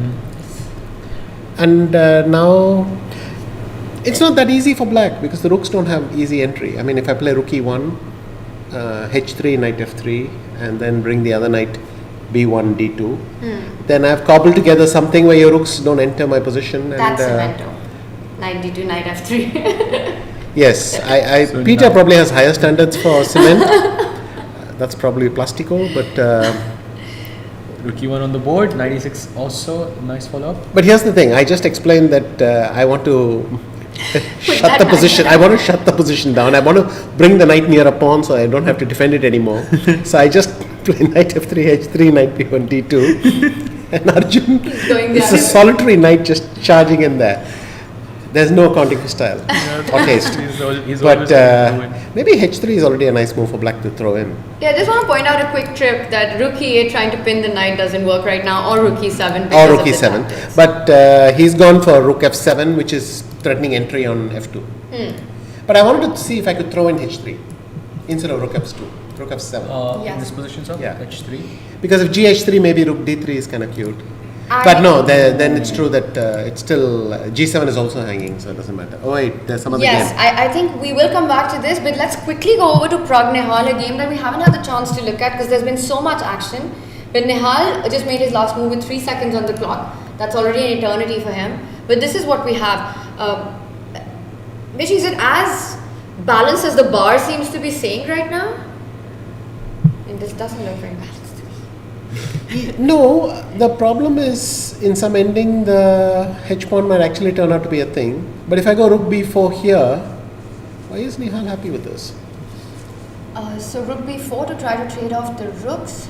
Or maybe I play king E1, but then I think you'll continue with rook C8 and you'll go on. Let me play rook B4. Let's see how bad this is. So rook B4, okay. Yeah. On the board. I think you're... Bad at all. The computer seems unmoved. Yeah. My idea is just trade the rooks, then I'm threatening king E1, bishop D2. Then I'll push the B pawn, then I'll try and H pawn, and something like that. The white upper pawn can't try to be ambitious here once the d pawn stopped. That was my point. I was trying to, if I slowly push the pawns, then I'm better, I'm winning. Yeah. So all I need is to create that H passer. So Or I maybe- have a question, sir. Who's playing for a win here? Definitely not Nihal. My rook B4 was an attempt to convert. Oh, I was thinking because of the d3 pawn, you were trying to liquidate the position. Not at all. But if rook c8 happens and that rook hangs Then around, we'll see the moves. yeah, if rook c8 happens and black keeps Sorry the about rook, that. then I was not so sure. But this is unimpressive. What's happening here? But yeah, there we go. King d1. And if we can just go full screen on the players right now, they're playing on seconds perfect. So this is where we are. Oh, now there's a problem. The white is threatening rook e5 check. And Nihal knew he couldn't repeat bishop d4 because the rook takes g5. Rook takes g5, yeah. Winning. So now rook e5 check, king d f4, and black is hanging on for dear life. You know, at first But look, there's still that pawn on d3, and that's the problem, because if black plays rook a6, then suddenly he's threatening something. He has a threat. Something very little. maybe instead after rook a6, I can also go rook a5, but yeah, somehow For the moment, yeah. At first look, I was thinking black is the one playing for a win because there's so much activity. But yeah, you're right. I think black has to play for a draw at some point. I get the feeling that both of them are trying to create some chances in this position. Yeah, here it feels that Nihal was the one who missed the moment to clinch it. I mean, to not be a pawn down, to put it in a funny way. And then here, demonstrating that you're the one. He's gone bishop d4. Okay, so now rook g5 wasn't possible because he'll take on c3. So king d2. He's rotated the king thing, and now rook c6 happened. Yeah. So Pragg is just waiting on a5. Now also rook f6 is not possible. And maybe he went rook c8 for that reason, so because he wants to go rook f8. These guys are good. I mean, they have seconds on the clock, so they just make moves, which it's a, they're just able to keep the position going and pass the move back to the opponent. I mean, you also have to do that. Look at their hands are trembling already because there's no time. Yeah. Both of them are shaking, regardless of the fact that Nihal, he's so good with little time. But now it's getting dangerous because rook f8 is a threat. With rook and then rook a8. Yeah, if rook f6, then rook a8 because the rook is outplayed itself. But I can always go rook a5 check. That's why he went king d5, because rook f8 on the last move, Sahaj, would have resulted in a check first and then a rook trade. Exactly. Yeah. So Really he nice. had to do it this way. It's very Not, the awareness. but even that it's not that easy to say, because if I had gone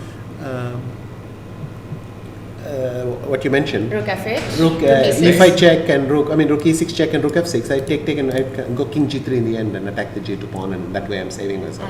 So anyway, but just a tactical detail. Yeah. I think maybe the position is equal and neither of them is finding a way to break through, but But they're not right now- repeating either, by the way. They're trying because both feel that, or at least Pragg feels that the win is just there waiting to be had. And, Pragg has this extra pawn, but Nihal has this solid hold on that white king with the pawn, bishop, and king in the center. I still think it's a game. Anything can happen.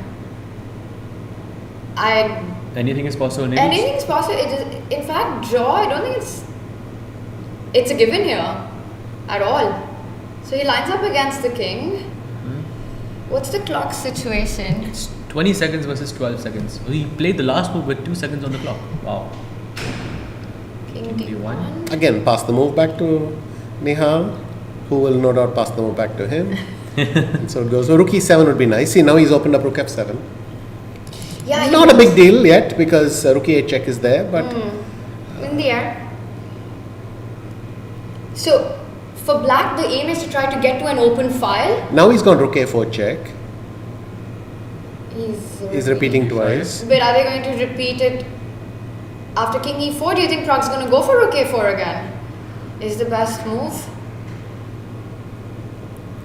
Well, I mean, what do you do? You're looking for a win, but maybe it isn't there. It's not there. Maybe the position is balanced. Yeah, the evaluations are just that. And Pragg In fact, we have. He doesn't repeat. He's trying bishop d2, but this must be equal. So maybe rook f7, or should I take the bishop? Oh, it goes bishop d4. Okay. But that's the thing, like this fighting spirit of just continuing the game is when mistakes can happen. So isn't this a bit risky for Nihal? No, he has to, because in fact the rook endings are risky. If bishop d2, king d2, then he has no way. If at all he's going to do it, he needs some imbalance. He has to go bishop f4. so that you play bishop f4, gf4, and then you can play rook g7 maybe somewhere. Or the only way he can permit a rook ending if there's some imbalance in the position. But right now, bishop d4 So keeps it G5, alive, but b3, I don't know what doesn't take happens. it. He plays bishop c3. Oh, b3, maybe he was afraid of rook f7 finally. But Okay. now, funnily enough, I can play rook f7. No, I couldn't because of rook a4. Rook f1 check, king d2, rook f2 check, king e1. That would be the E1, move. Yeah, both players are just keeping the game going with seconds on the clock. So rook e8 again.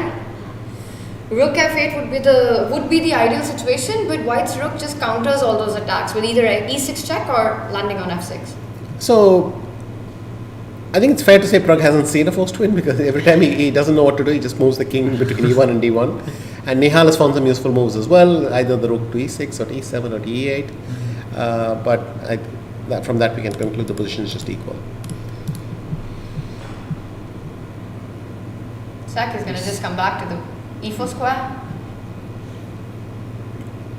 And meanwhile, Nodirbek Vidit has ended in a draw. And how many games left, Tanya? Just this one and Vincent, but I feel we can wait before we jump to Vincent's because Arjun has escaped again. yes, as he usually does. Houdini, Arjun.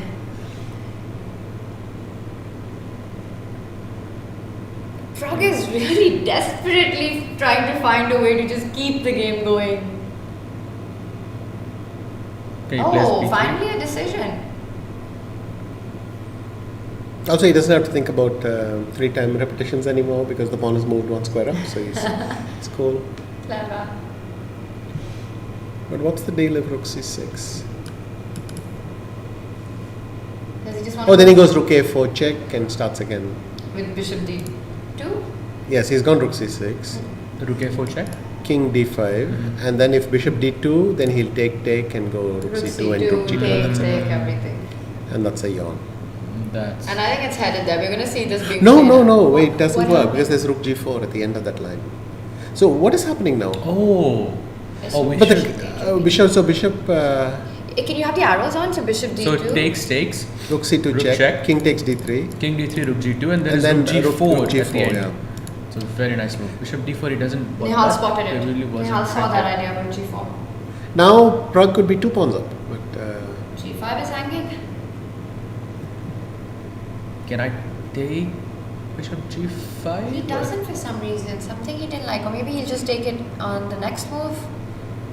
If I just play bishop g5, I think rook what am I c2? missing here, sir? well, rook c2, that's all. Bishop I d2. bring the bishop back. He's taken on g5, so now once again rook c2 and then you go rook b2 something. Yeah, just don't allow rook d2, bishop e3.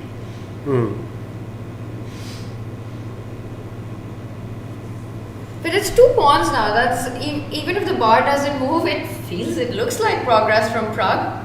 I mean, the h pawn can start moving ahead as well. Ooh. Wait, what? Yeah, I think there was just a very narrow path to equality. So there's something big here. Okay, that's completely winning for him. Maybe the What difference was happened d5 or e5 and still. So what happened there? Rook f1, maybe king d2 is over. That's the problem for he can't go bishop.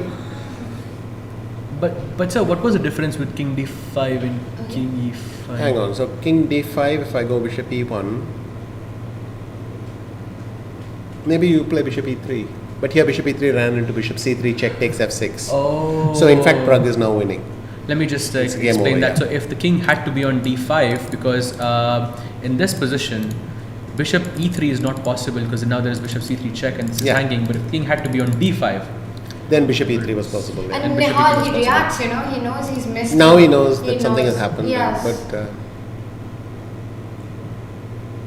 Yeah, you lose the d pawn and now it's just 2 extra pawns.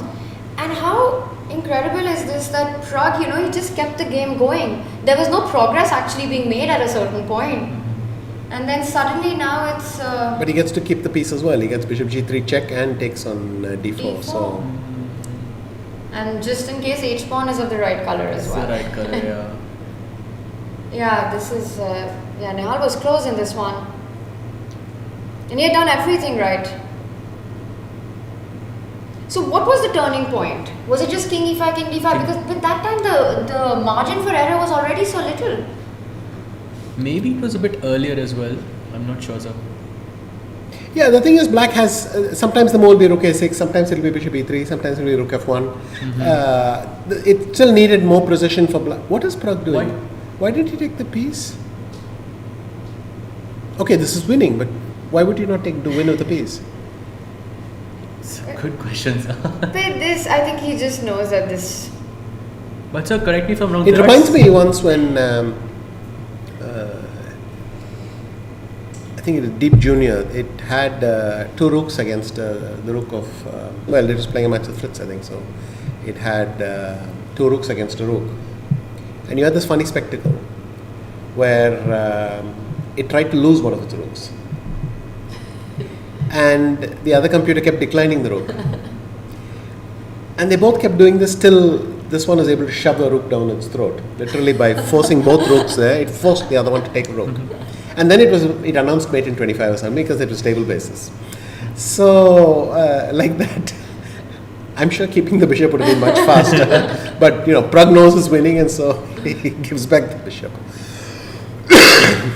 But sir, correct me if I'm wrong. There are some positions here where it can be a draw, right? There is some pattern here where it can. I don't know, with some g4, h5. I'm not sure of the exact position. But not in this way, because here white controls. Right? I mean, you'll play king g4, g3, h, whatever. Yeah. Right. I think only if the pawn advances too far and your king gets cut off on the second rank, for instance, by a rook on c3, then it's lost connection with g4 and something like that, maybe. Okay. So when the king loses connection with the pawn, so that's not going to happen here, of course. And or the king comes to f4 and the rook's stuck on g6 and you have space to do perpetuals and so on. But this is trivial. But I would have gone with the bishop. I mean, I still can't believe this. Can we actually back up and show that moment? Because this Pragg is going to show us the way. Sir, I think it was right there. Yeah. Come on, rook takes so here d4. you see bishop g3. No, there's no need. He didn't play rook b1. So I go rook takes d4. Yes, and rook c2, bishop c3 you have. So what didn't he like? He didn't want to go. He didn't want to give the g2 pawn. Yeah, but then I just play h4 and it's a piece and pawn. Yeah, rook takes. It's the right color as well. No, it's the sad thing with Nihal is he's still totally lost, but he's lost in a slower way. Can we also just go back to that moment when suddenly the bar shot up and that? The moment was, I believe, over here. Yeah. Where it was. It had to go king d5. That's the only move in this position. Because I think after bishop e1, this is what happened in the game, and he could play bishop e3 as Vishisa pointed out. And bishop e3 still keeps the balance then? Well, try it. Because d3, yes, you're right. You have to hold on to that d3 pawn with dear life. And no king d2, so that's stopping king d2. But I'm still kind of struggling to understand this. Okay, actually, let's see. There is some technical work ahead for things. So let's have a look. If you go to the current position, yes, we are enjoying this thing.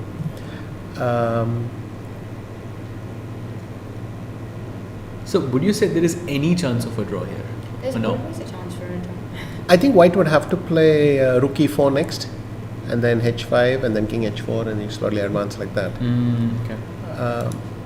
Equally, I could play rook e5 and h5. He's also managed to get some time on the clock so he can find his way forward. Unfortunately, I think both of them have managed to get extra time on the clock. For Nihal, it doesn't really help. Yes. I mean, this is still winning, but there's work to be done. Yes, you need to find a way to push the pawns. Yeah. I am still adamant that you could have taken the bishop. I keep banging on about this for a while, but you could have taken the bishop. I think the game would already You know Pragg well. When you tell him about that, what would his reaction be? No, he'll laugh because this is also, I think for computers, both winning methods are equivalent. So probably they can already tell you a mate in how many moves. So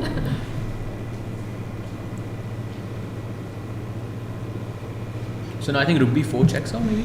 yeah, and then I think king f3. King f3. Okay, he plays rook g6 check actually. Let's continue that. Rook g6, king h3, and now I think he will go back to the same square. I think that's the exact same position, yeah. So this is where we Yeah. are. So now he's threatening h5, and black doesn't have that many. What did he do? Rook b6. Yes. Yeah, rook b6. So Now- from a a plan perspective, the idea is to push the h pawn, support it with the king, and then advance the g pawn as well. Here's one plan. I could go h5 here. I think rook f5, rook f3, and then g4 should be winning. So rook f5, rook f3, and then g4. So of course you're putting the rook here, so that after g4 there is no rook b3 check. But everywhere there's some. What black is trying to resist is something like this. I don't know how many. See, if I go for something like this, you hang around. I don't. I do this. You wait. I go g4. And now suddenly you go rook a5, and you tell me if I go h5 check, you'll go king g5 and sit here. And now you see the advantage has disappeared. Yeah, so this is the position I was. So these kinds of things. So suddenly there's no rook f5, so you don't want to do that. But here it's still winning, which means that white can do rook e3, for instance, and then king to f3 or f4, rook e4, and you start again. But why can't you just go rook anywhere else and give a check on the 6th in that position? Why rook e3? Can't you just force the king back as well? Yes, that works as well. But if I do this, you'll do this again, And that now again you leads- can go h5. Now and you rook can go b5. h5 because you have rook b5 check. Yes. But this needs some careful execution. He's But going for your other plan, by the way. h5, king h4, the one you mentioned first. Yeah, no, this is winning. I thought Nihal's only chance was, it's only a practical chance. Which is? This one. One sec. No, which is not rook b1 but rook b4. So you provoke g4, then you go here. But check on e6, check on g6? Yeah. That's the problem. But I mean, what else? Black is only looking for practical chances, not really Yes, thing. true. So here, if I go here and then check, now the pawn is too far along. Can play h6 here? Yeah, because rook h1 is not good enough, and slowly. So we've got some moves and he's making a lot of progress. I don't even know if Yeah. Nihal will continue seeing. In fact, this Nihal has a plan. problem. White is threatening rook a7, and then this mate is Checkmate. mate. Oh, rook a7 and Yeah, and then you'll force. So he's gone rook a7 check. Now Nihal will be forced to go to the 8th rank. Isn't there a moment where you need to be accurate with whether you push g6 or h6 in these positions? Exactly in this kind of a setup? I think that's when your king. that's when you're king. I think what Tanya is referring to is a king cut off from those pawns, and you have h5, g6, rook h7, Yes. and you have to be careful. Which one you move? Because the king has to find a path in, no? Yes. I don't know if we'll get that position here. So are you talking about which pawn to push? Yes, once both pawns reach the 5th rank, there is a certain position that Yeah. only one of them is a correct move. But I'm not remembering which one that is. So you should help me. I thought one was easier than the other, but not that the thing. But again, it really depends on where the rooks are in specific. But when you're playing at this speed, you just want to increase the odds that your opponent blunders. All checks, he's gone g5. Yes. Now he can check his way to a7 and play h6. So this one is over. So just Yeah. h6 is the better h6, move. no, here. yeah. Yes, 8-6. and Because the then king wants to hide behind the pawn always, right? Just let me show that on the arrows. h6, king 8-6, h5. king h5, rook a5, g6. Just keep doing that. The, Step I mean, by step. the reason why Vishy sir is saying that, I'm just explaining to the chat as well, that after g6, king g5, the king would be exposed to some checks over here. But just now the king hides behind The J pawn, yeah. the g pawn, exactly.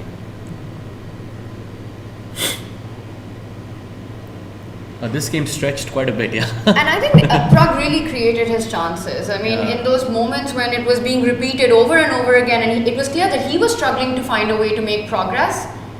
And then he did, he didn't capture the g5 pawn immediately with the bishop. He gave a check, captured with the rook, also finding that rook g4 idea with seconds on the clock. Yeah, once Okay, again, so stops the now check. g6, but he's gone for rook f5, okay. Yeah, g6. In fact, it didn't matter because stalemate is not an option for black. What about G6, G7, Rook F8? I was thinking the exact same thing. I think that's But G6, G7, I go King G8. That can be awkward. And then Rook F8. Oh, yeah. No, then there it is King doesn't G6 at the end. Rook. I think Rook F6. That's check. so nice. that's Maybe we it, can show that. Sure.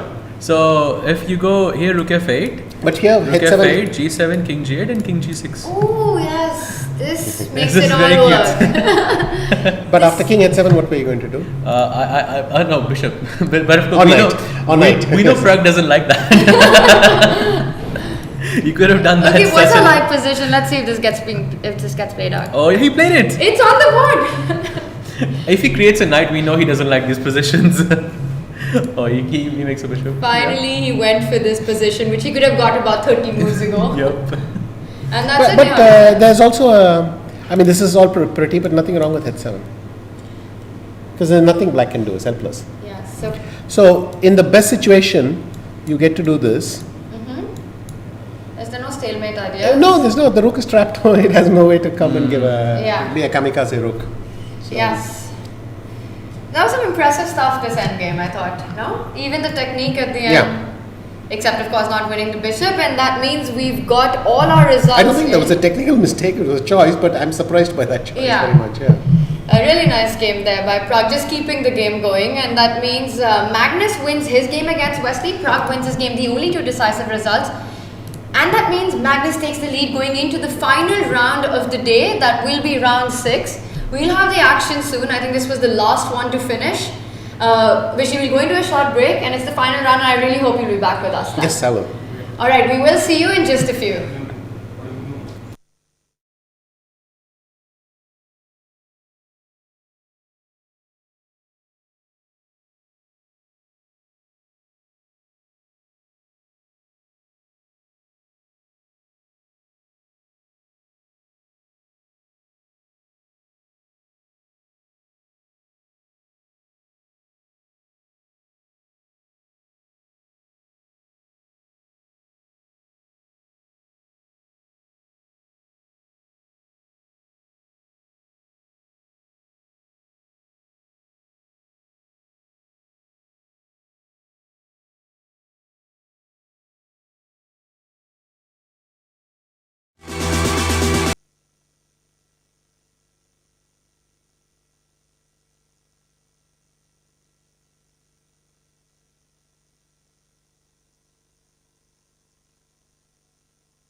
What's been the highlight for you so far today?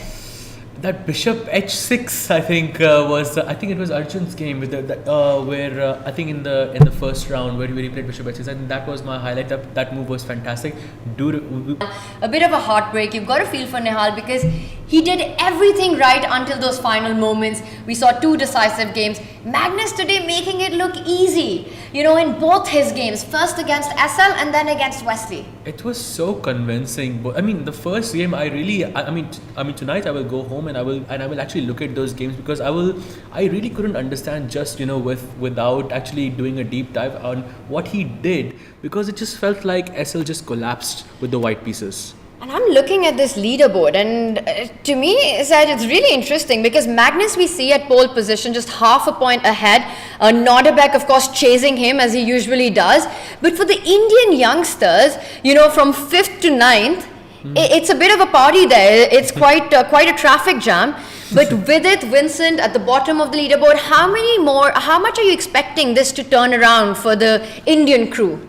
There are still 4 rounds left, so I would say quite a bit of fight in those matches, and I would say it's still not over. Yep, it's a 1.5 point lead, from the leader. So that's still quite a bit, but it's 4 rounds to go. So I'm still hoping that there can be a bit of a fight there. All right, but right now Magnus Carlsen looking in great shape today. Nodirbek Abdusattorov also bringing on that fighting spirit and not letting go of his chances. We will move on to the women's standings next.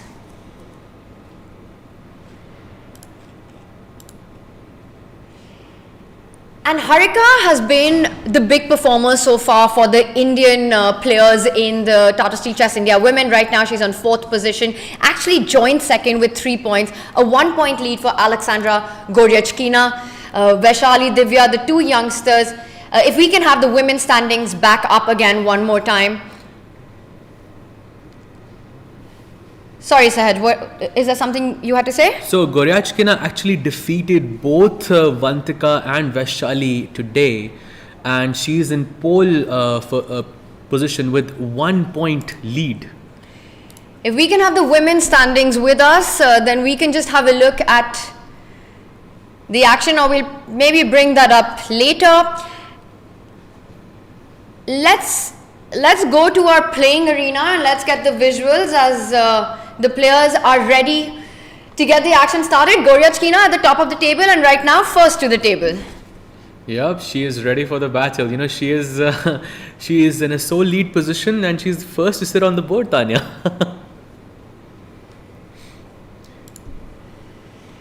First to sit on the board, and she's got a big one up ahead of her. Is that Katrina Lhano we see there? She's ready to go as well. Arjun Erigaisi, he's the one first to hit the chaos button in any game that he plays, and always finds a way to escape.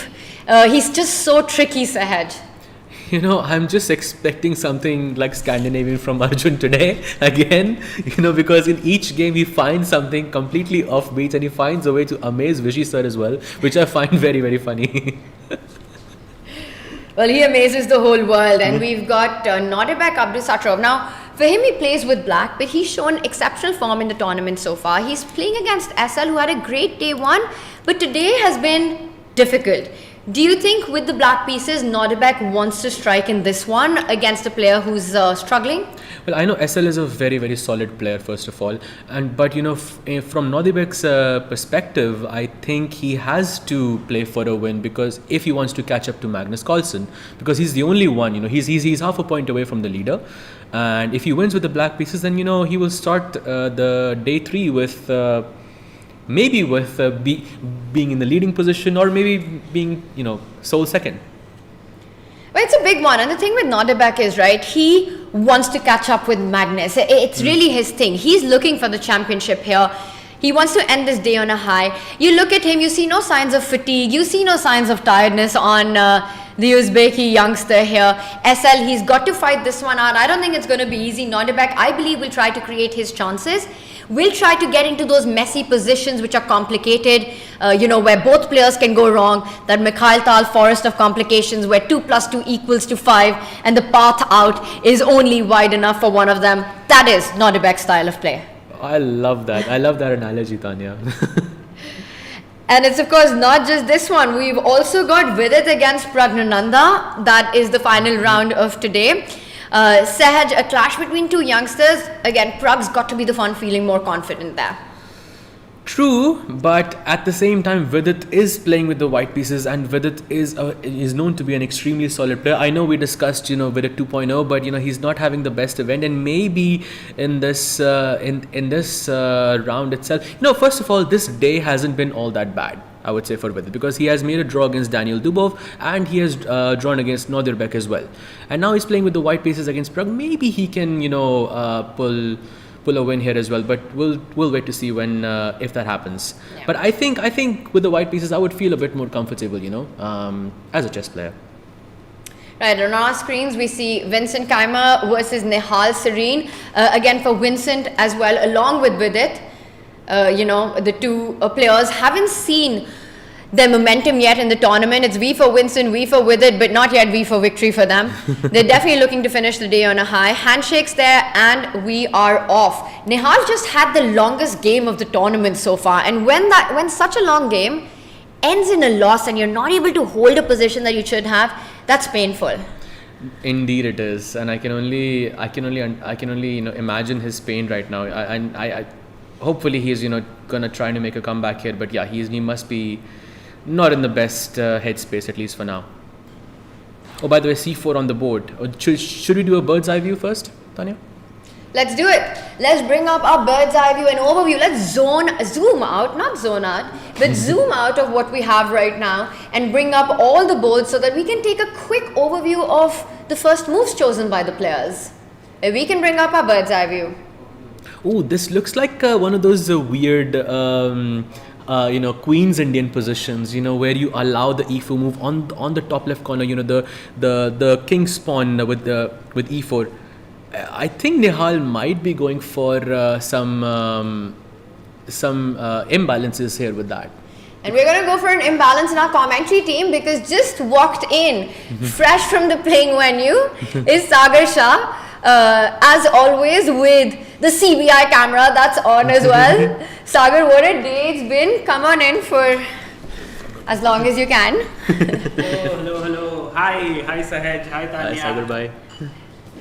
Well, from Vishy, there's a huge drop now that I have come in. But I think the flavor of the shirt remains the same. The colorful shirt that Vishy was wearing. You and Vishy are giving massive competition to Levon. I'm going to take a picture with him, red and blue.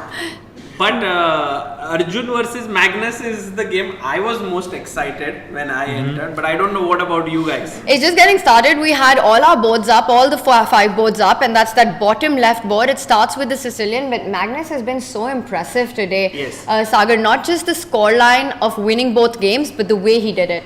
Yeah, against Wesley, it was looking like it might head towards equality. But suddenly Wesley makes one error and that's all that Magnus needs. Absolutely right. It didn't look like an easy position to play from the black side, but yeah, even Vishy sir said that even the bar was saying it's 0.0, but it's so hard for black to play any moves, and Wesley just I think made one mistake and just collapsed there.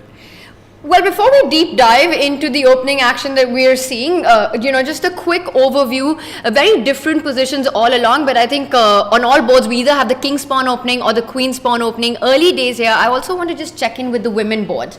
Let's bring up our bird's eye view of the women boards, and I will have that up on our screen. Today Harika right here. has been doing pretty well. She Yes. beat Divya and she was almost going to lose to Vantika, but she held it. And I guess she's now, who is she up against? She's up against Udina. Yes, and Sagar, you've been out, we see you on the screen in the playing arena. You're always setting up things and taking all your, shots, and you're in the players' lounge.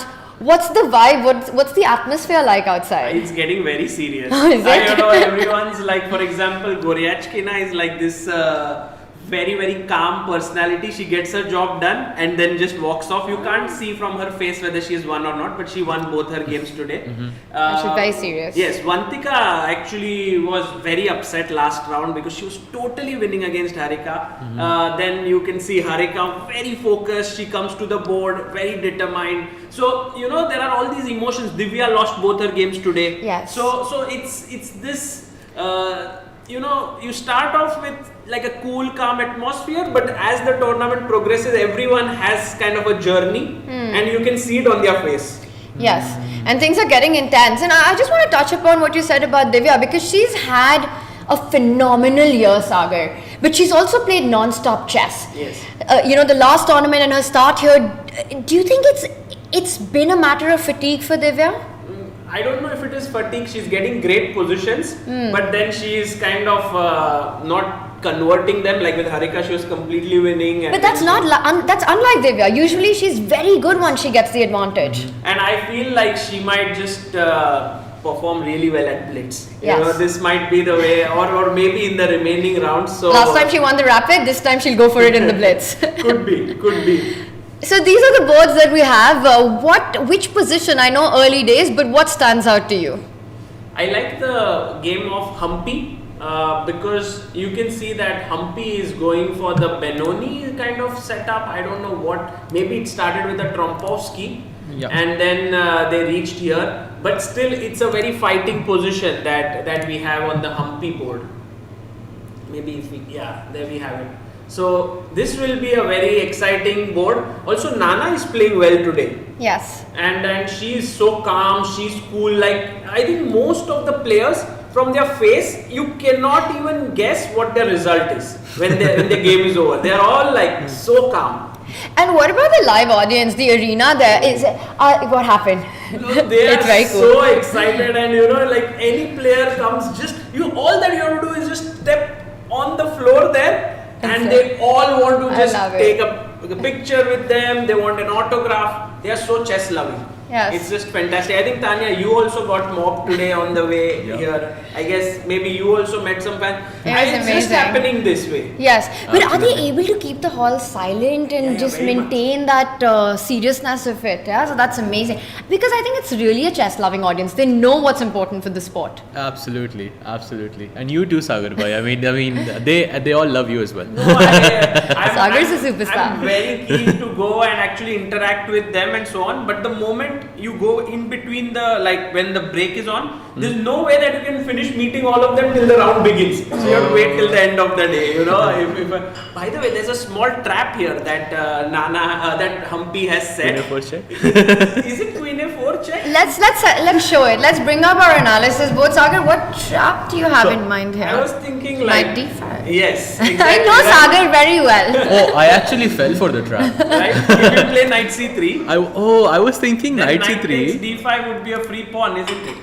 No, I was thinking you will play Knight takes E4 for some reason. But after Sagar bhai, oh sorry, can we just have the analysis board so we can? Okay, just one second. Yeah.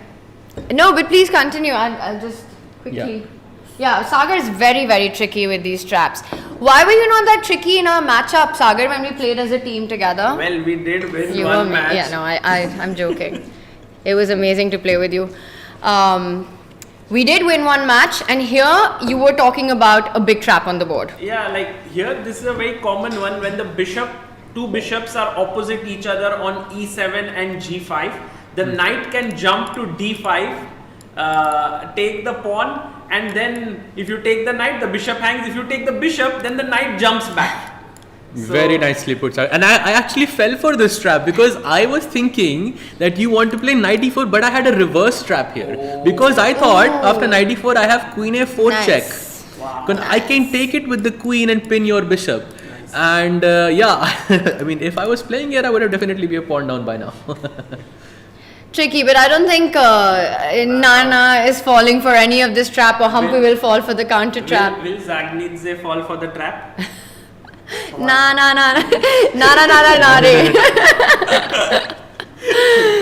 So that will not happen, but she's taking her time because you also have to find a way, because knight takes d5 or knight takes pawn on e4. These are two threats, right? So right now Nana is thinking about how she keeps everything under control. Which other game should we jump to? I think the game of your teammates, Vantika and Vaishali, they both are facing off each other, the gold medalists at the Olympiad. It's so nice that two of them are playing, one of them is commentating here, so it's already 3 members of the team. 2 of them are playing against each other, but 4 of them are in the arena. Yes. So they're all there. Maybe someday, Tanya, you should just walk out there and you guys should recreate that scene. But what a decision by Vaishali to give up her bishop for a knight, right, from b7. And it's not very common that you do that. Absolutely not, Sagar. You're right. And also Arjun did something very similar, not exactly the same, but something similar against Vidit yesterday. And I actually spoke to him about it, that what was his idea behind it. And he told me that he wanted to play bishop f3 because he wanted his opponent Vidit to go gf3. That was the strategy behind it. Maybe I can see that's not possible in this situation, but similar structure. I mean, she could have kept the bishop, but Vaishali. Vaishali.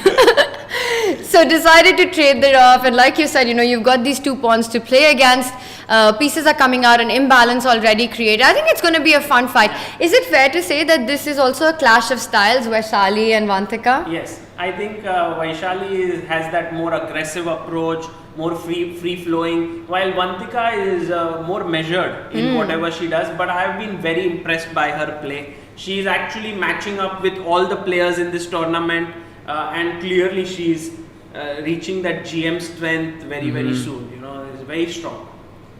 But guys, are you excited for Arjun versus Magnus? Should we look at that? Let's do it. Let's jump back and let's also take that from the top. If we can bring up Arjun versus Magnus, that has to be our marquee matchup. The newest member of the 2800 elite club. Actually, looking at Arjun, I felt that today has not been a particularly great day for him because he got simply crushed by Wesley, had no chance, and then in the game 2 he was up against Vincent where he was very close to losing. He managed to hold somehow, and today the look on his face was like, if I beat Magnus, I redeem myself. All that bad moves that I've made today, I need to just win this game.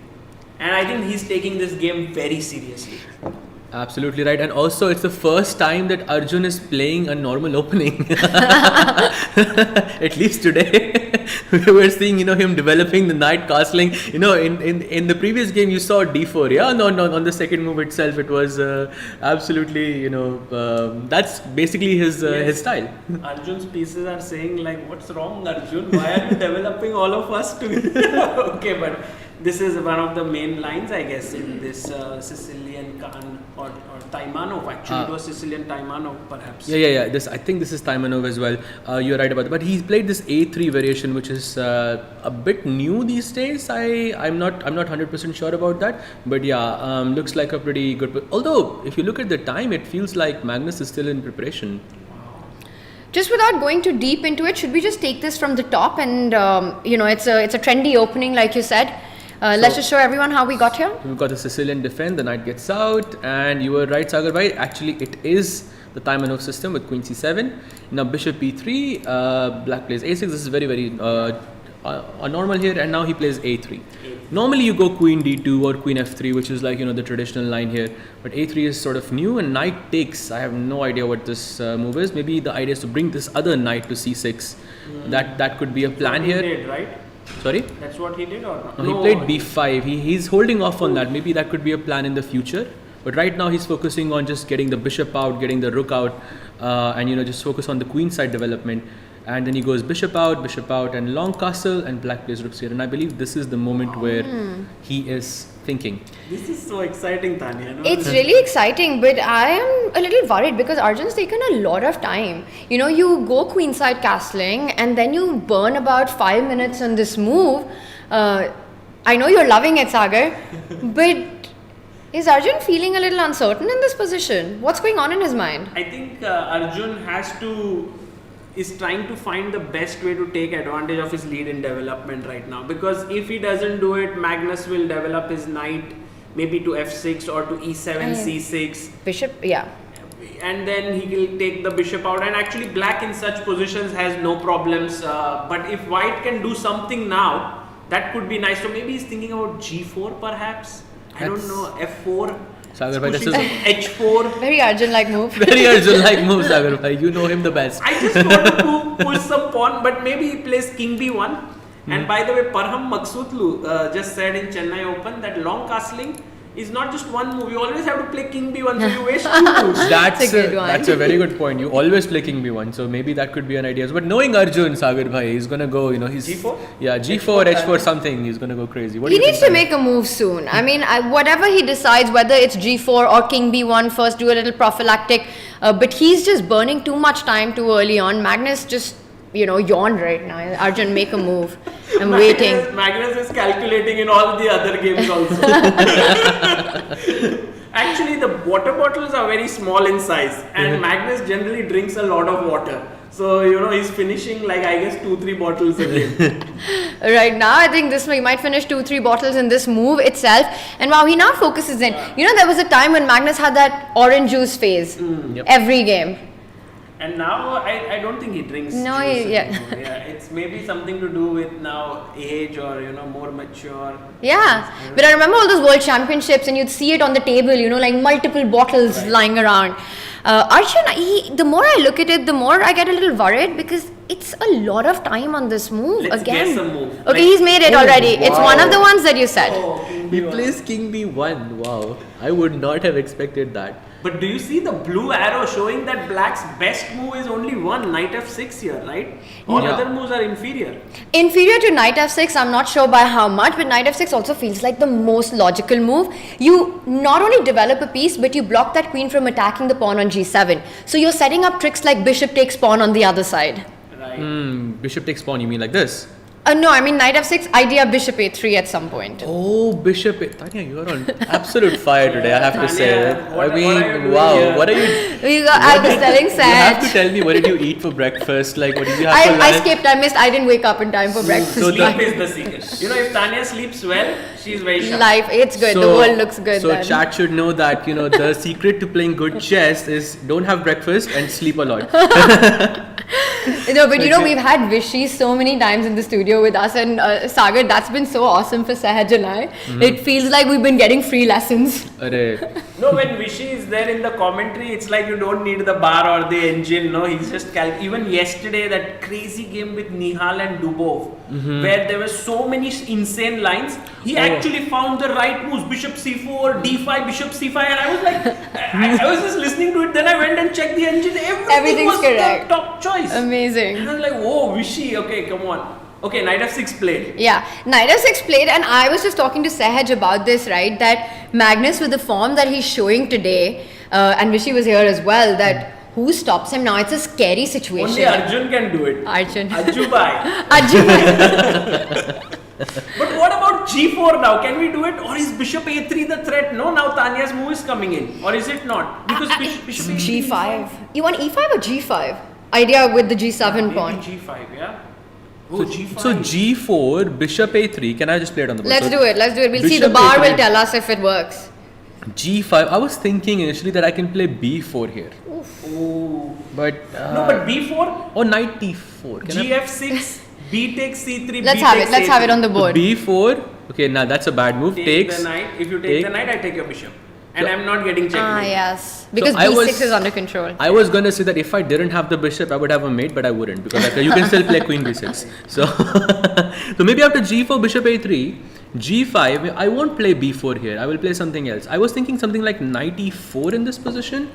Although the position becomes really chaotic after Wow, knight e4 is such a interesting move because if I take, you will take my pawn on c2 this. with Yeah, the queen. and then bishop e4. I don't know. Tanya, I'm sure you see the matrix here. I so- don't understand it because knight takes pawn, knight take, because d7 will be hanging in those lines as well at the end. So it's complete chaos. That's why Arjun was thinking for a long time. Probably. Because I think he saw king b1, knight f6 and he wanted to play his next move.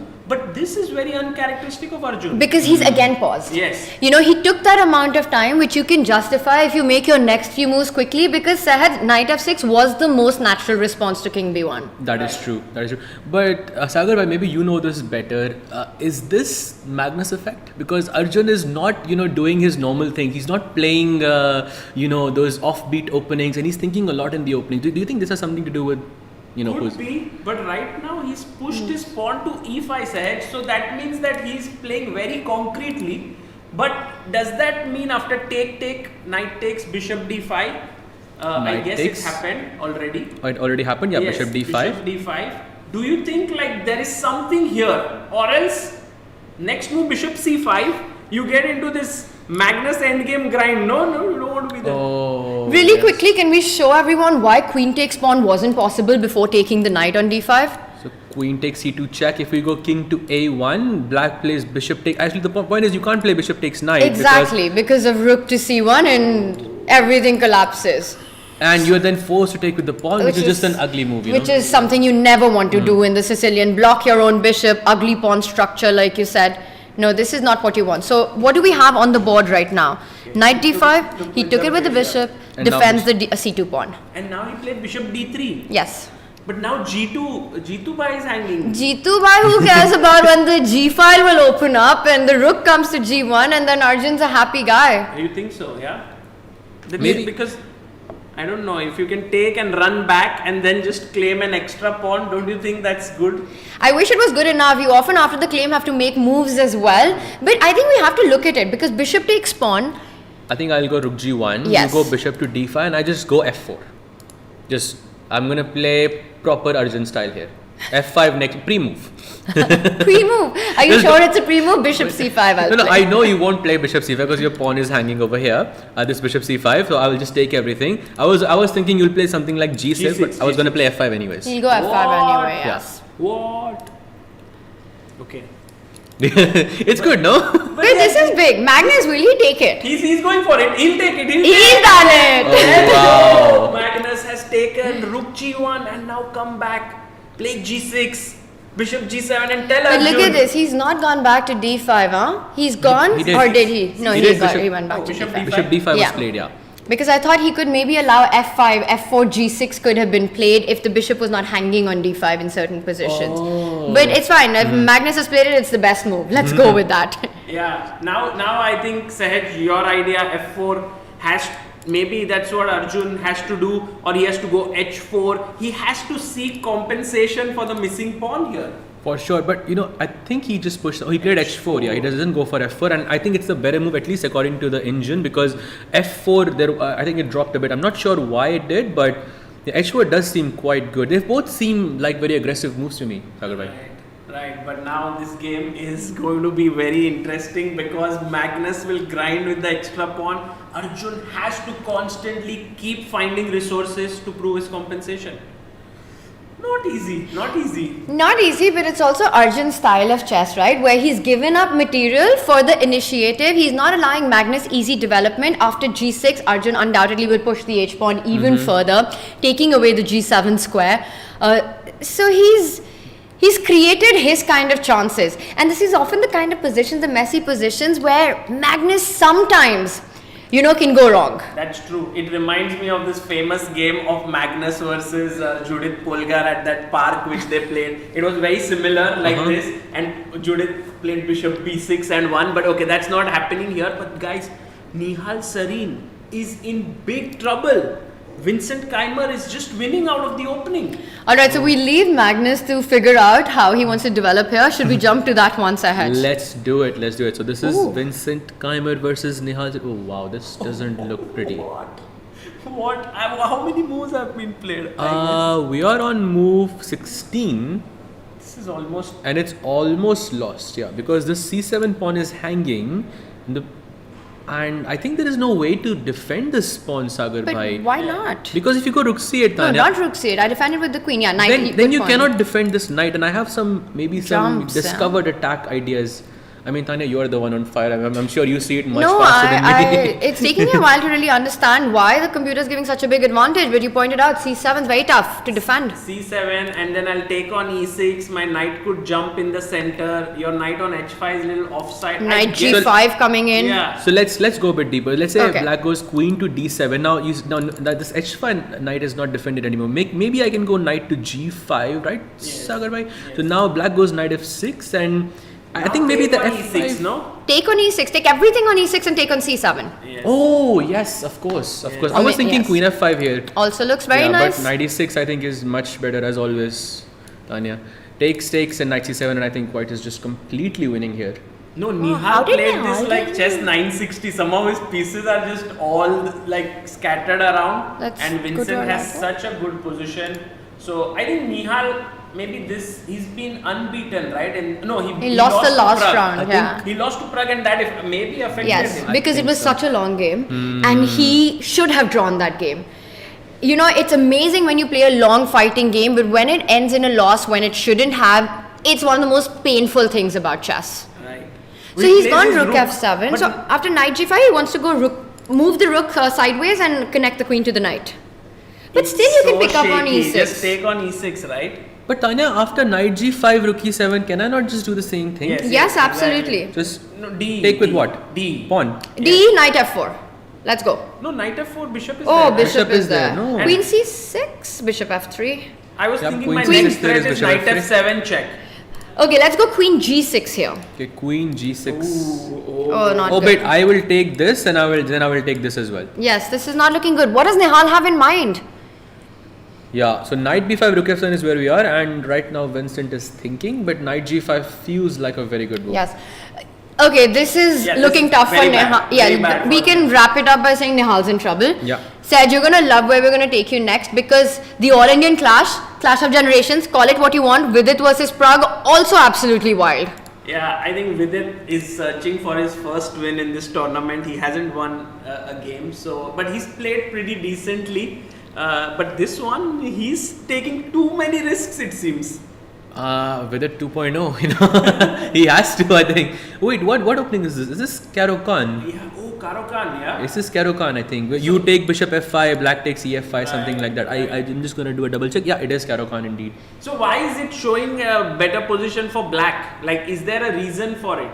So, Sagar bhai, if it was white's move in this position, then white had this e6. Because then if you take, then I can go rook e1, and I think black is basically the game is over. But after queen e6, I feel black has this control over the light squares, but I'm not sure why there is such a substantial... Okay, not anymore, yeah? Now it's 0.0. Do you think the better move was knight d4 to put the knight on e6? Knight should be on the outpost. Yes, you're right. Knight should always be on the outpost. I don't know if that... Let's actually play it out. Let's actually verify it. So knight d4 happens. Okay, that's a terrible... No, it's not so easy. Yeah? Where is Rishi sir? Where are you? We are missing you. If you're watching this, spoiled by a 5-time world champion, replaced by a weak IM. Nice, sir. But if it's not so easy for us to guess the move at first instance, it's not so clear, right? That it's. But Sagar bhai, I have to say knight d4 is something that I would play here. But in this, because you are taught that if there is an outpost, you should put your knight there. It's a good blockading thing. But somehow black was, Pragg is clearly better in this position, but we can't justify why. It's maybe just short castle. Wow. What do you think, Tanya? I kind of like what he played. I think queen e6 is a very natural move in this position, even if it's not the best move by the engine. It's, you want to just stop e6, you want to put pressure on e5, knight on c6 is eyeing that, and then you keep it a bit flexible, right? You could either go short castle, or there might even be a reality one day when you can go long castle. I know it's hard to imagine, but you're not showing your cards yet. So queen e6, I wouldn't fault it that much, Sahaj. Okay, I think that's fair. But somehow the bar does not like that that's so much. Fine. That's what makes chess amazing, that, humans are playing it. They'll play moves which are practically more difficult to handle. Right. And with it pulls his bishop back, and it's a nice imbalance between a bishop. What do you think, long castle happening or not? If he plays long castle, literally, I'm going to follow your regiment from now on. He's not going to play long castle. Nobody will play long castle in this. No, he can, no? It's not so bad, right? I don't think it is. But I think called it. It would be pretty crazy if it happens. Do you want to put your house on stake? I am not doing that. I've lost my house a lot of times. So I'm not betting my house on anything. It's been lost already about 30 times to 30 different people. Okay, so short castle or long castle? Let's do predictions, Sahaj. What I say is going to be wrong here. So Sagar bhai, please. You can't dodge it like that. Okay, fine. If I had to choose, look, I like to play a bit more sharp, so I will go long castle. Sagar bhai, what do you think? Wow, I think short castle. You think short castle? Yeah, short castle is easier to play than rook c8, rook d8. Just somehow feels more natural. And also Pragg, in good mood right now, having won his last game, may want to continue that form going in. Absolutely right. I'm going to break the tie. I know I brought the long castle conversation up, but I actually think that short castle just makes more sense. No, Tanya. I would love to see long castle happen. It's really, my heart wants long castle, my mind wants a short castle, but where I really want to go is the Wesley versus Daniel Dubov game. One move there. What Dubov played last move. Sagar loves it. He's like, Dubov is like, oh, the king side is getting opened up. Let my king run. It goes to d7.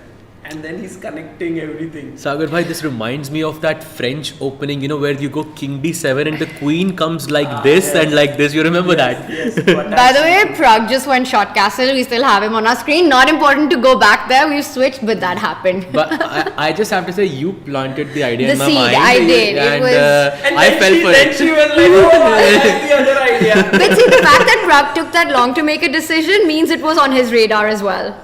True. And so right now Daniel Dubov playing very creatively, very interesting game. But yes, Tanya, we have to go back to our Magnus versus Arjun game. Sahaj bhai, please tell us, do you think Arjun is getting any compensation for his missing pawn here, or is Magnus consolidating? I feel there is some compensation. I'm looking at the bar, because if there was a pawn advantage and it's only 0.3, means there is some advantage here. I mean, practically it looks like the king in the center could be something to capitalize in the future, but I can't see a clear way to break through. I can't see a clear, maybe something like queen h6, queen h7, but that's going to make my queen, completely out of the picture just for one pawn. I'm not sure. Tanya, what do you think? If it was anyone else except Magnus playing with black, I would think that this is really a crazy, chaotic position. Anything can happen and you don't show me the bar. I would feel that I want white here because it's the initiative. Black's king is in the center for the rest of the game. White's king, at least so far right now, it's safe. Yes, I see b4 ideas at some point, but I would still be like, this is anyone's game.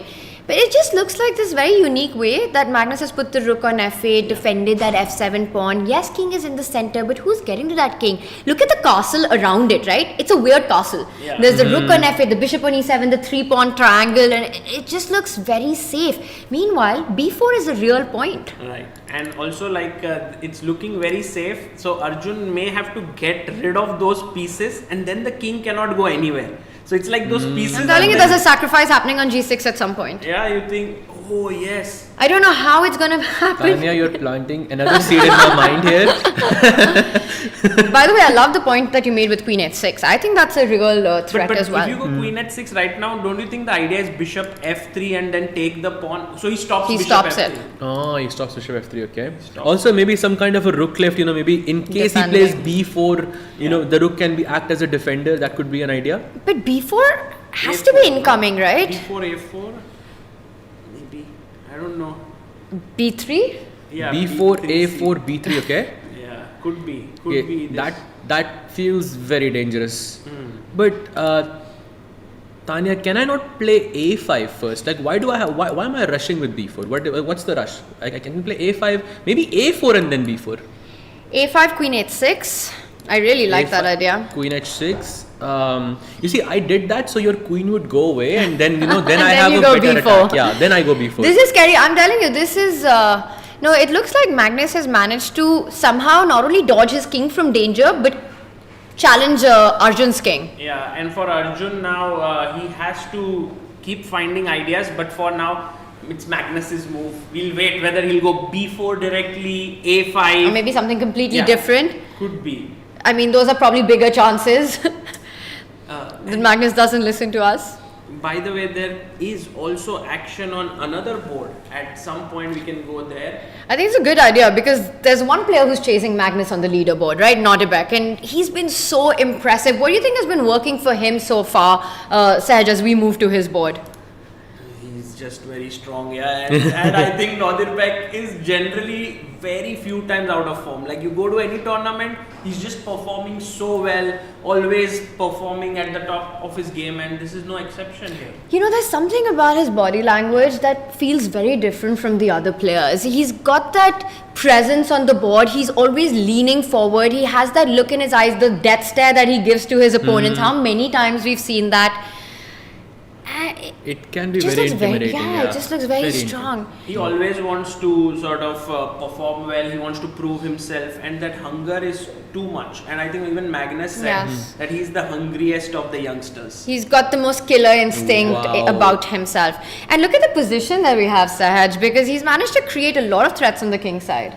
Yeah, exactly, and already he looks clearly better. I mean, he can take with the rook, he can bring his rook like this, and then something is waiting to just be sacrificed in this position.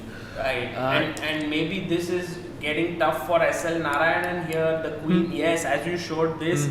Meanwhile, Magnus is going on the offensive against really? Arjun. He Should did we switch back? play Tanya's move. So do we wrap this as that Nodirbek looking good in this one? All the play for black and b4 on the board. b4 on the board, let's go.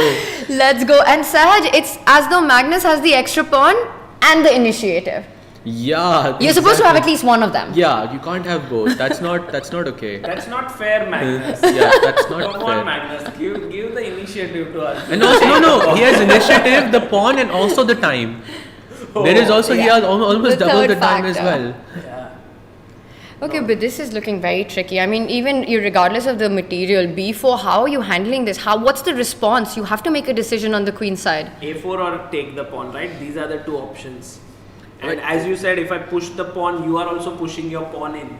It's an option to go. He has decided to trade. He doesn't want to leave. Because I think A4 would leave that A4 pawn very vulnerable once B3 comes in, right? Also, the B3 pawn looks so dangerous, you know. I wouldn't want to leave my pawn. It's like, you know how Vishy sir says, when black castles on the king side, the H6 pawn is so dangerous. It's a similar thing with the king on B1. Did he just play bishop takes A6? Greedy guy. He did. He opened up not only the B file but the A taken file. the pawn. It's happened. So now no material advantage, but I think Magnus is now coming for the king. The king is coming for the king. For the white king. Yeah, I mean, Wow. you voluntarily open up an A line. That's a very gutsy decision by Arjun. And there must be ways to take advantage of this. Maybe rook A8 looks very natural. He goes B8. He wants to just go down the B file. But Arjun's bishop is doing a good job to defend it. You know, Sagar Bhai and Tanya, like, it would take me in a classical match at least half an hour to take bishop A6. And then again, my opponent would not be Magnus. You know, if that is that, then there is no way. And he decided that so quickly. I mean, you're right. It's such a gutsy move. Yeah. But now Magnus not really has a threat, right? Or does he have... Oh, maybe he just wants to move his queen to A4, attack the bishop and then give a check. Maybe that's his threat, right? Right. And also, Sagar Bhai, there is another threat, which is bishop C5. Sort of removing the bishop, and then you have this mate in one threat, which can also be quite dangerous. Because also the queen is pinned over here. So I think there is more than one threat in this position, and that's what makes it so scary. Yeah, Arjun has to keep an eye out on his time as well. He's down to 6 minutes 50 seconds, but it has been a very good game. You know, the bar has not yet fluctuated very heavily. They're keeping the balance. Very tricky position, very chaotic, and these are the kinds where you need those extra minutes, you know, because some critical decisions lie ahead of Arjun. He comes back with the bishop so that there are no double attacks on the A file, as you were pointing out, either with queen A4 or queen A5.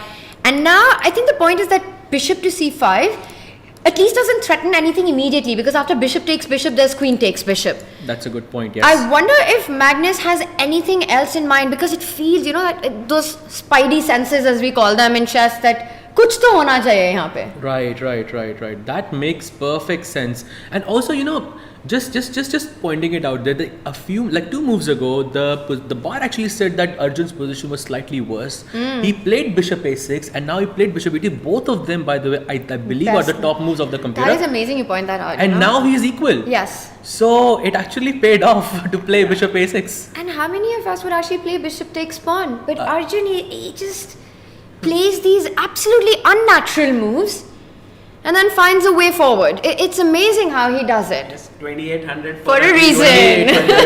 2800. I actually spoke with Arjun Sagar Bhai yesterday, and I said congratulations. He's like, no, thank you so much. And he was so polite. He was so humble. He's the sweetest. And I was thinking that, come on. No, I think Arjun has gone beyond a point in his life where he can no longer be not humble. You know, I've been waiting like, okay, 2700, maybe now he will use his humility. 2750, okay, now 2800, still humble. So maybe it's just the way he is, you know. He's not going to change. That's a good point.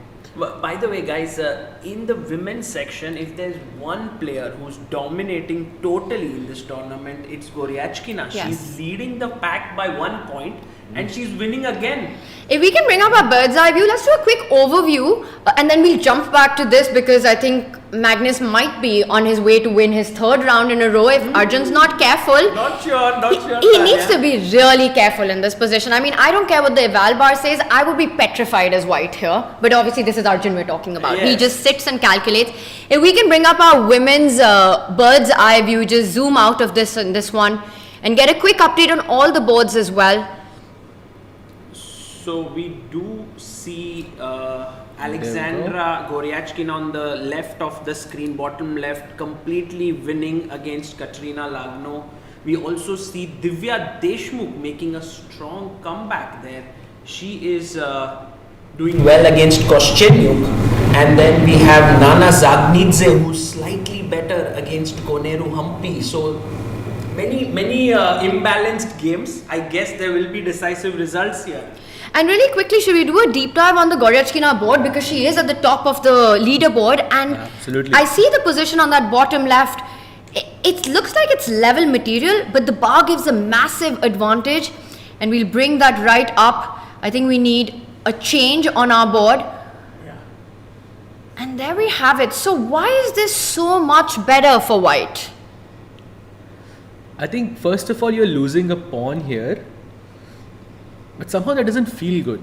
Isn't bishop b7 trapping the... No, okay. So the rook C4 c4 is hanging. But I was thinking you have a choice between taking the pawn and pushing the pawn. And somehow I feel pushing is better, yeah? Push karo kuch raho.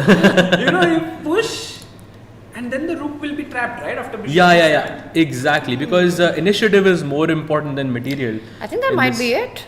I mean, how do you even fight that threat? You have to go bishop c6. But then d5. Exactly, d5, and now it's, the bar also approves.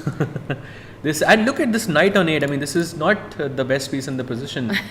You can call it's the worst piece in the It's position. the worst piece in the position for sure. Side by being too nice. you know, if you could put this knight, if I could just randomly put this knight on e7 or on d5 in some way, then black is fine, Yes, completely fine. absolutely. Great point. This knight problem. is the problem, yeah. It's the problem child in black's position here, and bishop c6 doesn't help. d5 would break everything open and things looking good. So Goryachkina playing some really good chess here. Yes, she's doing well. And against Lano, I mean, Lano's been also at the top, and Goryachkina at 4 out of 5. Lano, that'll just increase her lead even more if she gets this job done. Goryachkina is dominating the women's section just like how Magnus is doing in the open. And I think she'll win this. Oh, by the way, Sagar bhai, c5, bishop c6 already on the board, Ooh. Tanya. Do you think d5 is happening? Yes. 100%. 100%. There's no way she's not playing. Also, because if not d5, you don't want to trade off this bishop. You don't want to allow knight c7 after that, just keeping everything consolidated. This is the moment she will play it. d5, is there any argument to be made for bishop takes? No, there isn't. Bishop takes knight, pawn takes bishop, intermezzo. Right. So nothing right. works. So just d5, and now it's that looks really, really bad, yeah? It really does. Goryachkina is having a lot of fun on the board, on the clock as well. 10 minutes ahead, things looking good. Should we... I didn't even look at the fact that Katrina has 2 minutes on Yeah. the clock. This does Doesn't not look help. good at all. Did d5 bishop c3 happen? She took, and now Yeah, d takes d5. c6 is coming. Oh, right? yes. And it's over. You're going. Oh no, she'll play Bishop queen d4. f6. Like queen f6 queen to f6. defend this, but just rook d7, and you are going to permanently make sure that this knight never moves. Bishop d6. Yeah, but- like complete domination. bring this here, and just I actually helped Adiban create his 1b3 course, and he had this comment. He was like, once we will play this position, and then we will look at this knight. And I just thought of this comment in this moment because it's the same position. Because this is again the reason why black's position is so worse Right. now. And this is looking bad, but in the open section, Magnus versus Arjun is heating up. We need to go back there, but also a result has come up. Nodirbek has just beaten SL Narayanan, so he is now got equalized with Magnus, half point ahead. Right now, half point ahead, but if Magnus wins, Magnus keeps his lead. Can we quickly see the final moments of the Nodirbek game? Just take us through how he won this. I don't think a lot... Oh, that is a beautiful what a final finish. position.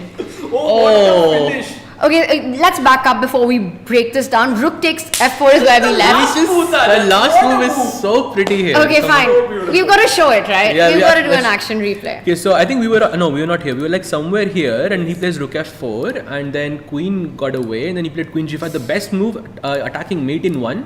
He defends it, and then he goes queen to d5. Oh, he's setting up that idea, yeah? Maybe he already saw it from this moment already. Rook e2 and rook h4. Oh, he just missed this.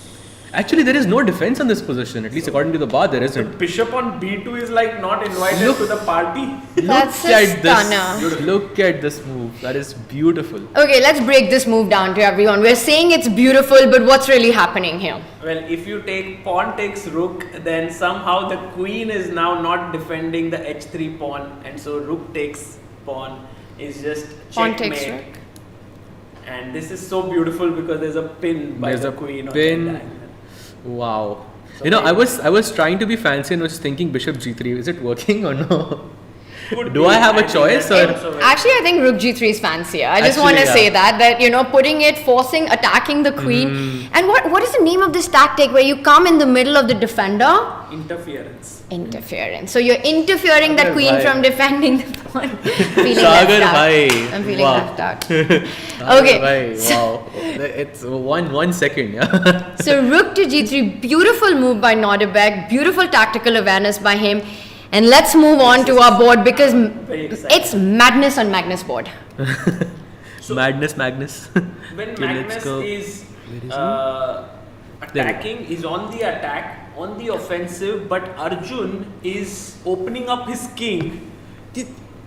He's just completely fearless. First he takes the pawn on a6 and invites all of this attack, and then he opens with c4 as well. I mean, wow, this feels absolutely crazy to me. I mean, Is there a mate? Can we put bishop a3 as black here just to remove that defender, that final defender there on b2?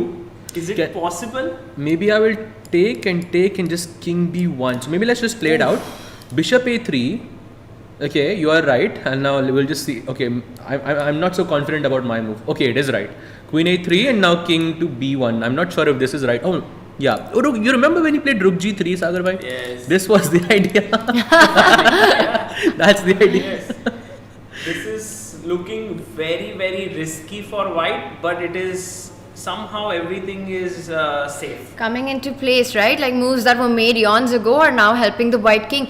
But it's so, I mean, I'm just thinking about c4. You know, these bold decisions, how Arjun has this ability to play these moves on the board, whether it was bishop takes pawn, whether it was giving up that g2 pawn to start with and then push the pawn in front of your own king, inviting all these dangers and believing you can keep it safe. Yeah. It's No, a he very is unique confident. Arjun ability. He's very confident about himself, and also look at the time. It's now coming closer. Like Arjun has 5 minutes, Magnus to 7 minutes. This game is not over by any means. Anything can happen. Absolutely right. I mean, he's completely fearless, and look at him. He's wow. What if I just go bishop c6 here? Like, what's the plan? I mean, can't I just look? My idea is that I want to have a long-term attack towards the king. Well, he made a move, he made a decision. What did he play? He The called pawn in on GH5. H5. Magnus is like, okay, leave alone the attack. I want to win a pawn. And it is a pawn that you win because bishop can't recapture it. There are tactics on c4. Bishop takes pawn, Magnus will return the favor by going bishop takes pawn himself. And pawn takes and rook takes. Let's actually show that. So bishop spotted takes h5, bishop takes c4, b takes c4, rook takes c4 is just GG. It's GG's. Yeah, the queen is hanging. Right, so this cannot be played. So Magnus is saying now I'm a pawn up. And h4 is coming in he as well pushed- too. He wants to push. Yeah. Push Okay. raho, khush raho.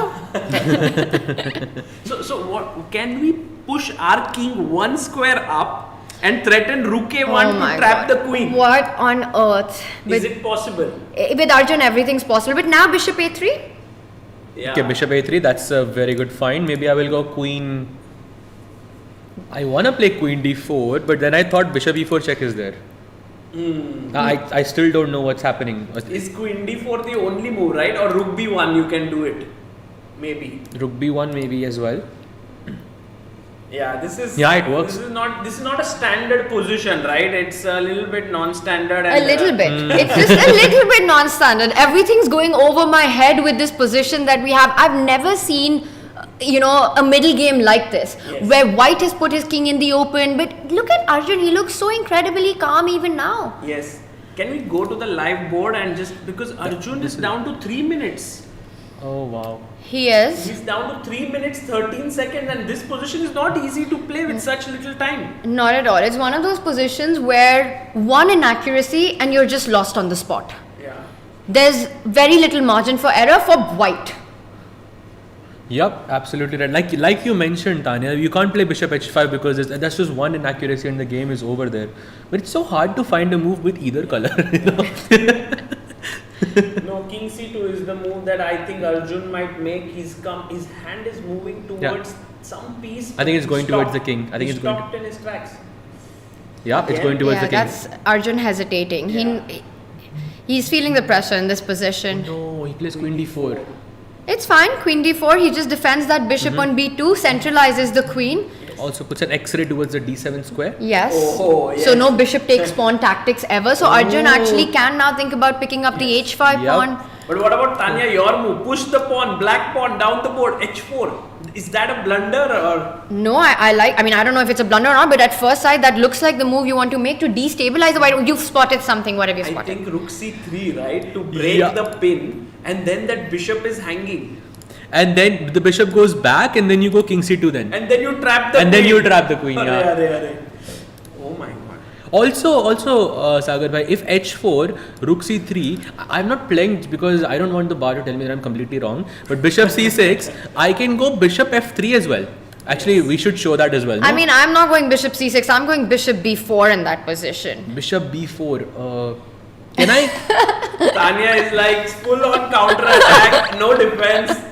No, I mean, this could probably not work, but I want to check out bishop b4 as well. Okay, Come so- back. But then b3 is hanging. Queen takes pawn. Take my bishop, Wait, checkmate. Let's Yes, let's play it show out. So h4, rook c3. Moment of truth. Bishop okay, b4 or bishop c6? Bishop He b4. played h4. We might see this happen, by the way, now. And Arjun is going to go rook c3. Okay. No, he went rook Rook h3. h3, okay. Because maybe he did not like bishop b4. Can we just make bishop b4 here? Is it fine? Oh my gosh. Moment of truth. Moment of truth. Oh, it is not a bad. Oh, it's actually Not it's the best actually- move. It's actually not the okay. best It's still okay. It's still okay. It's like But- 0.5 only. But what about Arjun's move in the game? Yes. Rook h3. Is that a good one? Because he's Oh, that's put a- his rook on a slightly passive square. That's an inaccuracy by Arjun. Okay, I'm just throwing the idea somewhere that does he want to play rook h4? Ooh. and what? I'm If just- bishop takes? Queen takes. Just to play on the dark squares. Is that But is then it? you also give b3, right? And that's a very important pawn Yeah. for defense. Maybe he's thinking to play king c2 and then play rook h4. You know, king c2, see, his idea is he wants to play king c2 to have this rook a1 idea. We're And gonna he's- find out. He's gonna gain a tempo. The queen is gonna go away, and then he's gonna take on h4. Let's see. Let's see. But Magnus takes the open file. He's He gone does. rook g8. This is so, it's like a thriller, you know, each move leading to something interesting. But look at how stable the bar has been in a position that's absolutely chaotic. True. That I just would shows have the blundered strength. about 20 times by now in a classical game. The bar is the only thing stable about this game. Yeah. Nothing else. Not the commentators. Not the.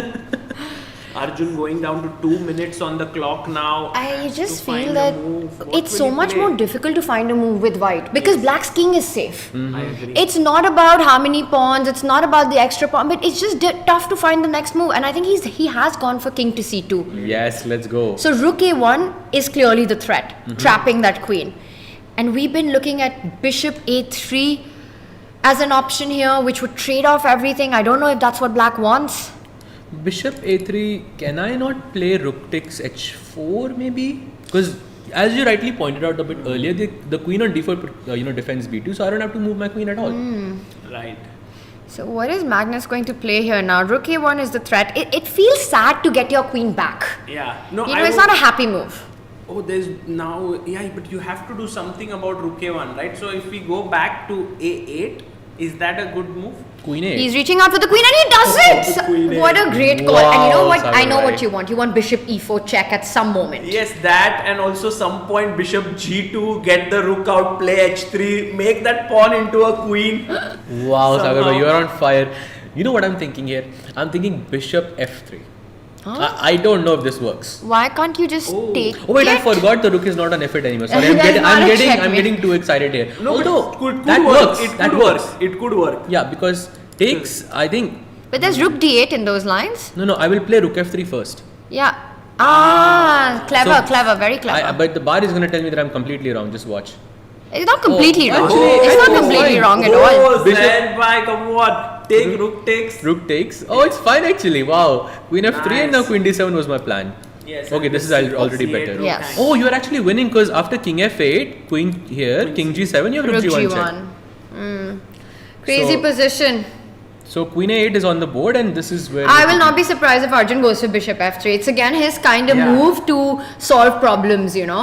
Solve problems in an active way. He- But he no, goes he goes rook rook d3 or c3. One of the He two moved squares. the rook somewhere. He went rook Oh, he c3. went rook c3, and this one is a serious mistake. Now the bar has dropped significantly, and Magnus has to find the winning move here, And which we do not know. which we do not know, but there are ideas of putting the bishop on e4 C5? with a check. Bishop c5, I thought you could just take on h4. Bishop, where? c5. Bishop c5. Okay, there's queen h4, yeah. But why is this such a big mistake? Is it because of bishop e4? And then you move. Where do you go with your king? Because there's bishop g5 check as well. That's the point. Oh my god. You don't have a good square, so you have to go. Can we just show that? Here, you mean, right? So, no, bishop d3 not. If you want to keep pieces on the King board, C1. king c1, and bishop g5. Yeah. So, Magnus has Beautiful made a spot. decision. He's gone for bishop e4. So, now you might have to play bishop d3. Yes. But the difference is, in the previous position, we were playing bishop f3, so we were exchanging the bishop on our terms. Yeah. But now we have to trade the bishops. Right. And bishop d3, bishop f3 is coming any which way. Oh, It's on the board. that's good. He played That's He played bishop it. f3. So confident. And also, you remember when he took gh5 down, this pawn is gonna, and this is already protected. It's coming. When he played gh5, I was like, why is he doing this? And now that pawn is going to win it for black. h3, I mean, right now your queen is attacked, so you just have to spend one move defending King it. c6, no? But look how Arjun's pieces have lost coordination now. There's no attack on the d file. The rook on c3 is a weird piece. I And would much Magnus- rather have this rook on h3 again. Yeah. Magnus is looking at his third win today. Yeah, and when Magnus Wow, goes he's into a- such a form, Yeah, it's bad news for everyone. 3 out of 3. Wow. Okay, rook a1, and now the queen goes to c6, queen and c6 played. this is a pretty stable advantage now, no? Almost a winning advantage, I would say. Magnus is not making any errors, he's playing so well.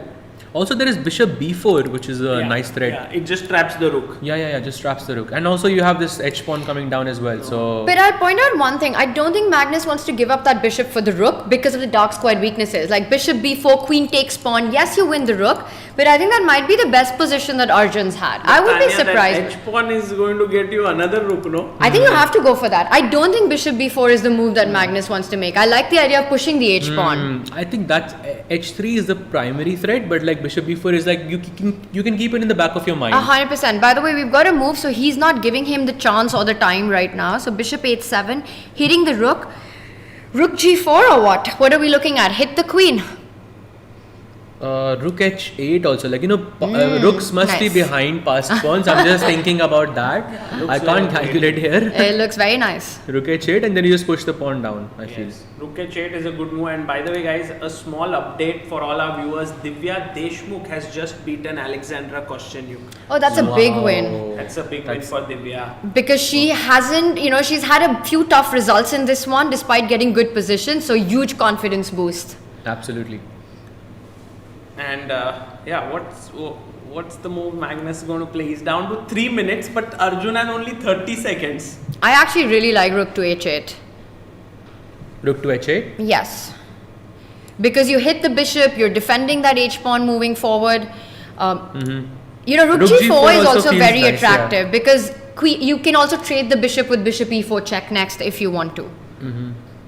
But rook h8, do you think that rook takes f3 can happen? Just to give...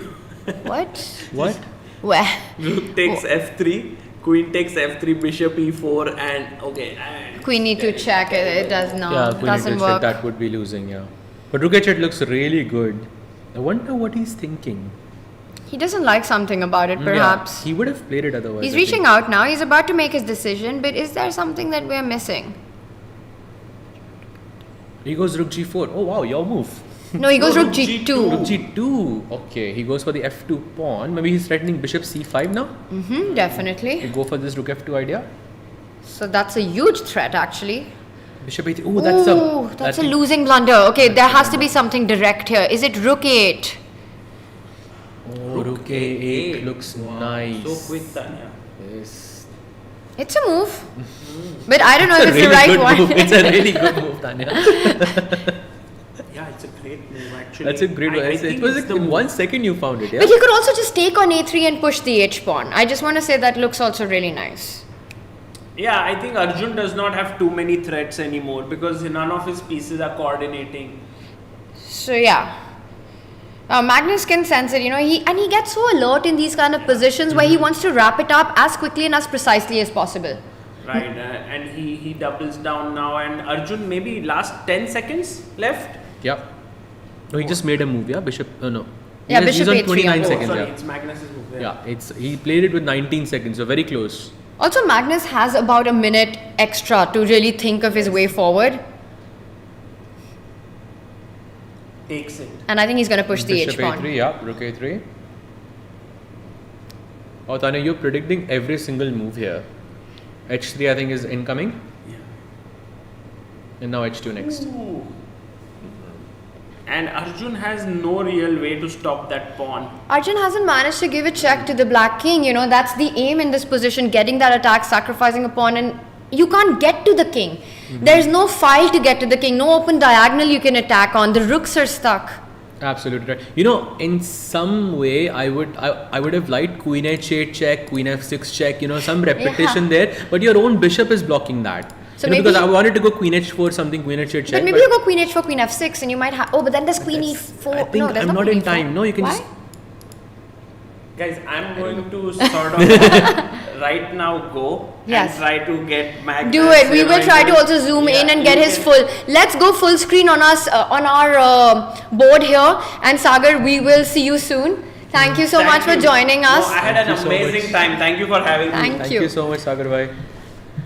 Wow. Okay, so this is the position, and Queen H4 on the board now. H2, Queen F6. There's Rook takes pawn. So actually, it's still not possible to infiltrate for white. But Tanya, can I not just play H1 Queen there? And then check. No, I think at the end I have Rook G8. So. Okay, but okay, let's he goes stick Rook to A1, this. yeah? He just stops it. Okay, he goes Rook A1, and now maybe I will play Rook G1. Maybe. Is that winning?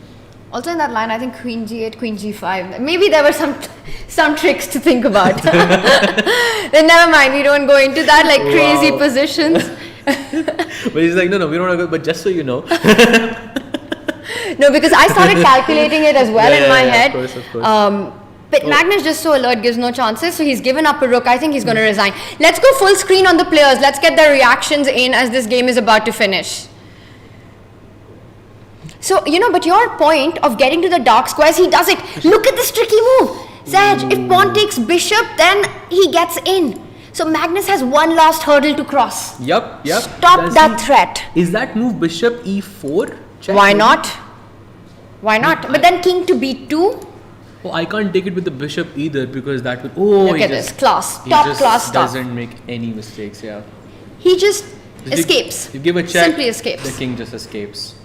And he's up a rook. And Arjun Erigaisi resigns. Magnus Carlsen gets his third win of the day, keeping his position. They're trying to analyze what happened there. What an exciting game this was. But Magnus finishes on top. Wow, and with that he maintains sole lead. Yeah, Abdusattorov is right behind him, but he doesn't give up 3 out of 3 on day 2. What a performance by Magnus. What a performance by Magnus. We've got live action on. So let's head over to the bird's eye view in our women's section. We've had 3 results there so far as the players will be resetting their pieces. And if we can bring up, there we have it, Sahaj. We've still got Humpy against Nana that's on, but Nana is completely crushing through because of that C7 pawn. Oh, that C7 pawn looks dangerous. And the rook on C8, the pawn right, guarding the pawn on C7 is just so passive.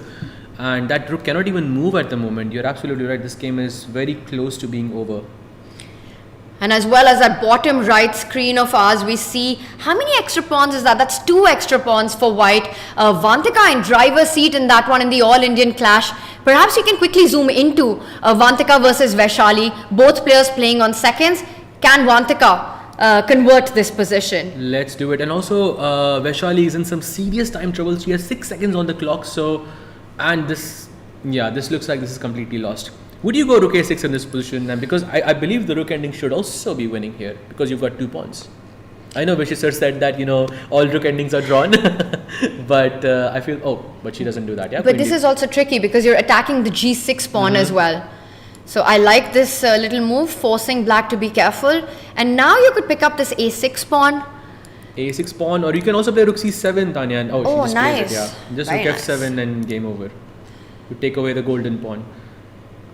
Queen f6, and now should we just go h5 and create some imbalances in black's, king side? She's reaching out for it. I think she's about to make that move. Yeah, she's going for the h pawn. There we have it. Oh, she made that move with 4 seconds on the clock, yeah? So gh5 already played. Oh, but the problem, Tanya, here is that if I go queen takes pawn, I leave my pawn on b3 hanging. Maybe this is something she missed. Okay, rook c6 played on the board. Black goes queen to e7. Okay, now she can just go queen h5 now, and there is no way black takes this pawn because you can also take on h. Okay, both moves are winning here. But really nice technique here by Vantika, not giving any counterplay to Vaishali. She's trying to break open with h4, but it's not going to be enough. I think the queen will join the party to put pressure on that h6 pawn. Your idea of queen h5 now looks... queen h5, there is a nice little trick with queen b7 check. Oh, that was a tricky one by Vaishali there, yeah? And 100% something I would have fallen for. So we see a trade on g3. Okay, does she take with the pawn or the With king? the pawn, you allow some checks on e2. So is she okay with that? I would not be. Takes it with the king, and she still maintains a very good advantage. And queen h5 is coming next. No, I think queen h5, Rook b3, you've got to be careful. Some tricky things here. And by the way, on the background we can see Nana and I think it's Humpy who have just finished their game. Yes, and Nana managed to win that end game. So for Humpy, a tough day today. She lost to Valentina at the start of the day in a position that she should not have, and then Nana finishes the day with a loss against Nana. Okay, rook d8 has been played. The intuition says to play queen e5 check, but I don't like that because once you capture everything, there is this rook d3 and rook b3. So Vaishali is still trying to defend this position really well. She still has some tricks up her sleeve. King h7. I like this. Rook g8 is a bit of a threat. Always watch out for that. Also, no checks possible. Very, very clever. Okay, queen h5. Finally, your move on the board, Tanya. Without blundering something, more importantly. So rook g8 check. Where do you go?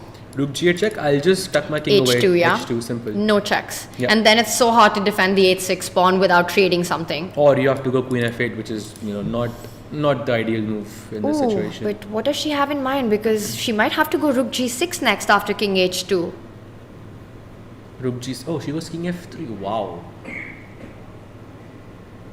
Wow, this is a nice move. Yeah, no checks possible in this position. Maybe she has to go rook g6 and then they'll go into a queen pawn ending position. But because she has these 2 pawns on the side, it's going to be a easy win, I feel. You just take this and then you bring the queen like this to d5. Oh, queen d7 check. Wow. Okay, maybe I spoke a bit too soon. No, but she has to move now to e2 or to g4. But king e2 allows queen e4 check. So, and this is something Vantika missed as well. This queen b7. Vaishali is so tricky in these positions. But look at that. Vantika simply comes back, deflects the queen from picking up the b3 pawn. And now queen c3, there's queen f3. Your queen comes back safe to the king. You want your queen and king to be best friends. Yeah, I mean, if white's queen was on d5, if Vantika's queen is on d5, I think this position is winning. But Vaishali is not allowing it. Yeah. Because if it's on d5, it protects the 8 square and then you can just push the pawn down and there won't be any checks. No. So Your king is safe on g2. Yeah. And there's nothing to worry about. But Vaishali very cleverly does not allow that. But maybe now she can play queen f3 because this feels like a safe square. It protects b3 and still keeps control of the 8 square, which is going to be very important in a queen pawn ending. Maybe she goes queen g6 check. Yes, but the king is also safe on h2, for example, because you don't have any checks on the h file, and then your idea of just push the pawns. Right. Queen f3 also just defends this as well. Was that Pragg, by the way, watching Vaishali's game? It usually is. Okay, a5 and then you just push the pawn down. Yeah, I feel the tricks are more or less over now. Yes, especially with that rook trade, the white queen close to the king, the pawns on the other side deflecting the black queen, forcing it to stay defended. It's hard to imagine a position where Vaishali can get enough checks in. I mean, there's no threat as well. True. Okay, now she's putting up the last defense, I feel, with the b4 and the a6 square. So Vantika is not able to push the pawns, and if you move the queen from the f3 square, then you drop the f4 pawn. So I think this is the final hurdle for Vantika to solve. She gives a check. She's not going to give up the f4 pawn. I don't believe that. Even if in some reality a6 wins here, I don't think it does actually. I think queen takes pawn would be a perpetual in that case. True. But maybe what Vantika can do is she can gain some time by going king g3 and then going king h2 back. I don't know. Something. Okay. Or just give some checks. That's also a good idea because that gains some time for her. Can she just... Queen c3, queen e5. Right, but can't she just pick up the pawn? Or she does it. Yeah. And that's 3 extra pawns. 4 passers on the board if you count 2 doubled ones on f. Yeah, Vaishali knows that this is over. Yeah, true. I think this is no more checks anymore. You've got the queen in the center. That's very important in queen pawn endings. So whether it's d5 or e5, queen f5 check, also guarding the g4 square, so there's no more checks. And now she can probably safely push the pawn on a6. Yeah, this is her gaining some time, yeah? Yes, that's very professional. And then you can spend some time thinking about how you want to convert. Just give some checks. Black's king isn't hiding anywhere. The only check you need to be careful about is a g4 square. Yeah, queen g4 square. Oh, but she's going to put her queen on e6. It defends b3, it defends g4 check, and then she just pushes the pawn. Defends d5, defends a6, defends everything. Everything, yeah. And now a6, I really like that. Full control. Full control in this position. Yep, this is over. There we have it. What a big win by Vantika, right? Because she's playing against Vaishali, a very formidable opponent, close to 2500 rating, and Vantika gets the job done. Because when you're playing against Vaishali, getting an advantage is not enough. You have to show good technique because Vaishali can be so tricky in setting up those traps. I mean, we saw that just now. Yes. She was putting up so many those tricky. I mean, I fell for it. You fell for it. So many times. It is. She's definitely a very, very tricky player. So much resistance as well. And there we see Vantika as she leaves. It's been a pretty good day for Vantika. And with that, I believe all our rounds are over, Sahaj. Yeah, I'm just taking a quick look. I believe so, yeah. Yep, all the matches are over. And Vincent got his first win against Nihal as well. Yes, that is true. So a big result for Vincent. Very often in these tournaments you need that sort of push, that boost to be able to go forward, because 3 big rounds coming up, but the star of the show, as he usually is, was Magnus Carlsen. He's improving by the day because the first 3 rounds didn't go so well for him and he scored half out of 3, but in this round he scored 2 out of 3 in this day, which is, I think, fantastic. And it's so easy to kind of lose out on that feeling or to be able to make that strong comeback. But Vincent, with him, these youngsters have that ability. And we've got the board in front of us. I think this was the game of the day, just simply how chaotic it was. Absolutely. I mean, both sides were just, completely, taking on a6, pushing that pawn on c4. I mean, both of those moves were absolutely crazy. And of course, Magnus delivering, in a very critical moment. 3 out of 3. 3 out of 3. And with that, let's bring up our standings as we go to the end of day 2 here at the Rapid. If we can have the standings for both the Open and the Women section and see where it stands. Well, I think the Open one is easy to tell that we will have one player at the top. Yeah. But not having too much of a margin. And I think in the Women as well, because Goryachkina, what a performance she's had, and this last round victory, I believe she will have an even bigger margin. True. I mean, actually, Magnus is not the only one who scored 3 out of 3 today. Goryachkina also scored, delivered a perfect result with 3 out of 3 against Vaishali, Vantika and Katrina Lagno. I mean, what a performance. She's on, let's just have the standings on the board. You can see this over here. This is absolutely crazy. And these have been our results of round 6, and we lead you to the standings. So we got 3 decisive games, 2 wins by Black. And look at that, Nodirbek and Magnus at a critical moment score with the black pieces. So Nodirbek still chasing neck to neck with Magnus right there. I mean, just half a point behind him.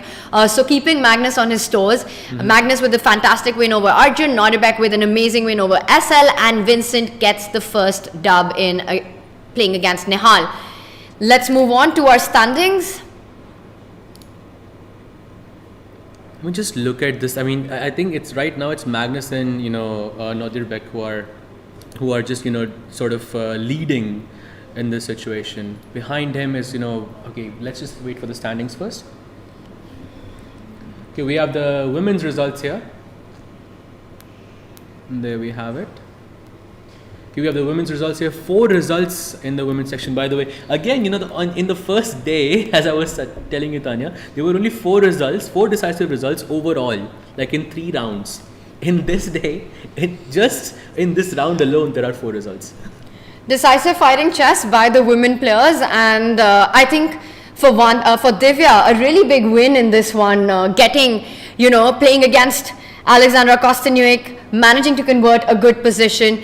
So fantastic stuff there, and also for Vantika with a win against Vaishali. But the star of the event so far has been Goryachkina. She takes down Katrina Lhano. She's such a classy player. She's played for the World Championship title, comes so close to winning it as well. And right now she's showing incredible form. Let's move on to our standings, if we can have that up. And we've got it here. Yeah. So Goryachkina leads the table with 5 points, and then we've got Nana, and that's a huge lead of a point ahead, Sahaj. Yeah. I think realistically only Nana is the one chasing Goryachkina because there's only 3 rounds left, and then Vantika is also pretty close, I would say, with 3.5. But I feel Goryachkina is doing really, really well. What do you think? What do you think is my? Do you think that this is already decisive, or do you think like it is close to decisive, or what do you think? At this stage, Sahaj, I think a 1-point lead, you're absolutely right, is massive because there are only 3 rapid games. So for Goryachkina, she has the buffer of perhaps a game not ending well, but still. I've been here at this event every year. Usually on the last day, we always have a big twist, a plot twist to come in. So can't count out all the other players. There's Nana, there's Vantika, there's Harika. And let's also get an update on our men's standing before we wrap up the day. We've spoken about this, but here it's a lot closer, Sahaj. Yep, Magnus Carlsen with 5 points and Nodirbek as chasing him with 4.5. And after, I think Nodirbek is going to be a 1.5 point difference, because then it's Wesley. Actually, it's just Wesley on 3.5. And there we have it finally. Magnus Carlsen on top with 5. Nodirbek just half a point behind him. And Saj, who does Magnus start tomorrow's day with? Wesley So, as you said, at 3.5. So a point difference there between Wesley and Nodirbek, and that's quite big. This might, depending on what's happening tomorrow. Oh my goodness. Okay, I just saw that the final round of the Tata Steel Chess India Rapid, Sahaj, will be Magnus versus Nodirbek. Yup, and Magnus with the black pieces. So that's going to be very, very, very, very cool. Maybe this tournament will go until the last round. We won't know what's gonna happen.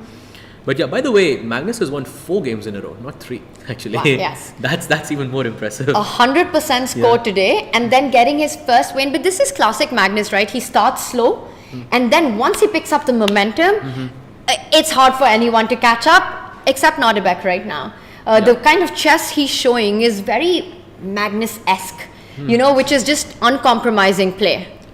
Yep. And there we have the women's standings with Aleksandra Goryachkina, delivering with 3 out of 3 today, and she is the sole leader with 5 points. Nana catching up with 4 points, and Vantika, Harika, and Valentina sharing the 3rd place with 3.5. I am not sure if, as you mentioned, in the last round it's a bit difficult. In the last day, it's difficult to say with a 1.5 point lead. But I still believe that they'll put up a good fight tomorrow. We all believe that. There's so much on the line. It is the final day of Rapid coming up tomorrow, with 3 big games in the women and the open section to decide the winner of the Tata Steel Chess India Rapid 2024. It all happens tomorrow. Don't miss it. We will see you then.